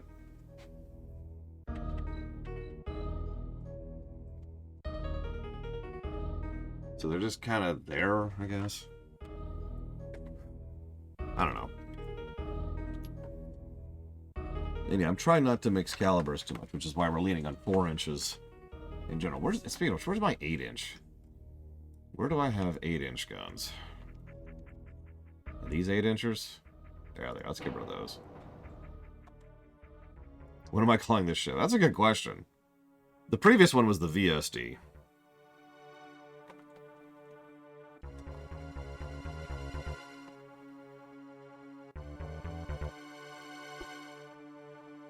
The gunboat.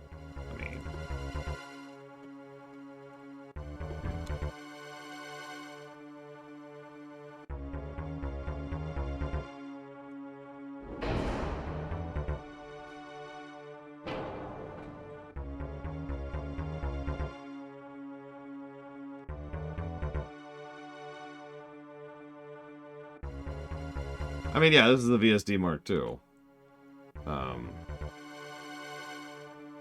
We are a little bit overweight. It's almost like we just added a crap ton of guns to this thing.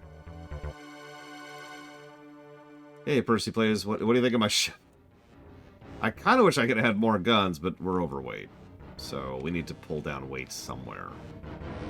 Not actually sure where to even do that at the moment, other than just getting rid of more guns. If I'm being honest, I think I agree. I think we'll get rid of some of these casements.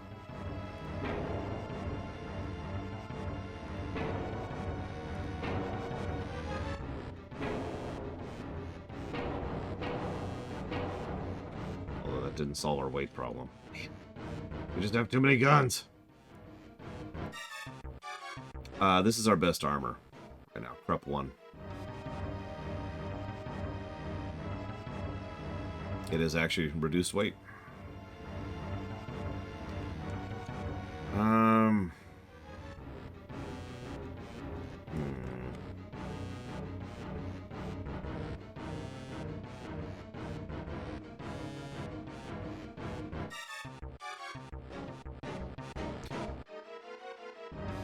So track me on this, Von Falkenstein. If I got rid of these are 4-inch guns, they're duals, and replaced them with 4-inch casements, what's the over-under on that? What's the change there?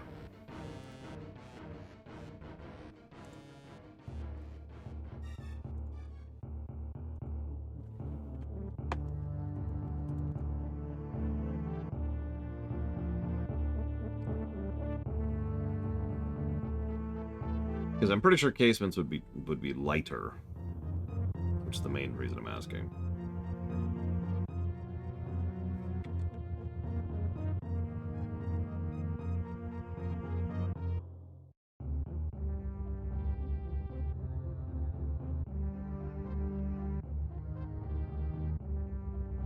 Yeah, no, I'm pretty sure adding the other 11-inch up front here, like this trio, is probably at least part of why my weight is having problems right now.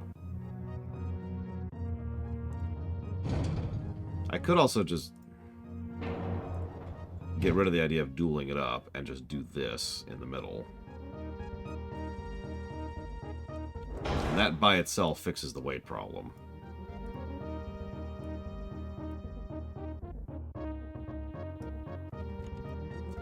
So I might just do that. We are just under the weight limit.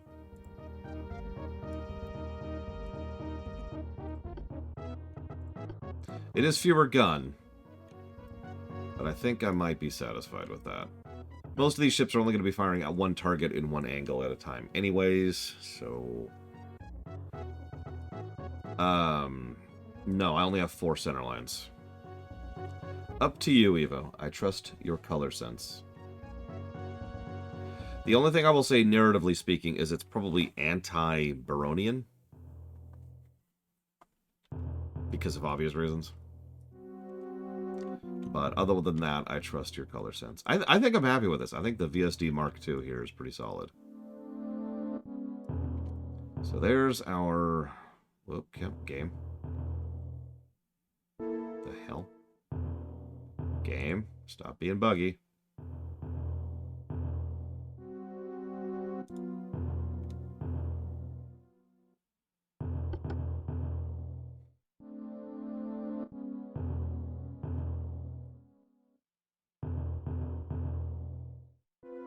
So now let's look at our torpedo boats, which we're barely even using. I don't even know why I'm even thinking about torpedo boats.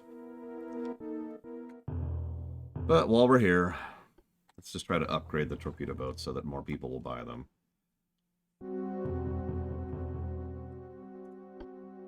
So let's just get some upgrades here, like across the board, really.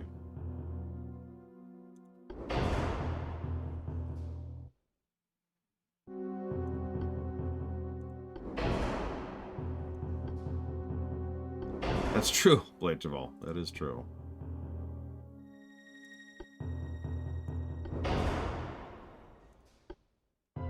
No, I want more stacks. I want 270% of engine efficiency. I don't see any issues with this.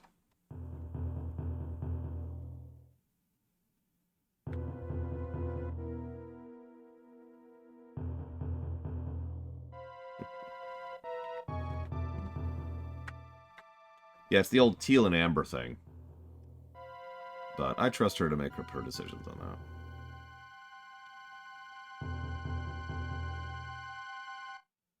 Wait, really, Von Falkenstein? Why am I even bothering with this then? Exit without saving.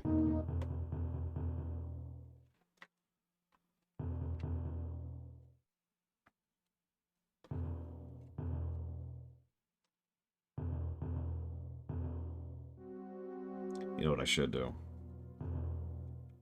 Literally just for the purposes of selling it.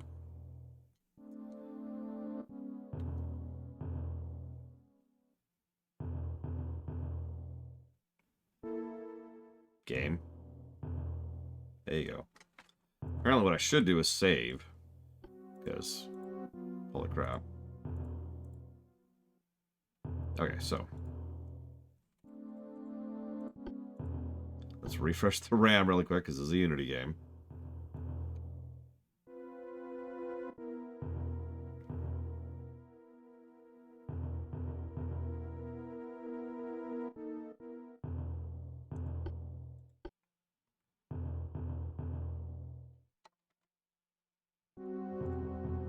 I just want to do one thing relatively quickly here before the lunch break. Because I have a thought. Because I don't really have any use for heavy cruisers. I haven't seen any use for them yet. Light cruisers, sure. Torpedo boats, absolutely. Destroyers, no problem. Heavy cruisers, what's the point? But one thing I've noticed is a huge number of enemies wield lots of heavy cruisers. So you know what I bet? I bet you if I make a heavy cruiser, other people will buy it.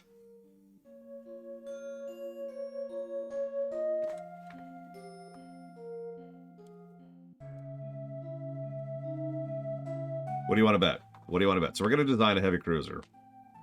And we're going to see if other people start buying them.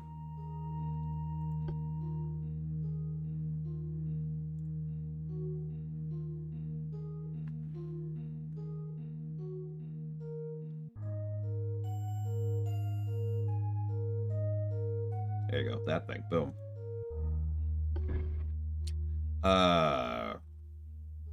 I don't know when we unlock battle cruisers. I mean, this is an Armored Cruiser 4, which is 21 knots. Let's look at that first. The first thing we're going to do, 21 knots. Nice and fast. Spared no expense. We're going to make a nice high-tier ship that people will want to buy.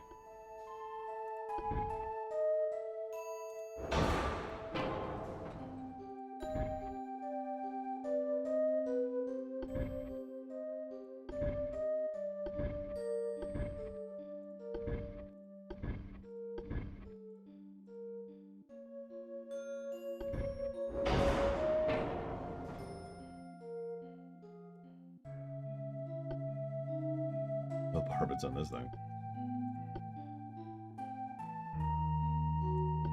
With big ol' Mark III guns.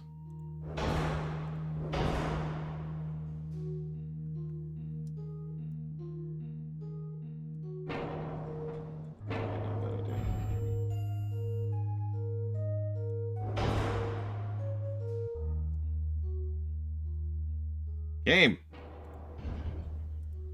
Ah, shoot. I can do that. Whatever.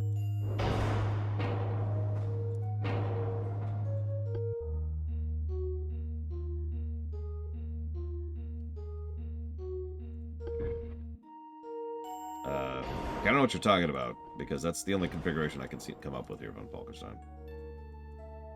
A self-destruct. Oh no, Francis declared war on me. It was a good idea, it's just apparently I can't do it von Falkenstein. Okay, so...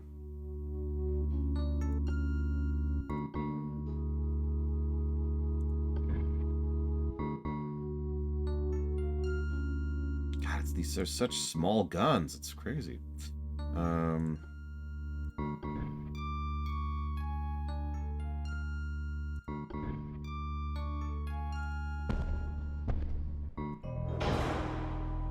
Whole bunch of secondary guns. And you know what? Let's give you some casements, too.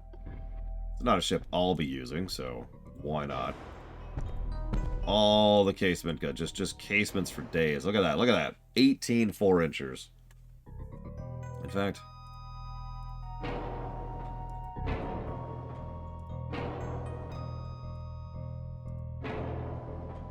there you go. Just lots and lots of those little suckers. Yeah, no kidding, von Falkenstein. This is not great. Gotta give them torpedoes. They're gonna want torpedoes.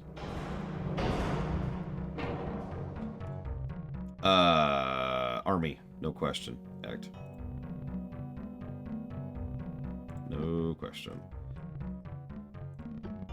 I think that's kind of all we can do with this thing, so let's give it some advanced tech. Make sure it's got all the latest gizmos. Give it great armor.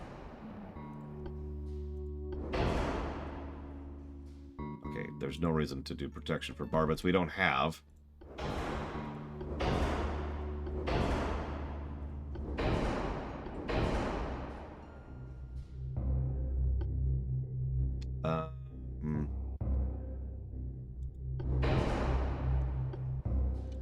Usually about an hour, but I've started this policy calling the soft start time, whose entire purpose is to de-stress my life, basically. Give me time to, like, recoup and do something other than work. So, I take an hour plus however long it actually takes to do, if that makes any sense. No, I don't actually like the cat that much. I know. Every now and again, he'll walk up and just look at me and be like, "Meow." Like, what?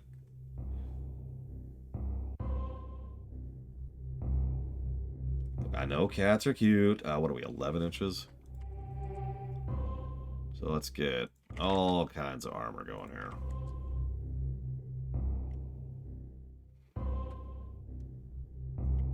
Let's just crank the armor on this thing.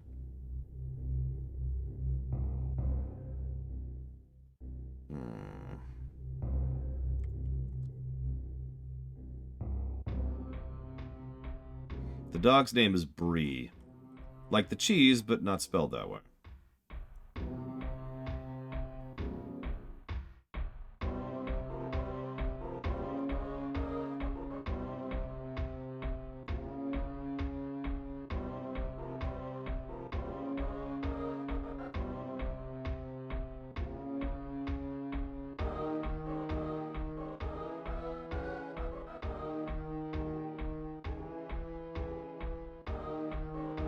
The cat is also pretty banned from the room, but the dog, if the dog starts going down the stairs, I will immediately tell her no.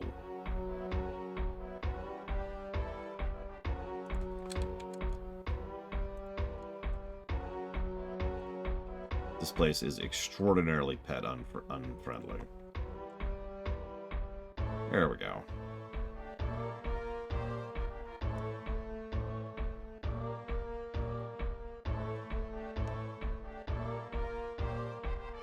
Not too bad.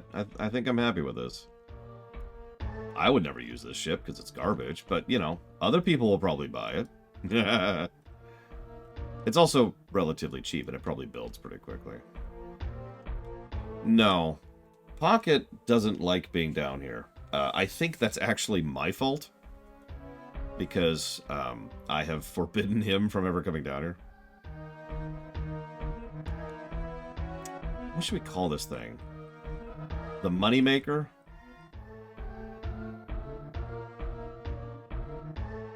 Damn, von Falkenstein. Seriously, what should we call it? What should we call it? Like, its only purpose is to be sold. The dough. The money shot. Well, I actually like that. The iPhone. Alright, what do you think? We've got the dough, the money shot, the iPhone. But totally not self-destruct. That's true. Mr. Red only exists for me to sell him.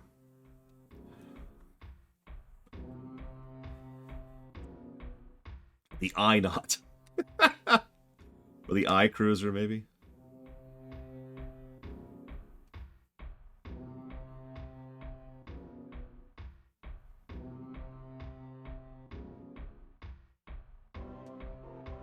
I'm trying to think of how to combine these, but most of these don't combine well.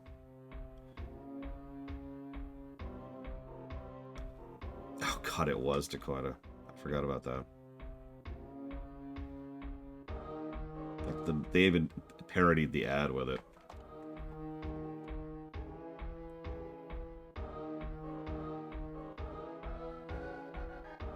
The I Destruct.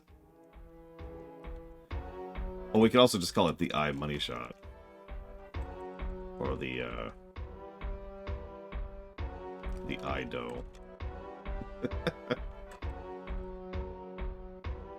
The totally not gonna self-destruct.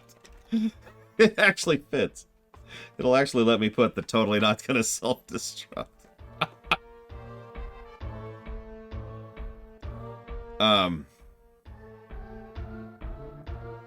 It'll be distinct. I'll know exactly what they're talking about anytime someone wants to buy a totally not gonna self-destruct class vessel.